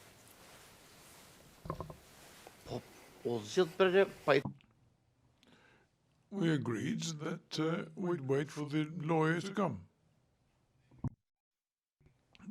And until the lawyer arrived, we had this discussion. And the solution came when Tom Gasher, the lawyer, came. He said, he asked what the issue was. This whole conversation was in Albania, and I said that we have asked for the lawyer and other representatives of state government to be present. They are saying no, at which point Tom said, so what? The lawyers here, they are saying that these documents belong to them, give it to them. And that's what we did upon his suggestion. And from there, we went upstairs to take possession of those documents. Because at that point in time, he only checked them and did not take them. He said at the time that they did not appear to be significant. Now, when witness one went upstairs, as you said, to take possession of the documents, can you explain to the court the steps that were taken by that officer taking possession of those documents?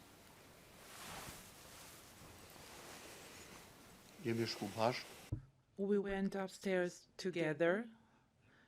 He started collecting the first pile, I started collecting the second. He put them under his arm, and we went downstairs to the chairman's office. I helped them collect the documents that were spread out. Because he said, I will take all of them. That's why. He did not select any particular document.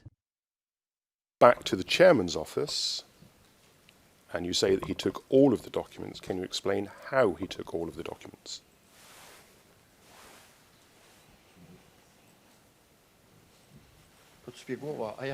I already explained it.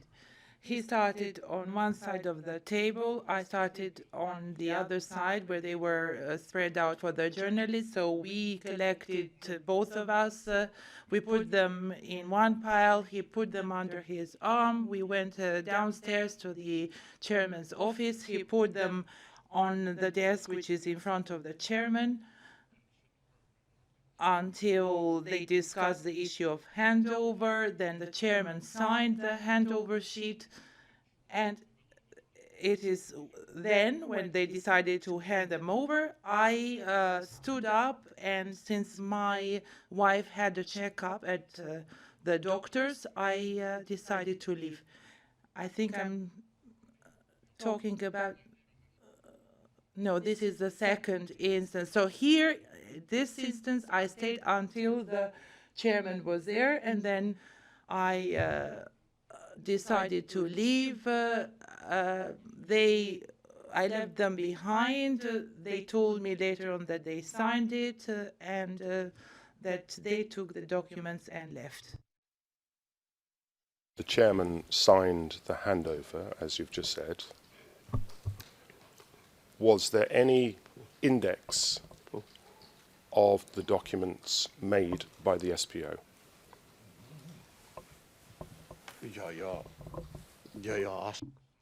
No, nothing. They agreed that he will take the documents. I said I don't have time to stay any longer. I have to leave. Goodbye, goodbye. I went to the hospital to my wife, and I found out later that his knee signed it. I think I saw it from the media in a conference that showed his knee and Tom, and there were also images of the officers with caps leaving the offices on that footage. I did not stay until the end. I left. I had to leave, otherwise I would have stayed. Before you left, was there ever a time when witness one or either of the other two officers questioned you in relation to these matters?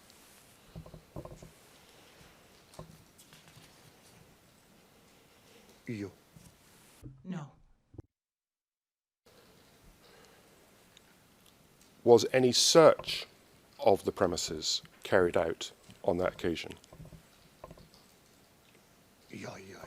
No, never. Place on the first occasion?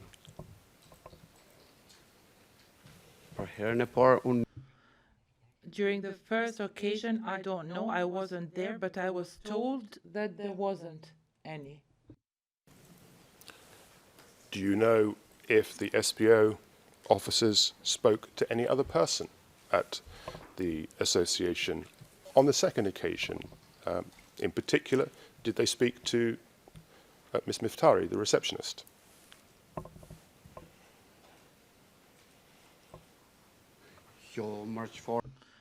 No, not at all.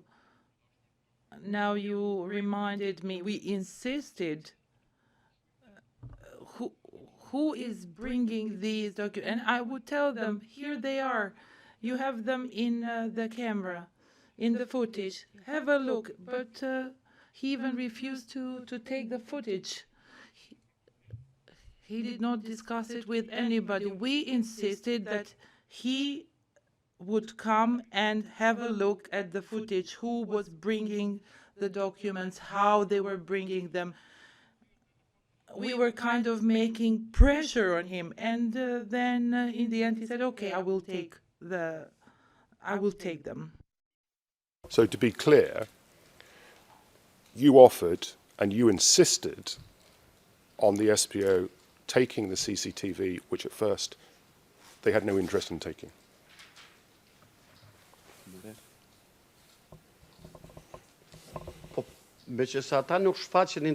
Since they did not show any interest to take them, we filmed it ourselves and we made the footage public ourselves, the deliveries. We made them public, the delivery men. Because it was very interesting. They refused to take them. Did the SPO show any interest in implementing any security measures for you, the association, or any other member of the association?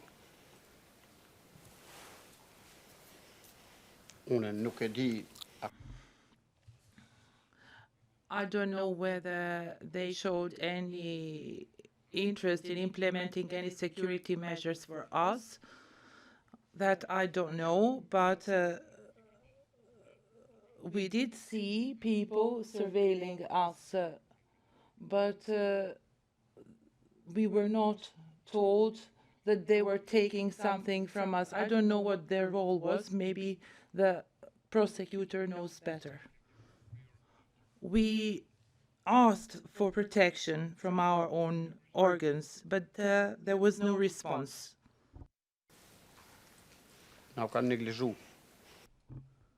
We were neglected. Inform you at any point during these meetings or any other time after the meeting that these documents were sensitive in nature?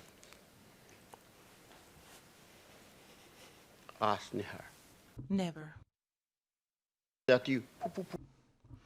Only this behavior on his side, wow, this was not necessary. This is not necessary. Now, what his aim was, what his purpose was, that I don't know. They did not look to be terrified. Just like that journalist, they could have been able to catch that person too, and that would have been better for them and for us, only if they wanted to. Do you recall what you did in the days after the meeting with the SPO?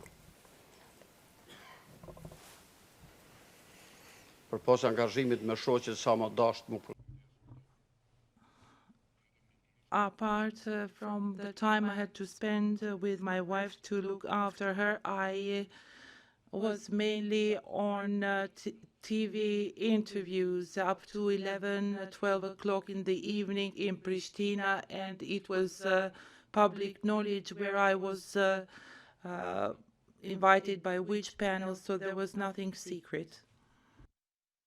And what was the main subject of those TV interviews? Sharimi, the transparent. Explanation, transparency, and to inform the public about what was going on. We were being attacked for something that was being carried out by somebody else.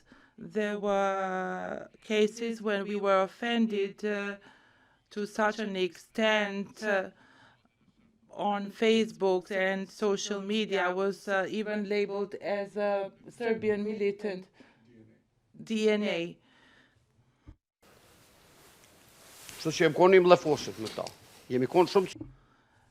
So we were targeted and attacked, threatened at all times, not only me personally, but all of us.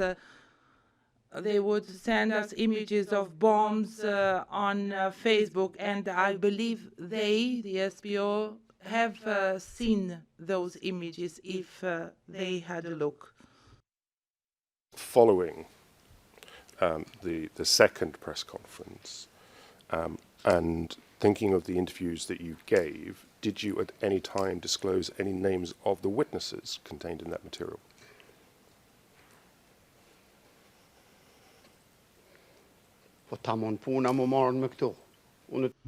There was no need to deal with that when I was advising all the others not to do so.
Ask you the question, Mr. Haradinaj, and please try and listen to the question.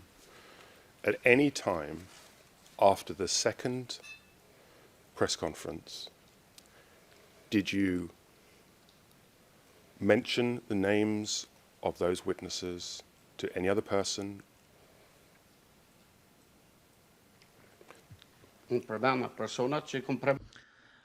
As I said, the persons that I mentioned were public figures. I mentioned two Albanians, and they're also public.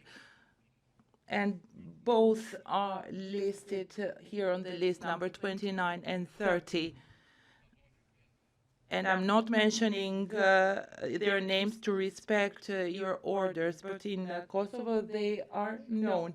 And they here are trying to keep them secret, but they are not listening. They come out public down there on a daily basis. And as far as I'm conscious, I did not make a mistake in this case.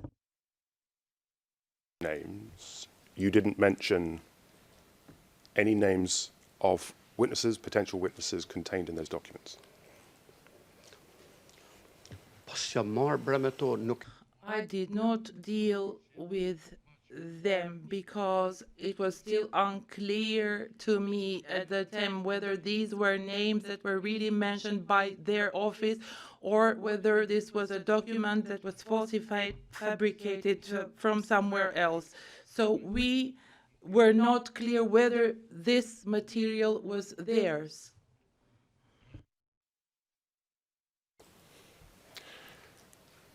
Now, do you recall? I just wanted to add something. It's not a matter of courage. I'm not just anyone who comes out and speaks whatever comes to his mouth. So when I say something, I try to have something to back what I'm saying. Because when you come out into the public, you have to be transparent and to tell things with transparency. Now, turning to the third disclosure, on the morning of the third disclosure, could you tell the court where you were?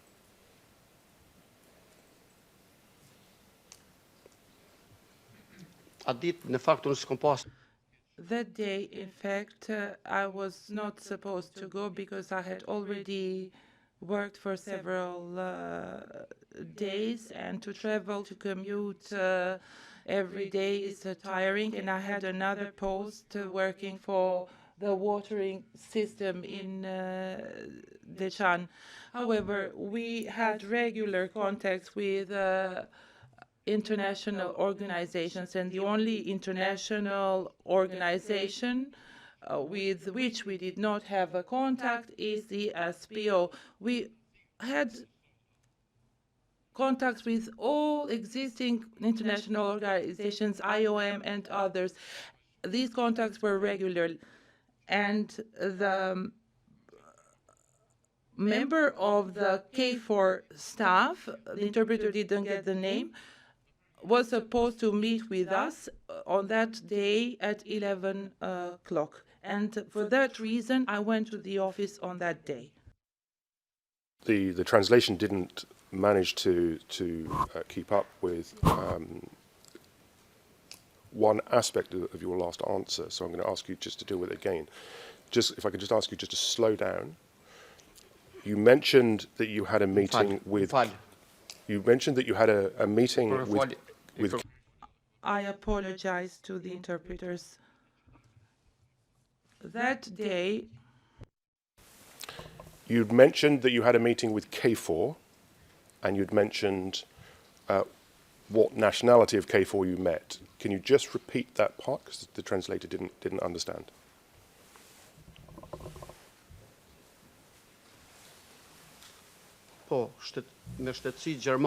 German nationality, because at the K4 staff there's a rotation, and at that time that staff was represented by the German contingent, and we had a scheduled meeting with them. Then we have Italians coming, and then Finnish, English, so they rotate. Meeting on this day was with German representatives of K4. Yes, we mainly had meetings with them, almost regular meetings, at least 2 times a month, depending on the situation. The meeting that you had with them on that occasion, what did you discuss?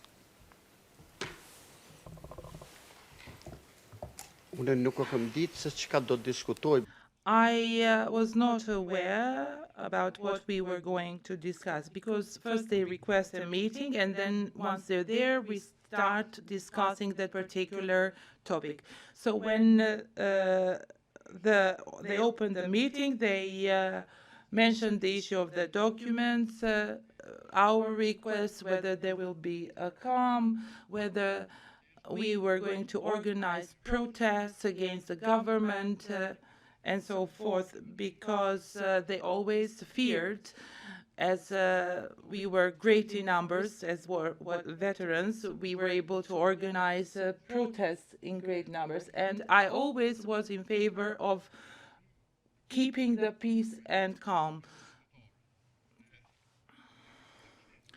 We may be the opposition to the government, to the parties, but we have nothing against the state. We do not want to distract or destroy something for which we gave our lives. With them, did there come a time when you discussed the subject matter of these proceedings?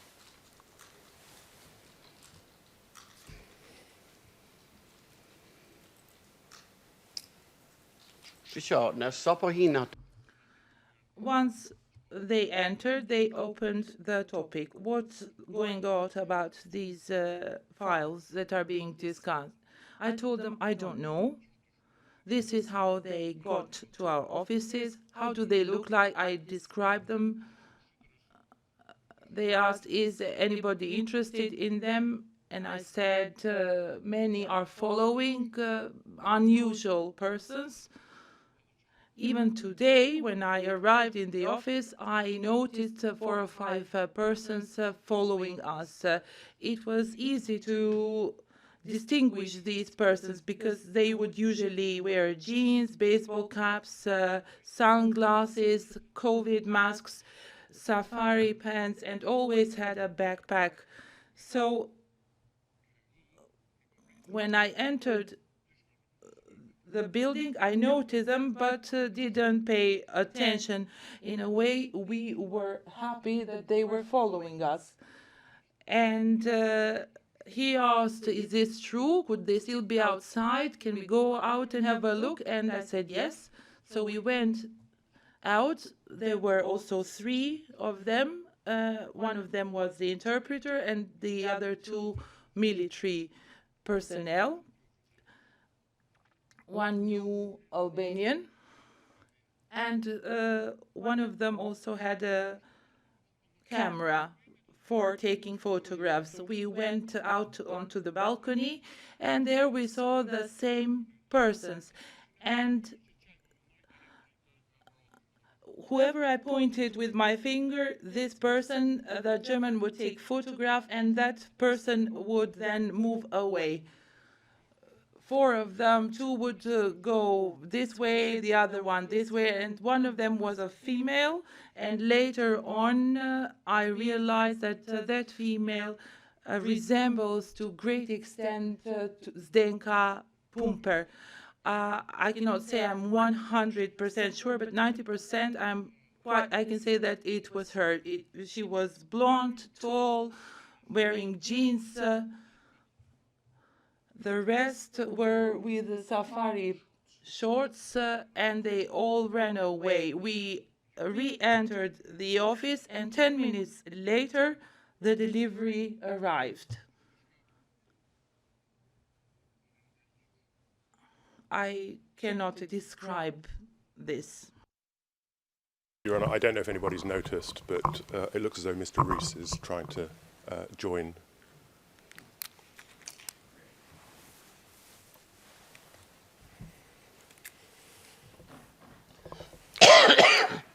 Now, Mr. Haradinaj, you said that 10 minutes later, the third disclosure arrived at your offices. Now, just to backtrack slightly, so you were on the balcony with the K4 officers. 10 minutes after we returned from the balcony to the office that we left when we started the conversation, it was the office of Mijan Shala, the deputy chairman. Later. Excuse me, Mr. Cadman. Just for the record, Mr. Rees has rejoined us. Thank you. Welcome, Mr. Rees. Thank you, Your Honour. So 10 minutes later, you became aware that there was a further delivery to your officers. How did you become aware of that?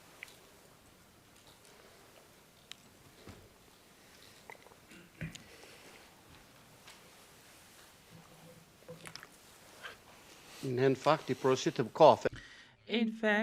we asked Taibeh to bring us coffee, and we suddenly saw the door open with a bit more force, and Taibeh came in and said, they came again, they brought us those again.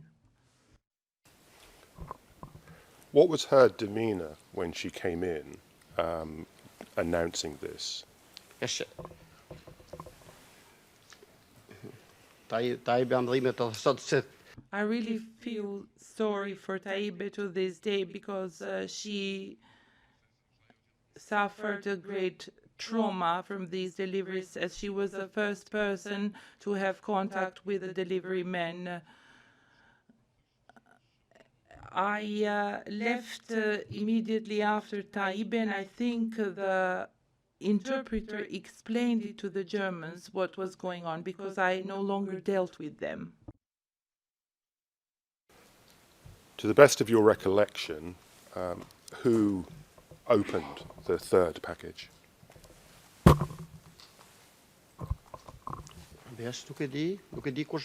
I don't know who brought the package to the office, whether we brought it there. I don't know exactly. I don't know. Because that day there were also guests present. There were parties who had come to collect their cards. There was an officer of the security forces whom I saw later on, but he was there. Usually students, veterans, they come and collect their IDs once they are renewed. Best of your recollection, was there anything written on the outside of the package?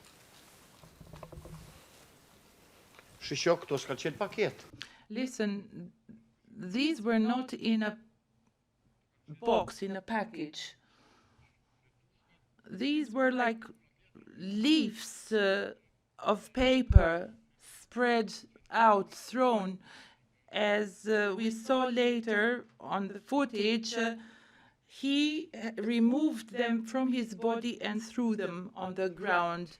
Are you referring to the third batch? This batch did not arrive in a box. And it's visible on the footage. The delivery man takes them from his body, and there were 3 piles. Sorry, first and second package that were wrapped. These were loose papers.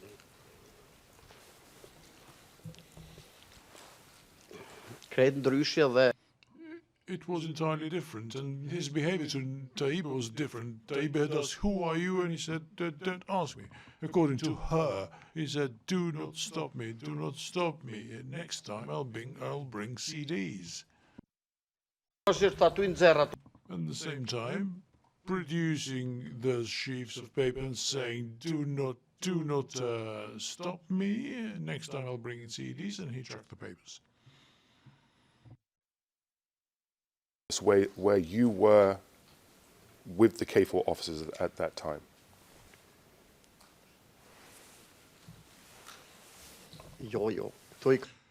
No, he just chucked them into the corridor. And I don't know if Taiba or some other worker collected them and put them into Hisni's office. K4 followed me and they said, can we go in? And I said, yes. With the K4 officers, can you describe what happened when you entered the room?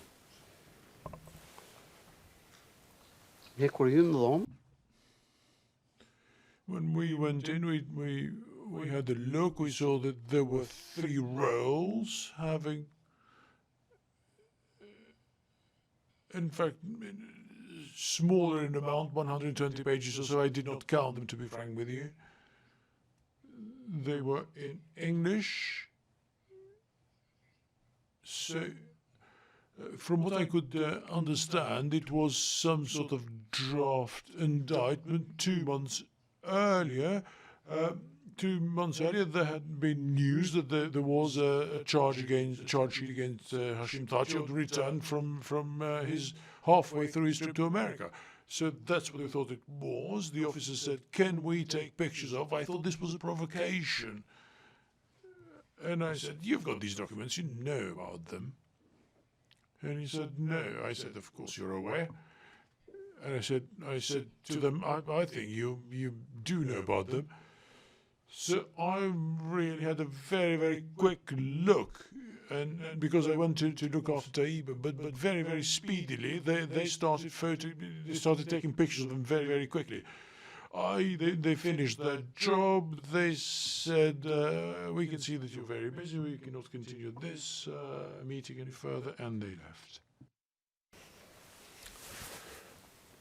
Just to be clear, when you were looking at the documents in K4's, the officer's presence, what record did they make of those documents, if any? Great. I think they took them all. I think I saw how speedily they photographed through. Or they took all of them, or however many they wanted. I think I took it as a provocation when they said, can we have a look at them? Because I thought that they knew about it. How become the documents were delivered exactly the same time as they were visiting. So I thought that they knew about it, that it had been staged. Whether he was taking pictures or really or not, I don't know. The intention probably was to take them to the media. After this, at some stage, you decided to call the third press conference. Do you remember how soon after that you decided to take that course of action?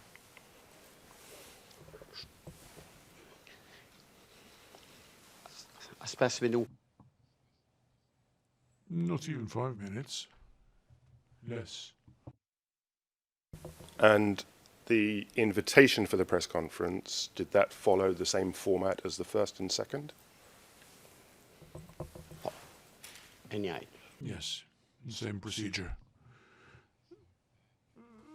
The address list has got all the emails, and that's the way it goes. It goes to all at the same time. At least that's how the secretary has explained the procedure to me. And how many journalists attended this third press conference? I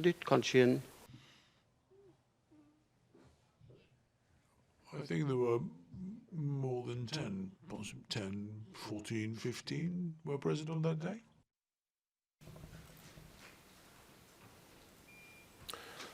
Before the press conference started, did you make any copies of those documents from the third delivery?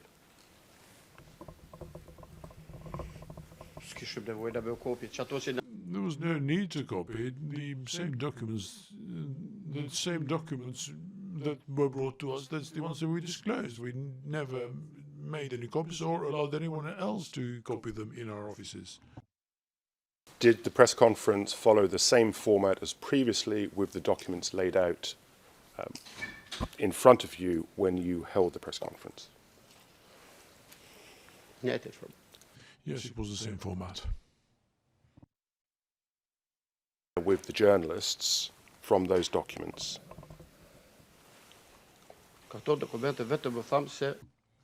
All we told them was that there's been a new delivery, which this time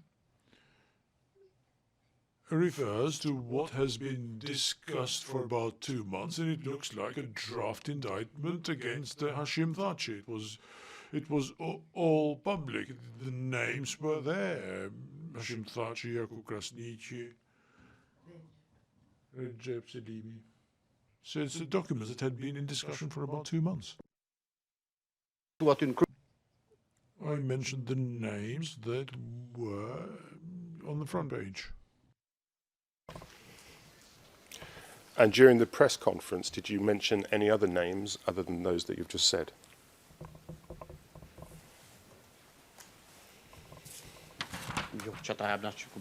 No, those were the names from what I can recall. The names that were written there. There was no reason to mention other names.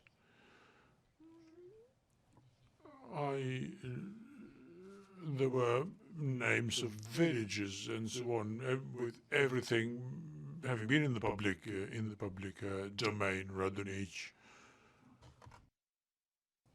These are the names that I mentioned. That is an issue that has been before the Hague Tribunal, and that registered with me. It made an impression on me. That this information, the existence of this information, was already in the public domain.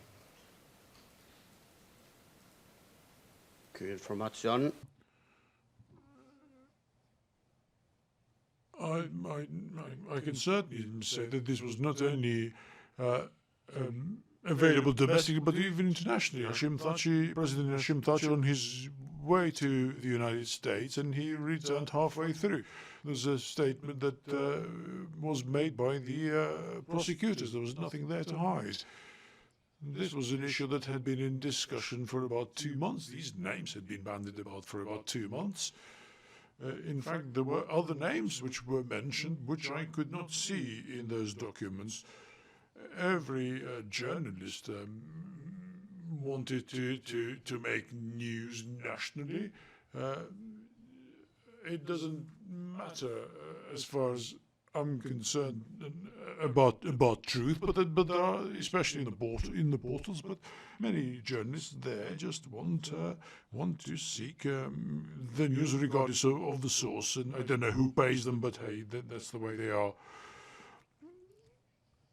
Secret services, particularly those who have had a long establishment, those of Serbia and Kosovo, and others as well, do play a role.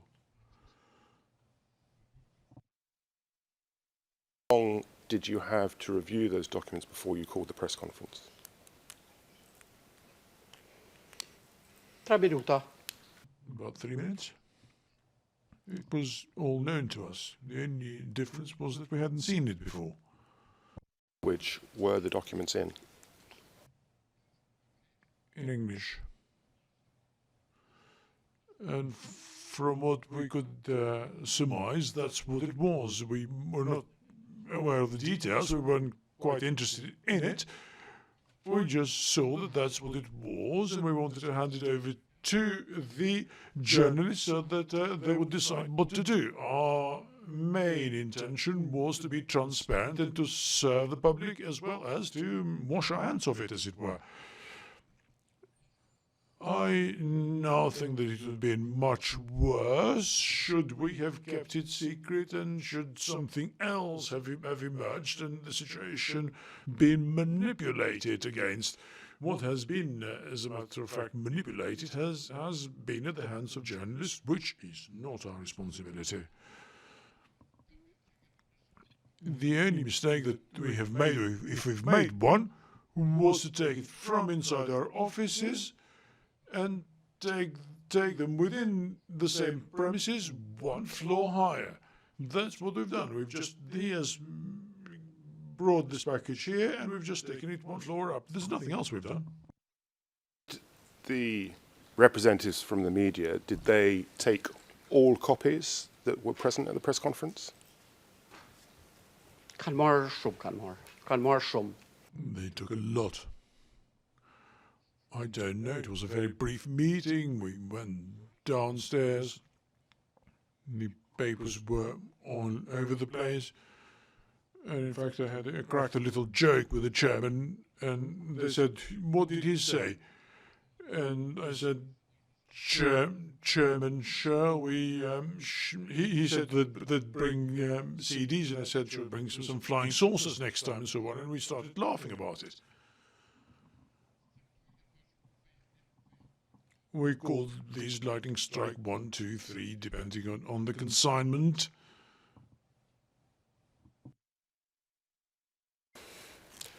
Did you retain a copy of those documents, as you had on the first and second, for the SPO? We always kept one copy for the ones who would come to retrieve it. So yes, they did find the copy intact. Of the third press conference, did you have contact with the SPO?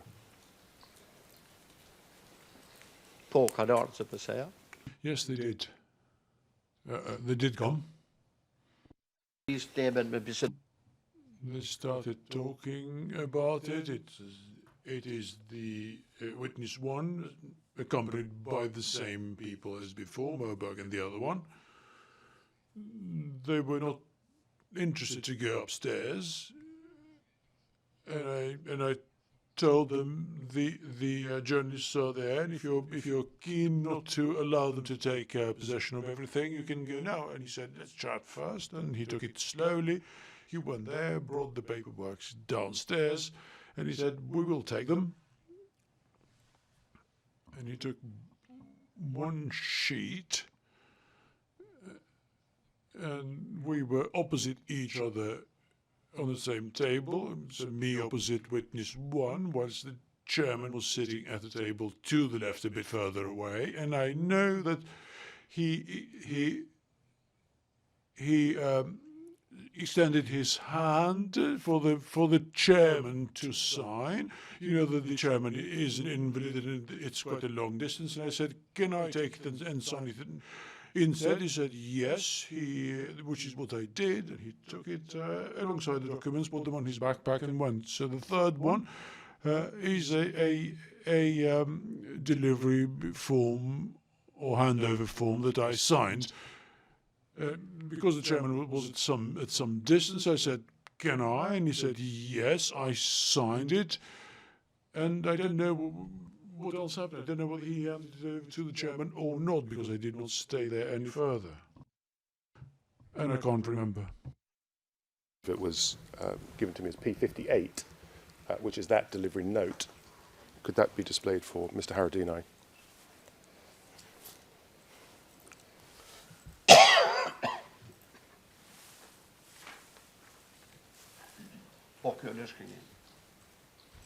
Yes, that's my signature. Confirm whether that is the document that you signed on that day. Yes, that's it. Provided with any other document to sign on that day?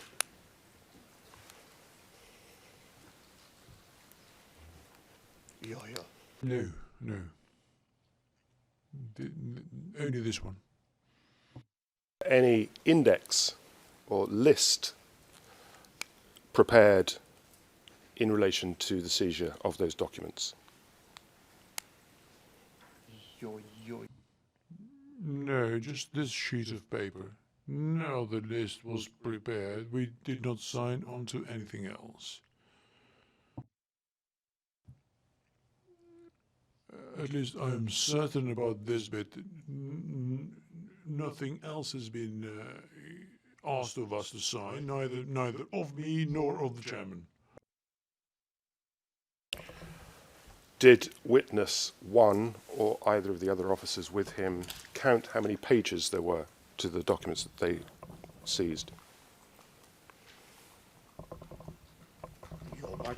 No, not at all. He just collected them, put them under his arm, put them in his bag, and that's it. The premises of the other officers on that day? No, they did not. They didn't ask. Neither did they check, nor did they ask for it. And I don't know, they didn't even question anyone then or later. They just took possession of the papers and left, thanked us, and on his way he went. The documents.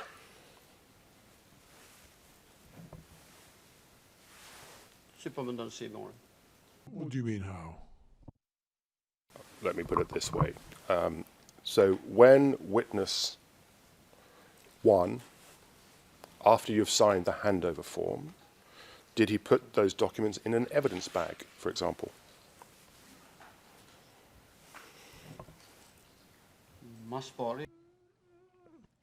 He went upstairs. He collected the documents which were all over the place, came downstairs, put them on his backpack. Nothing else. So he didn't put them in an evidence bag.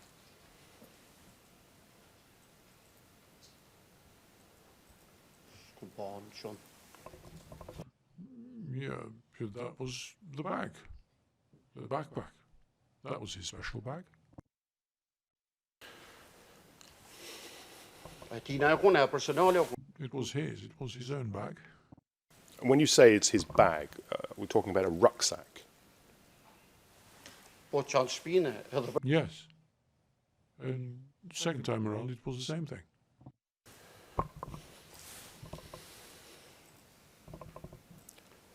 So there was no record of what those documents consisted of, and those documents were not placed in any sealed evidence bag that you were asked to sign.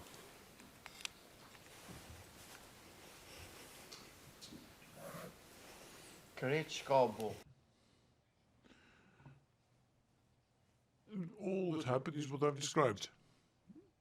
There was no other action. He just opened his backpack, put the papers in, and zipped it up, and that was it. He had it on his lap, and he put the papers in, and that's it. Nothing else. I don't know what else he did afterwards, but I wasn't given anything else. Be sure that the documents that he took are the same documents that are now being relied upon. Objection calls for speculation.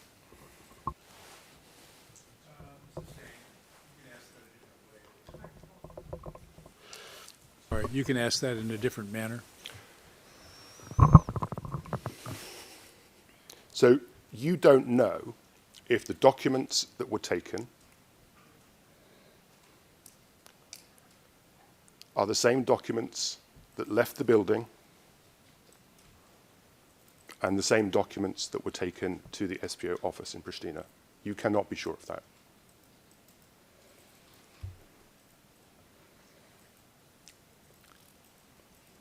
All I can attest is that the documents that were taken from our office were put in his backpack. What's happened afterwards, I don't know. Where he took them, how he took them, what he did with them, I don't know. Neither how many were taken, how many were left behind, how many were there. We've never signed anything specific.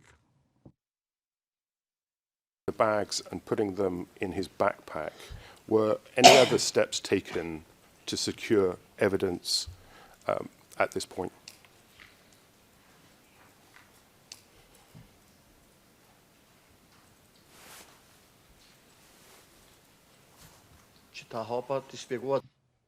I described all the steps. Nothing else has happened. He just put it on his back and he left. He always thanked us for our cooperation. Every single time.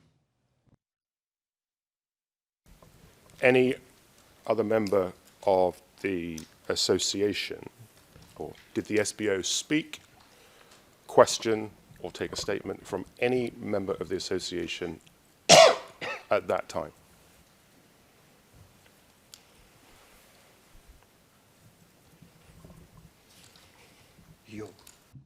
No.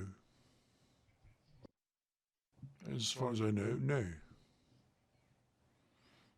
At least as far as I'm concerned, the secretary, the deputy chairman, who has been too unwell to be questioned, but for the three of us, me, the chairman, and the secretary, the question is no. But even if they'd been questioned, they would have told, and I haven't heard of anyone else working there being questioned, but I know for certain that as far as these three are concerned, no. And that didn't happen on the day, didn't happen before or after. In the period from the 22nd to the 25th of September, did you have any contact with the SPO? Let me repeat again, I have never had any contact with them, even to this day, with the exception of them being present here. The only officer from the SPO who I've seen were the ones who came to take possession of these documents. Witness one, Moberg, and the other one. Others no one else has been in contact with me. I have answered every single call. I've always had my phone available because I knew that the media had always called me. The only two exceptions have being when I was on the phone to someone else or too tired and asleep. That a search of the premises was conducted on the 25th of September.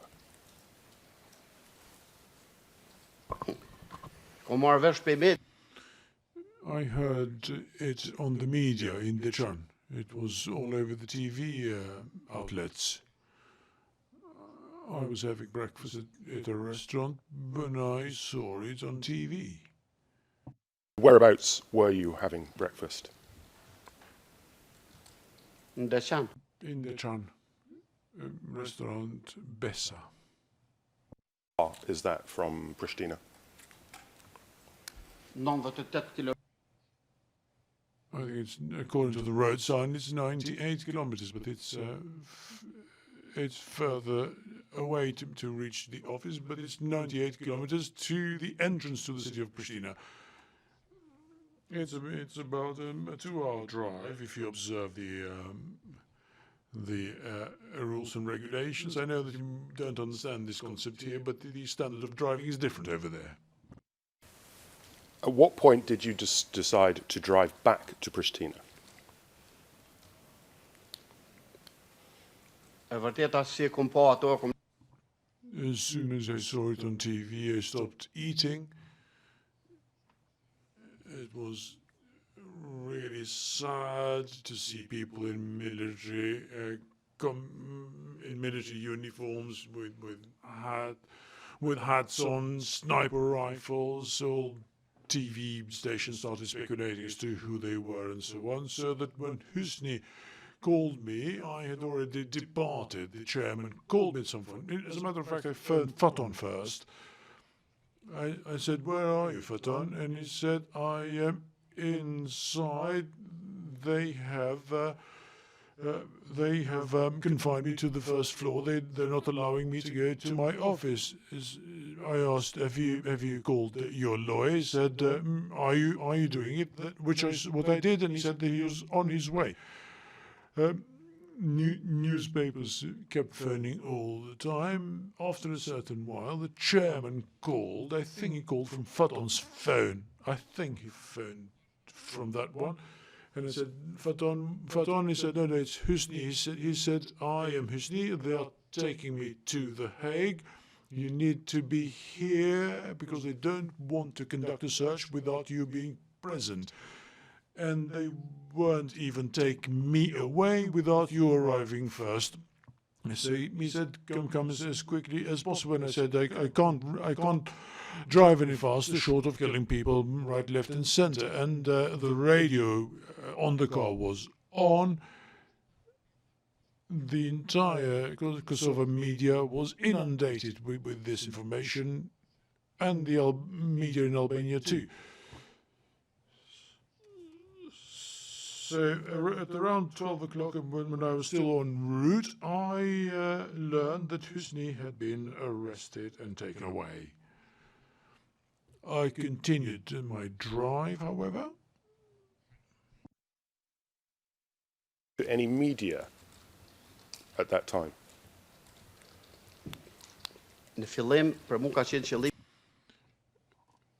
Initially, I was keen to reach the premises to enable them to conduct the search, because they had said that they wouldn't take Husni away or start the search. This was first and foremost my goal.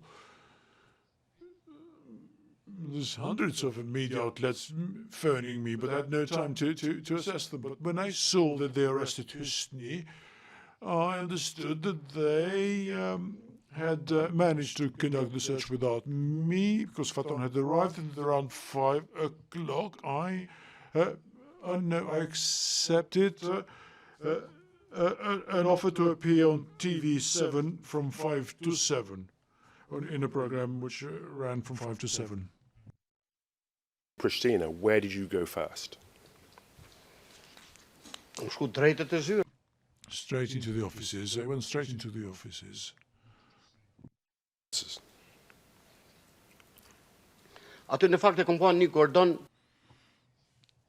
There was a Kosovo police cordon in front of the building.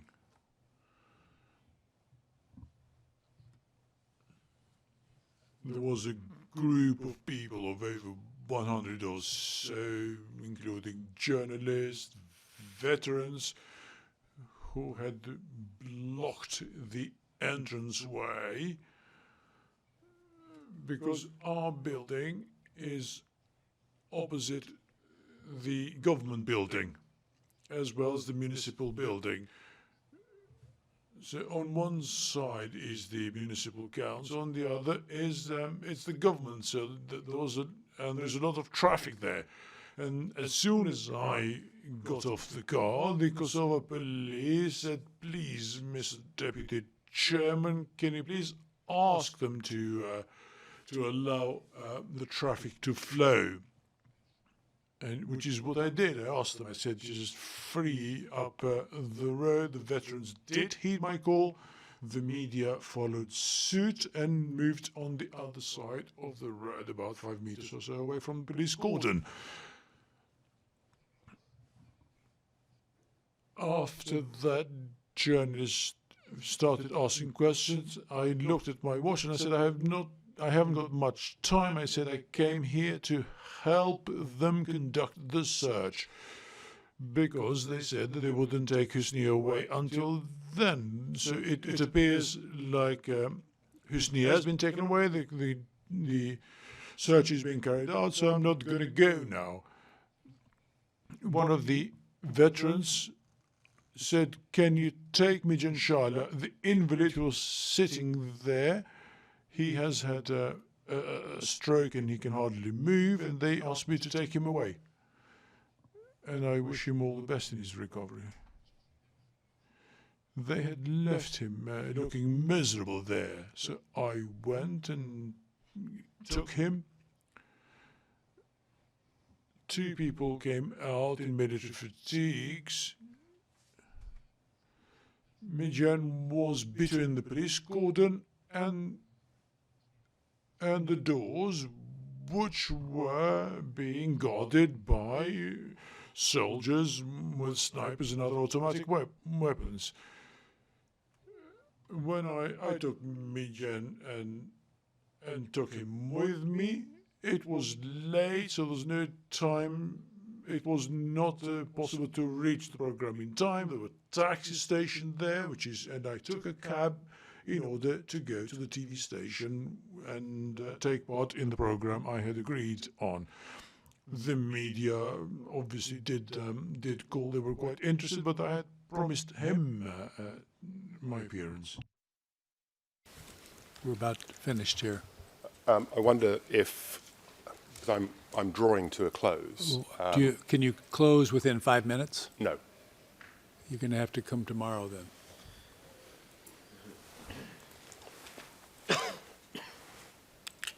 How much time will you need in the morning? Literally 15 minutes. I was going to ask if we can sit a little bit longer this I think evening. that the translators have had quite a run-through today, and I don't think they need to listen anymore. These answers are going on for 15 minutes, it seems, so we will adjourn until tomorrow. I remind you that we want to have the list uploaded without the annotations from you, or both of them, and we'll deal with those tomorrow. And then please get us an email about expert witness number 1 yet today. Ahead of you already, Your Honour, she has confirmed that she can come on the 21st. She will be here on the 21st, all Yes. right? And you will We will liaise please with... notify registry immediately. Absolutely. So we are adjourned. Mr. Haradinaj, you're still being examined. You may not talk about your case with anybody. You can talk with your attorney about other matters, of course. Something from the prosecution? Anything? No, thank Mr. you. Baumann? And Your Honour, I will do my absolute best to conclude. As I say, it's only a very short, but it's not 5 minutes short. All right. Are you still estimating 10 hours tomorrow? We'll hope to be faster than that, but finishing on Thursday would be the latest. All right. Thank you very much. We are adjourned. All rise.